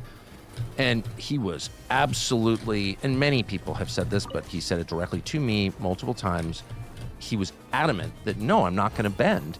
So, but Charlie's views on Israel were like really well known. The fact that he had you on, that he was close to Glenn Greenwald, he invited the wonderful Dave Smith, such a decent man, much maligned man, to Turning Point in July. Like, you don't need to do that. What are you doing? In fact, he invited me. None of those people hates Israel at all. Mm-hmm. Dave Smith and Glenn are Jewish. Like, what? It's nothing to do with anti-Semitism. Charlie's position was really clear, and he said it a million times. I like Israel. I've gone there on vacation. By the way, this could be me talking because I feel the same way. I've always liked Israel. I'm very concerned about Bibi. He was concerned, very, very concerned about Bibi. By the way, anyone who likes Israel is concerned about Bibi because that country is in serious trouble because of him. But anyway, here's my note. Here's my red line. I'm not going to be told what to say. And I'm definitely not going to be told what to say by a foreign government or its advocates under any circumstance, because I'm an American. I care about this country more than any other. To the extent that our interests align, great. When they diverge, I will say so, and I'm not going to be bullied. He said that a million times in public. He said it a million times in private, including to me. And that's just a fact. And ask anyone who knew him. Andrew Colvett, who's was on his show every day with him and a really good friend of his, traveled with him. He just said that. That's exactly what Charlie thought. So anyone claiming otherwise is lying. I hate the fact we're even having this conversation. I know. Because I think it diminishes him.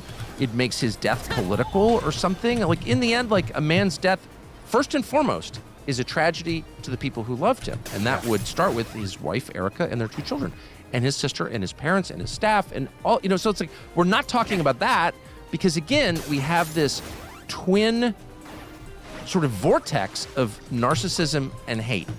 You have the Zionists and you have the anti-Semites, and they feed off each other in this way that drowns out consideration of anything else. It's so dark. Mm-hmm. It's so dark. It's bad. And each one thinks the other's the problem. But if you wake up every morning obsessing about Jews, whether you're a Zionist or an anti-Semite, you're not helping at all. That is a sickness.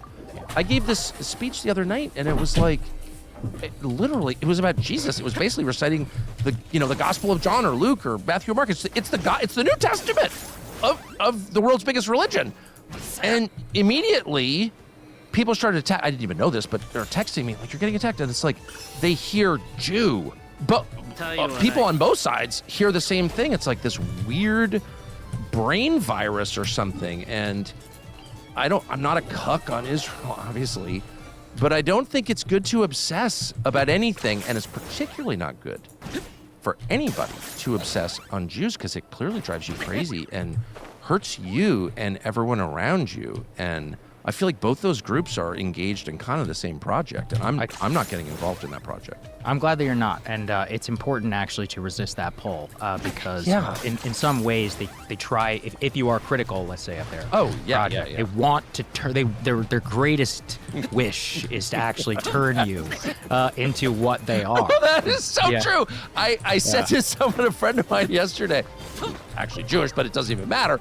I said, I'm going to deny my haters the satisfaction of becoming a Nazi. I'm just not going to do that. I don't believe that. I'm not going to do it. I'm sorry. I don't care. Yeah. I think that's really poignant. The last thing here, just on Charlie, I know it's a bit sidetracked, but I haven't seen you since, is I really liked that you were celebrating some of his more populist views on economics. And Charlie was working this out for himself. Something you and I had discussed as well is just, look, the Turning Point discussions also centers around donors. As you and I know, Israel is not the only third rail they are allowed to touch in the conservative movement. A lot of it actually centers around basic questions of, let's say, entitlement, housing, something you and I have discussed at length. What was it like to see him process that? Because it's like what I would know of Charlie was kind of more of Koch brothers, libertarian, more view of economics. And then, when he had me on his show, it wasn't just to talk about Israel, although, of course, that's all anybody noticed. It was predominantly to talk about young people not being able to afford housing and the downstream social effects of how that will crush a younger generation, of which is a totally bipartisan problem, one which I think that the left has an answer to. I don't say it was necessarily a good answer, but it is an answer. I don't see it yet from an organized political movement, and it's one of the things he was really grappling with at the very end. And so, I'd love for you to speak on that as somebody who probably encouraged him more on that direction, elevated it on your show, and why you think that's important direction for anybody in any American political project to explore. Bless you for saying that. And this is the kind of reductionism that drives me bonkers that I was just yelling about, where everything is about Israel or the Jews or whatever. Charlie wasn't like that at all. I'm not like that. You're not like that. What we actually talked about, we were not whispering about EB or whatever. Most of our conversations were whispering about tax rates. Yeah. And the last interview that he did with me, which was, several weeks ago here, was 100% about what you just said. And his views had evolved. They had evolved in Israel. That's a fact. But they had evolved even more on economics and on the point of an economy. What is the point of why are we doing this? And, you want to have a free market system. You want to have capitalism. The alternatives seem pretty dark.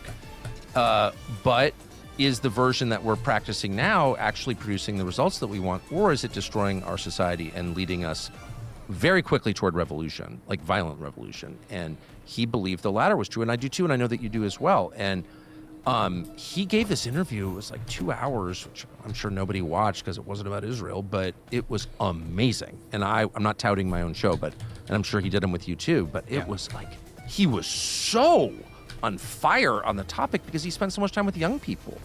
And I do think it's kind of well known now that young people are definitely mad at Israel. There's no doubt about that.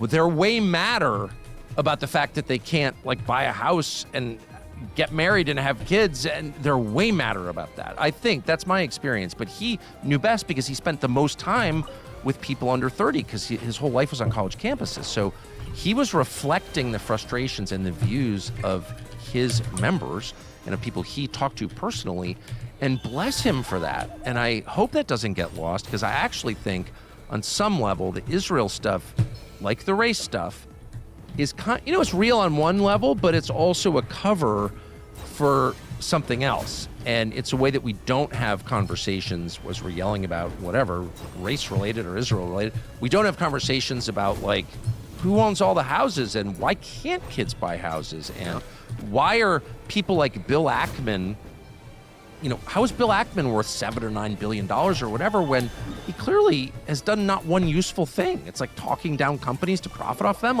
Tell me why that's good. And I actually said that at the last Turning Point event, because I just can't. It's nothing against Bill Ackman. I don't hate Bill Ackman, but he's a symbol of a system. He's a symbol. There's so many Bill Ackmans. Why is our society awarding the greatest spoils to the people who contribute the least? It's simple. It's that simple. He's not creative. He's not interesting. He's not smart, but he's worth $7 billion. Just speak slowly so I can understand how that works.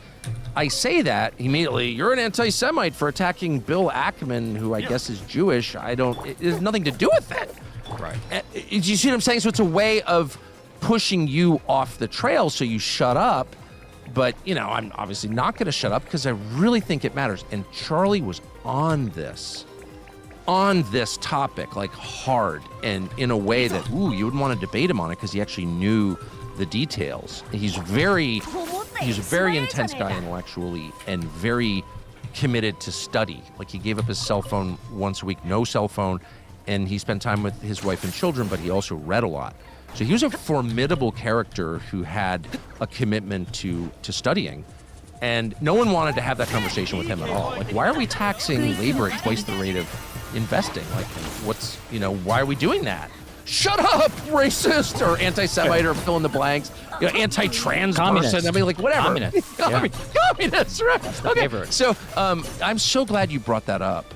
Really? Well, I brought it up because I want to keep 9/11 through the through line. That was the story of the 2000s. Is that throughout the 2000s, we're fighting the war in Iraq. The top line story, everyone just kind of ignores the Bush tax cuts in 2003. It's just a bipartisan rubber stamp. We just move on with our lives. 2008 happens. We have a president elected on the mantra of withdrawing from Iraq. Oops, didn't happen. On a mantra of withdrawing the U.S. war machine, drone strikes escalate, ISIS. I mean, so many of the foreign policy disasters. Just look.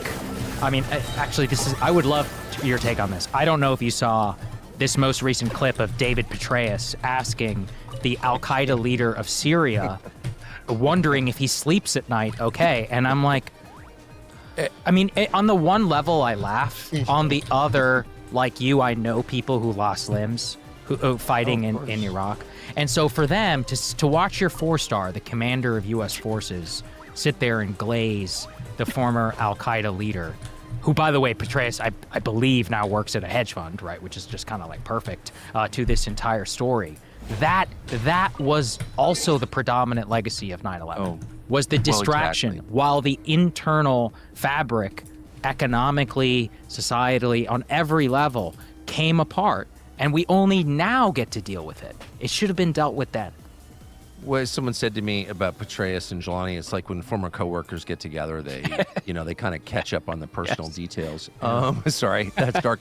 No, actually, the Jelani thing, whatever. I don't even want to get into that. His office called me and tried to set up an interview, and he was in New York. And I'll talk to anybody. I mean, I'll talk to anybody and have.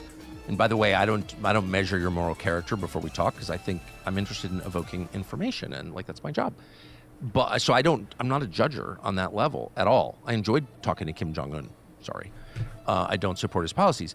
But Jelani is like one of the very few where I was like, I'm not going to do that because I don't want to be pulled into that propaganda campaign because it's so dark. Like, how in the world? That's like right out of Animal Farm, where the pigs and the farmers in the end are indistinguishable from each other. That's like, really?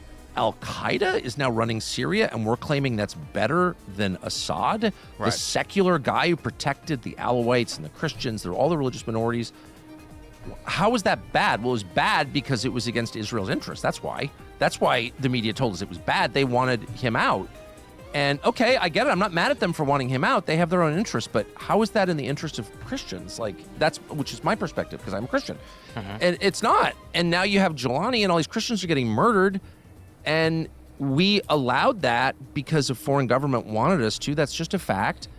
And shut up, defender of Assad. And it's like, what? I don't even care anymore. But I'm definitely not going to participate in your rehabilitation campaign for a guy who's overseeing the murder of religious minorities who was an Al-Qaeda leader. I thought if there was one thing that we could all agree on, it's Al-Qaeda's bad. ISIS is bad. Like, that's just bad. And if you wake up in a world where David Petraeus is like, how is it over in ISIS world? You guys sleeping okay? Then like the charade is total. It's just, it's total, and it's bewildering for people. And I worry about our country, actually. I worry about people flipping out over stuff like this over time. That made me want to flip out because it's 24 years after 9/11, and I go, so what was the point of war on terror and of destroying it and our bankruptcy and everything abroad if we're just going to end it by celebrating Al-Qaeda coming into power so that the Greater Israel Project can march on into a portion of Syria? Was that really that was the point this entire time? Because if you told me that in 9/12/03, I would never have believed you. And I was a crank teenager who believed the worst about the Bush administration. And even I would be like, nah, there's no way, man. But you're better off being a crank. I'm so glad you were a crank. I was a crank teenager too, actually. It was a different set of issues, of course. But I don't know how I became so conventional. And by the way, by Washington standards, I was like unconventional. Right. I mean, very That's unconventional. But it was incredible how conventional I actually was. And I'm ashamed of that. So I don't know. I hope that all of your younger listeners, they don't need the reminder from me at 56 to think for yourself. I guess they've already arrived there. But I don't think there are too many people who are going to believe David Petraeus left in the United States, are there? Probably not. I would hope so, not just on that, but the system which gave rise to this entire machine. I mean, Exactly. Tucker, how many years of our careers did we dedicate to the Syrian civil war and, all of the, not just Assad, but regime change and the funding, the moderate rebels, the CIA, and then the guy running that ends up the SecDef under Biden. And it's the same through line of 9/11, which is that you only fail upwards in this town. I remember seeing Paul Wolfowitz just take a stroll. I think it was the day after the Paris attacks. And I just couldn't stop looking at him, being like, this is your fault, man. And I know that's reductive, but it's also not, in a way. And I think what I would hope from your docuseries, the takeaway for our younger audience and your younger audience and other people listening is, the maybe apocryphal Mark Twain quote is, history doesn't repeat itself, but it rhymes. And it's rhyming a little bit too often lately. And I really appreciate you diving back into the topic and thinking about it in the context of 9/11, because I actually think it's never been more urgent than it is right now. I totally agree. Sagar, thank you. Thank you, Tucker. I appreciate your time. Hey, if you like that video, hit the like button or leave a comment below. It really helps get the show to more people. And if you'd like to get the full show ad-free and in your inbox every morning, you can sign up at breakingpoints.com. That's right. Get the full show, help support the future of independent media at breakingpoints.com.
Tucker Carlson.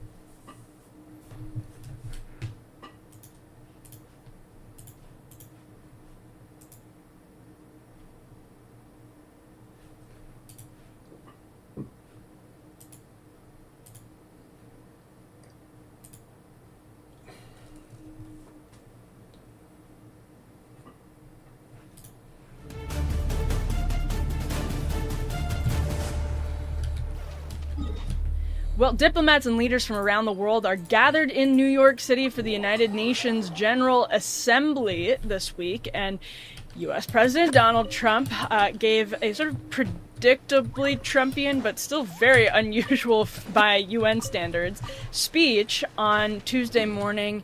It was long, and it had some really sort of stunning moments. Again, not stunning if you follow Donald Trump very closely. You've seen some of his other remarks at the United Nations, but just still unusual for the U.S. president in this type of setting. These are always important speeches where presidents lay out a sort of version of their doctrine to the best that you could, I guess, find the contours. Often you find those in UN General Assembly speeches. So let's roll some of the big moments from Trump's speech.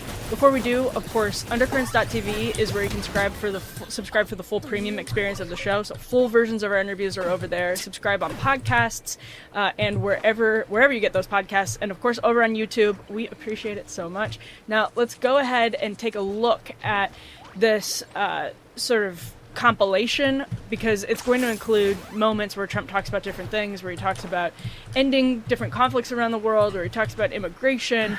And the best way that I'm just going to set it up framing-wise is to say there are two things going on that seem like they are in conflict. On the one hand, Donald Trump is making a case for a Nobel Peace Prize and for sort of global recognition, historic recognition. And on the other hand, he is making a structural case against the sort of global geopolitical elite. So take a listen.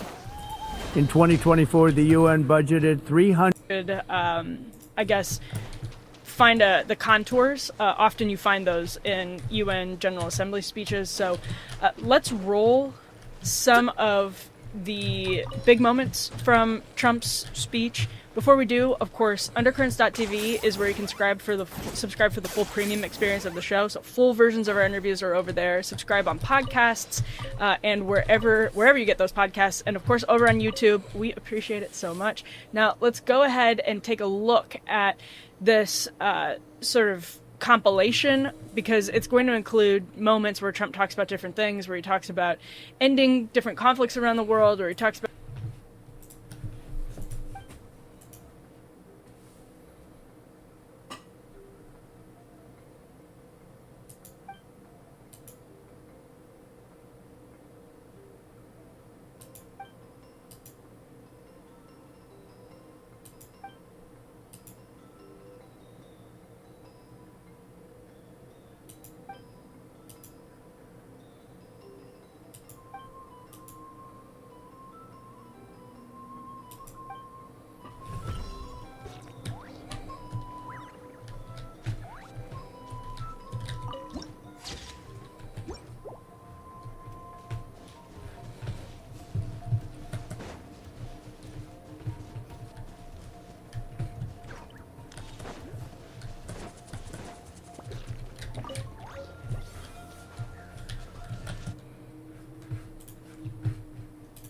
immigration.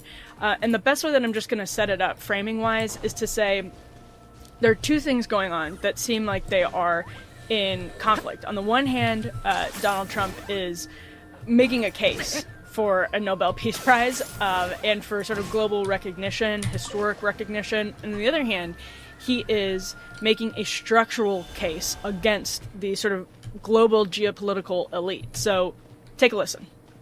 In 2024, the UN budgeted $372 million in cash assistance to support an estimated 624,000 migrants journeying into the United States.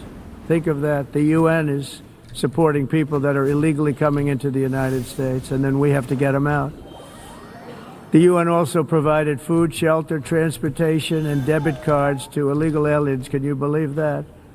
On the way to infiltrate our southern border. What took place is totally unacceptable. The UN is supposed to stop invasions, not create them. Likewise, in a period of just 7 months, I have ended 7 unendable wars. They said they were unendable. You're never going to get them solved. Some were going for 31 years, two of them, 31, think of it, 31 years. One was 36 years. One was 28 years. I ended 7 wars. And in all cases, they were raging with countless thousands of people being killed.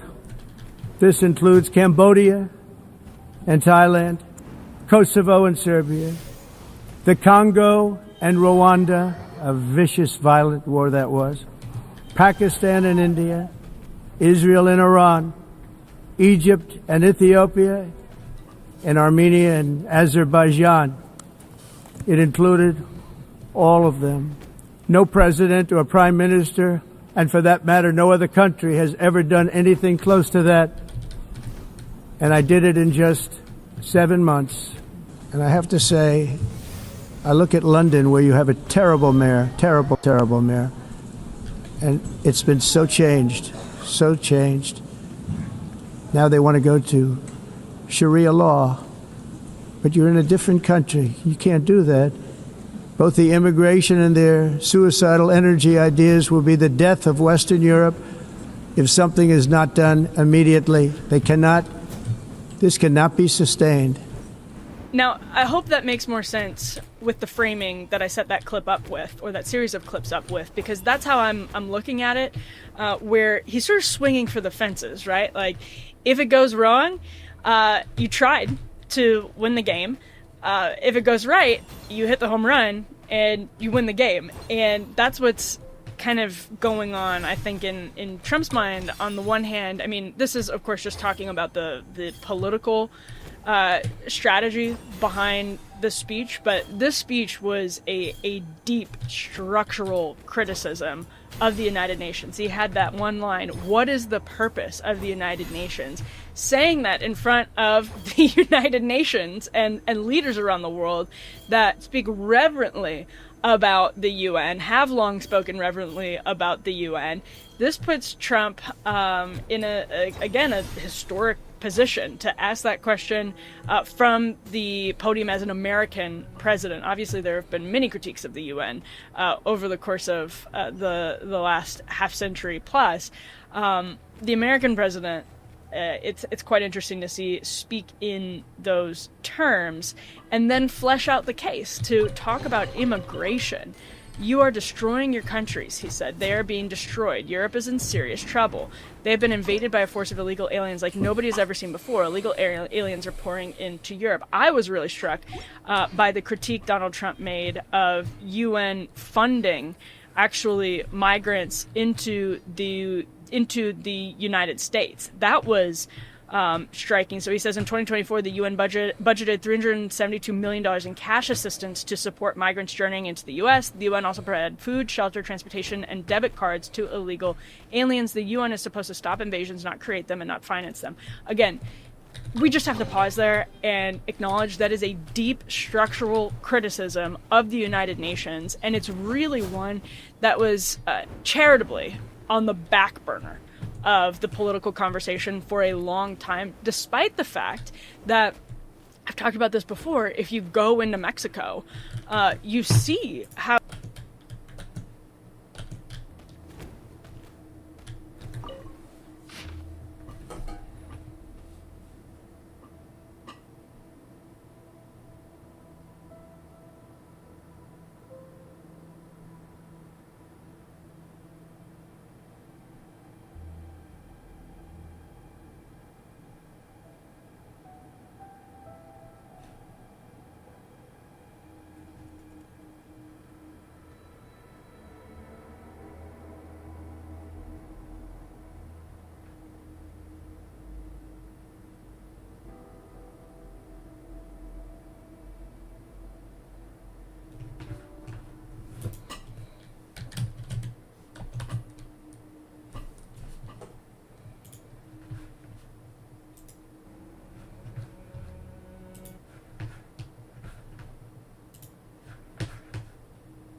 cool.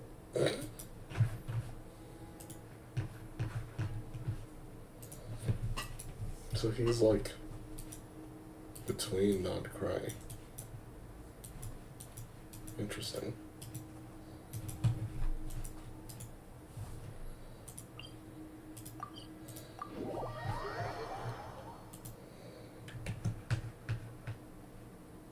Oh, maybe that's why the whales are there.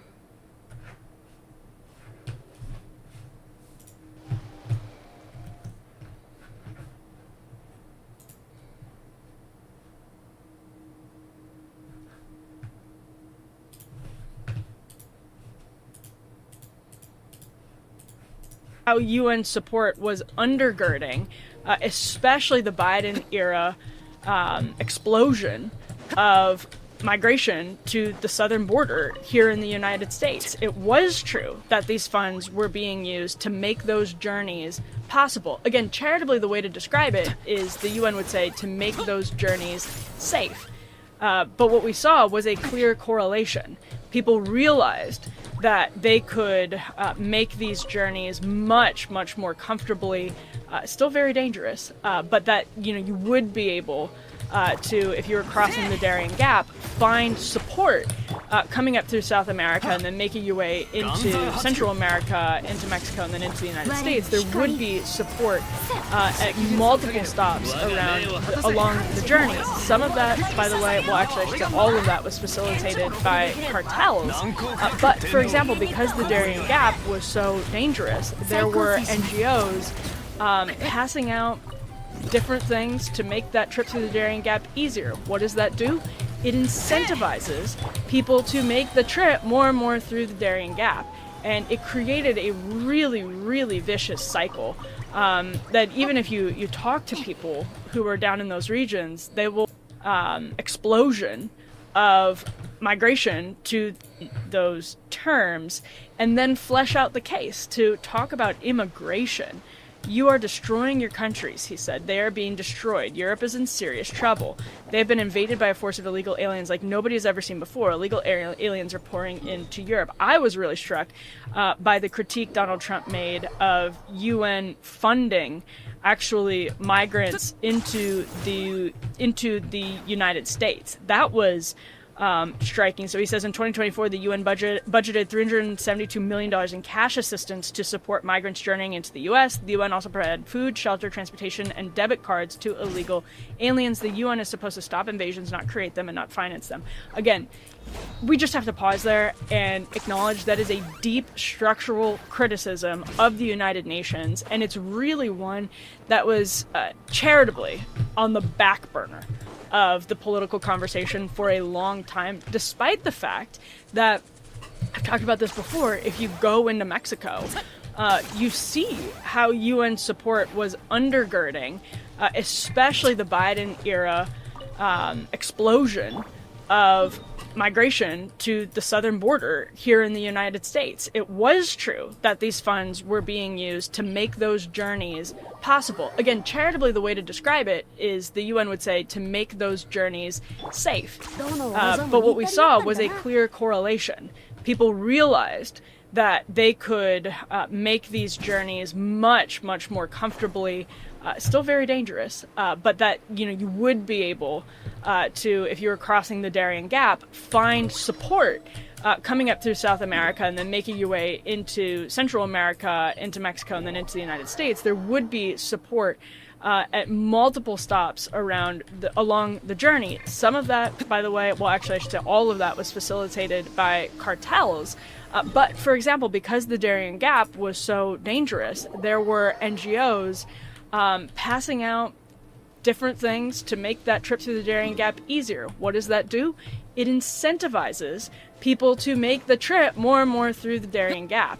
And it created a really, really vicious cycle that even if you talk to people who are down in those regions, they will pretty openly talk about UN debit cards and support programs. And I remember years ago going through UN annual reports, disbursements, and seeing basically donations from the UN to Catholic charities, evangelical charities in some cases, grants from the UN into those places that were then being turned around and used for support programs for migrants who are coming up this way. So it wasn't just to say, well, people are going to make the trip anyway, they have to be supported. It was actually something that was then encouraging an explosion in migration as people realized there would be more support along these dangerous, cartel-driven journeys. And it really became a huge, huge source of consternation for conservatives in the United States. But to make this case at the UN, in front of the UN, again, we are talking about a deep structural criticism. This happens all over the world. This is not just a problem that the US deals with. And Trump is trying to do two things at once here. He's trying to pitch himself as this historic hinge figure who is a force for peace.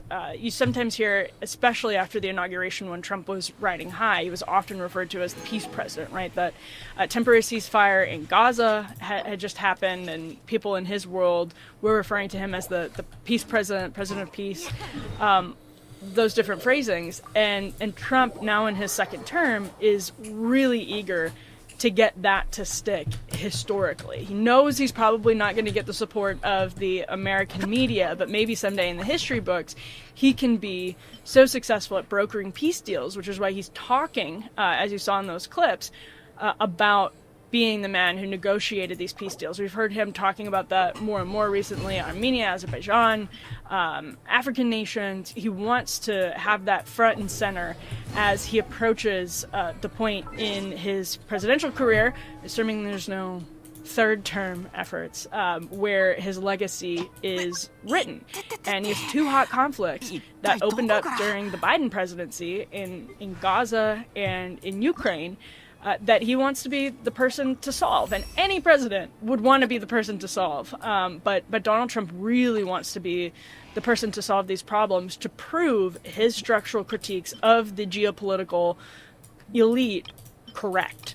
It's not just a matter of coming in and brokering the peace deals, being Jimmy Carter, certainly not being Jimmy Carter. It's him coming out historically and saying these institutions were hindering the peace process.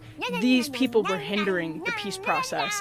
My criticism of them is correct because look at the peace that was achieved. Look, for example, I mean, NATO, as much as the sort of people who talked a big game about Trump's criticisms of NATO when he first came on the scene and then was elected president in 2016, many of them have been proved wrong about his sort of tough talk towards NATO, what that could actually accomplish.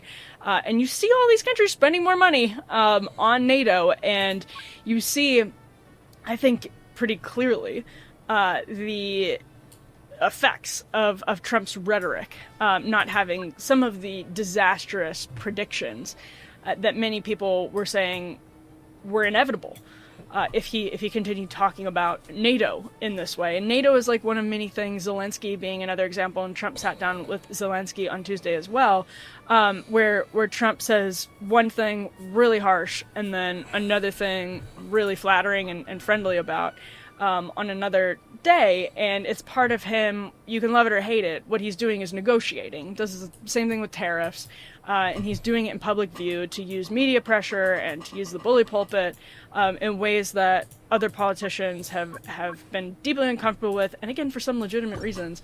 But Donald Trump wants to prove his case correct, saying that him coming in here and using the sort of American bully pulpit to be a Roy Cohn type negotiating figure. I was going to say mafioso, but I think that's probably a little too pejorative in this case because, then you look at deals like the TikTok deal, I think it's probably more apt in something like that. But in his sort of broad critiques of the global elite, he wants to say his country is still the power broker. He's still in charge. The United States has been too sort of willing to extend itself to the aid of other countries in this soft power fool's errand over the course of decades that hasn't worked, hasn't helped anyone.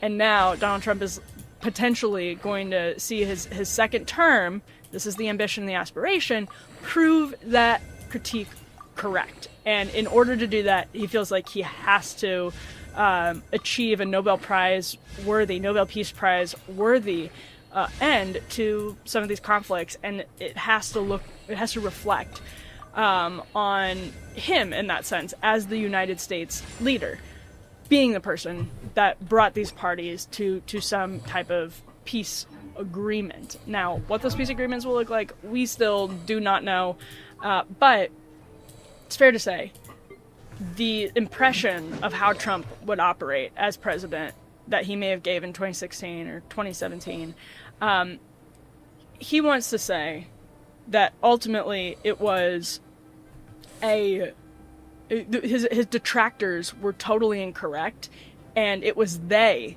who sort of had the dirty house, right? That they were throwing stones from their glass house, and he was ultimately the person who was in the right, and he's trying to do that in sort of grand fashion, not only obviously for the sake of achieving peace, which I think everybody wants. It's not really good for anybody to have so many people dying in Ukraine, so many people dying in Gaza.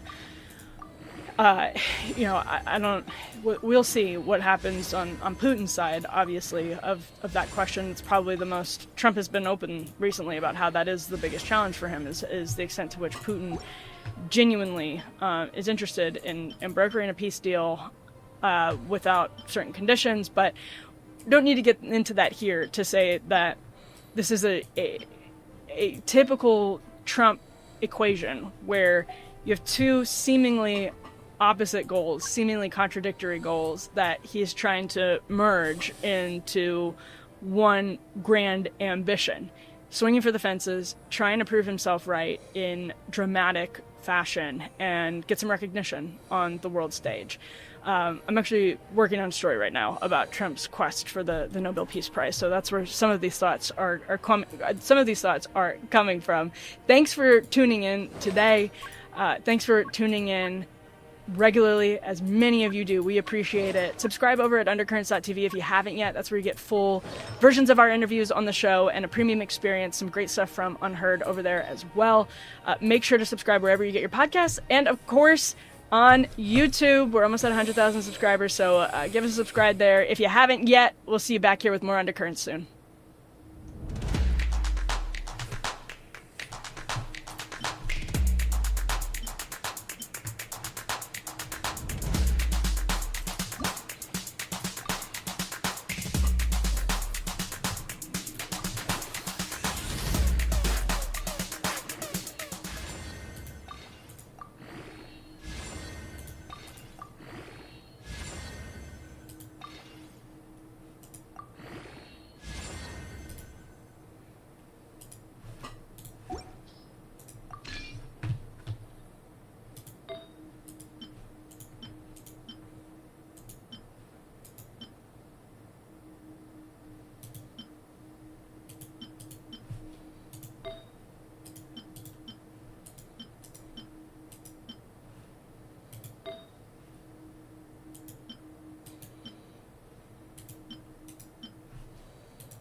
調査に7割、判断に。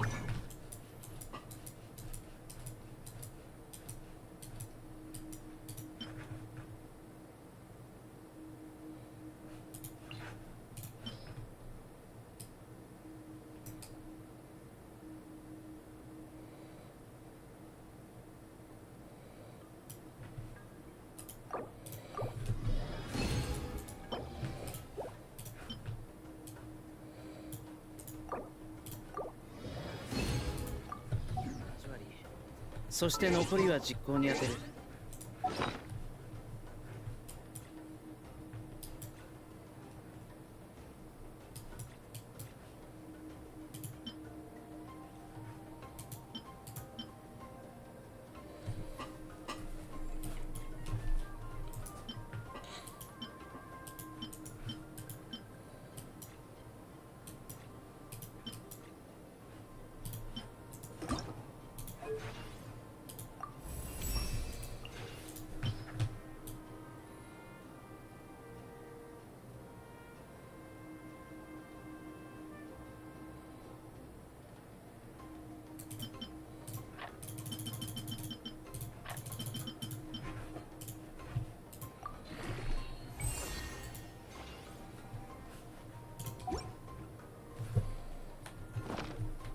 これが俺のスタミナ。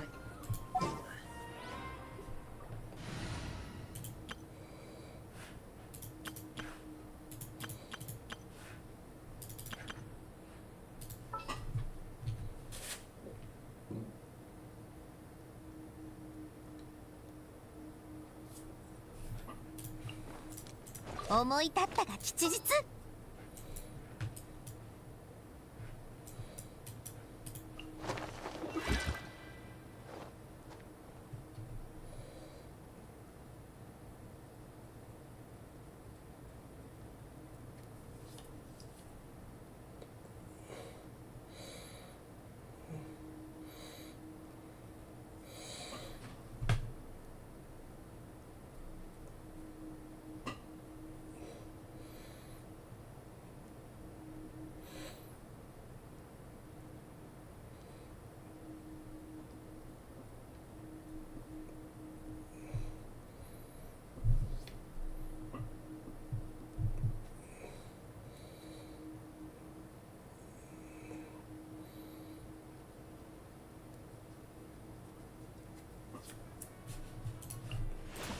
喜んで。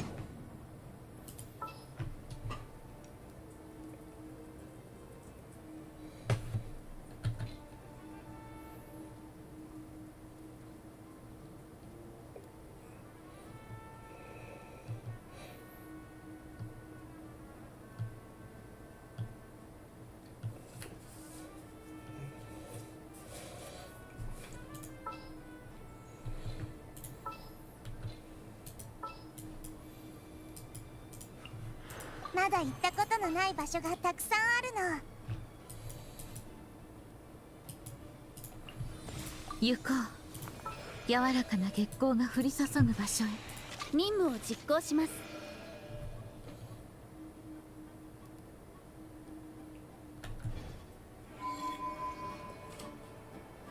世の中にこんな場所があったなんて。道に迷わない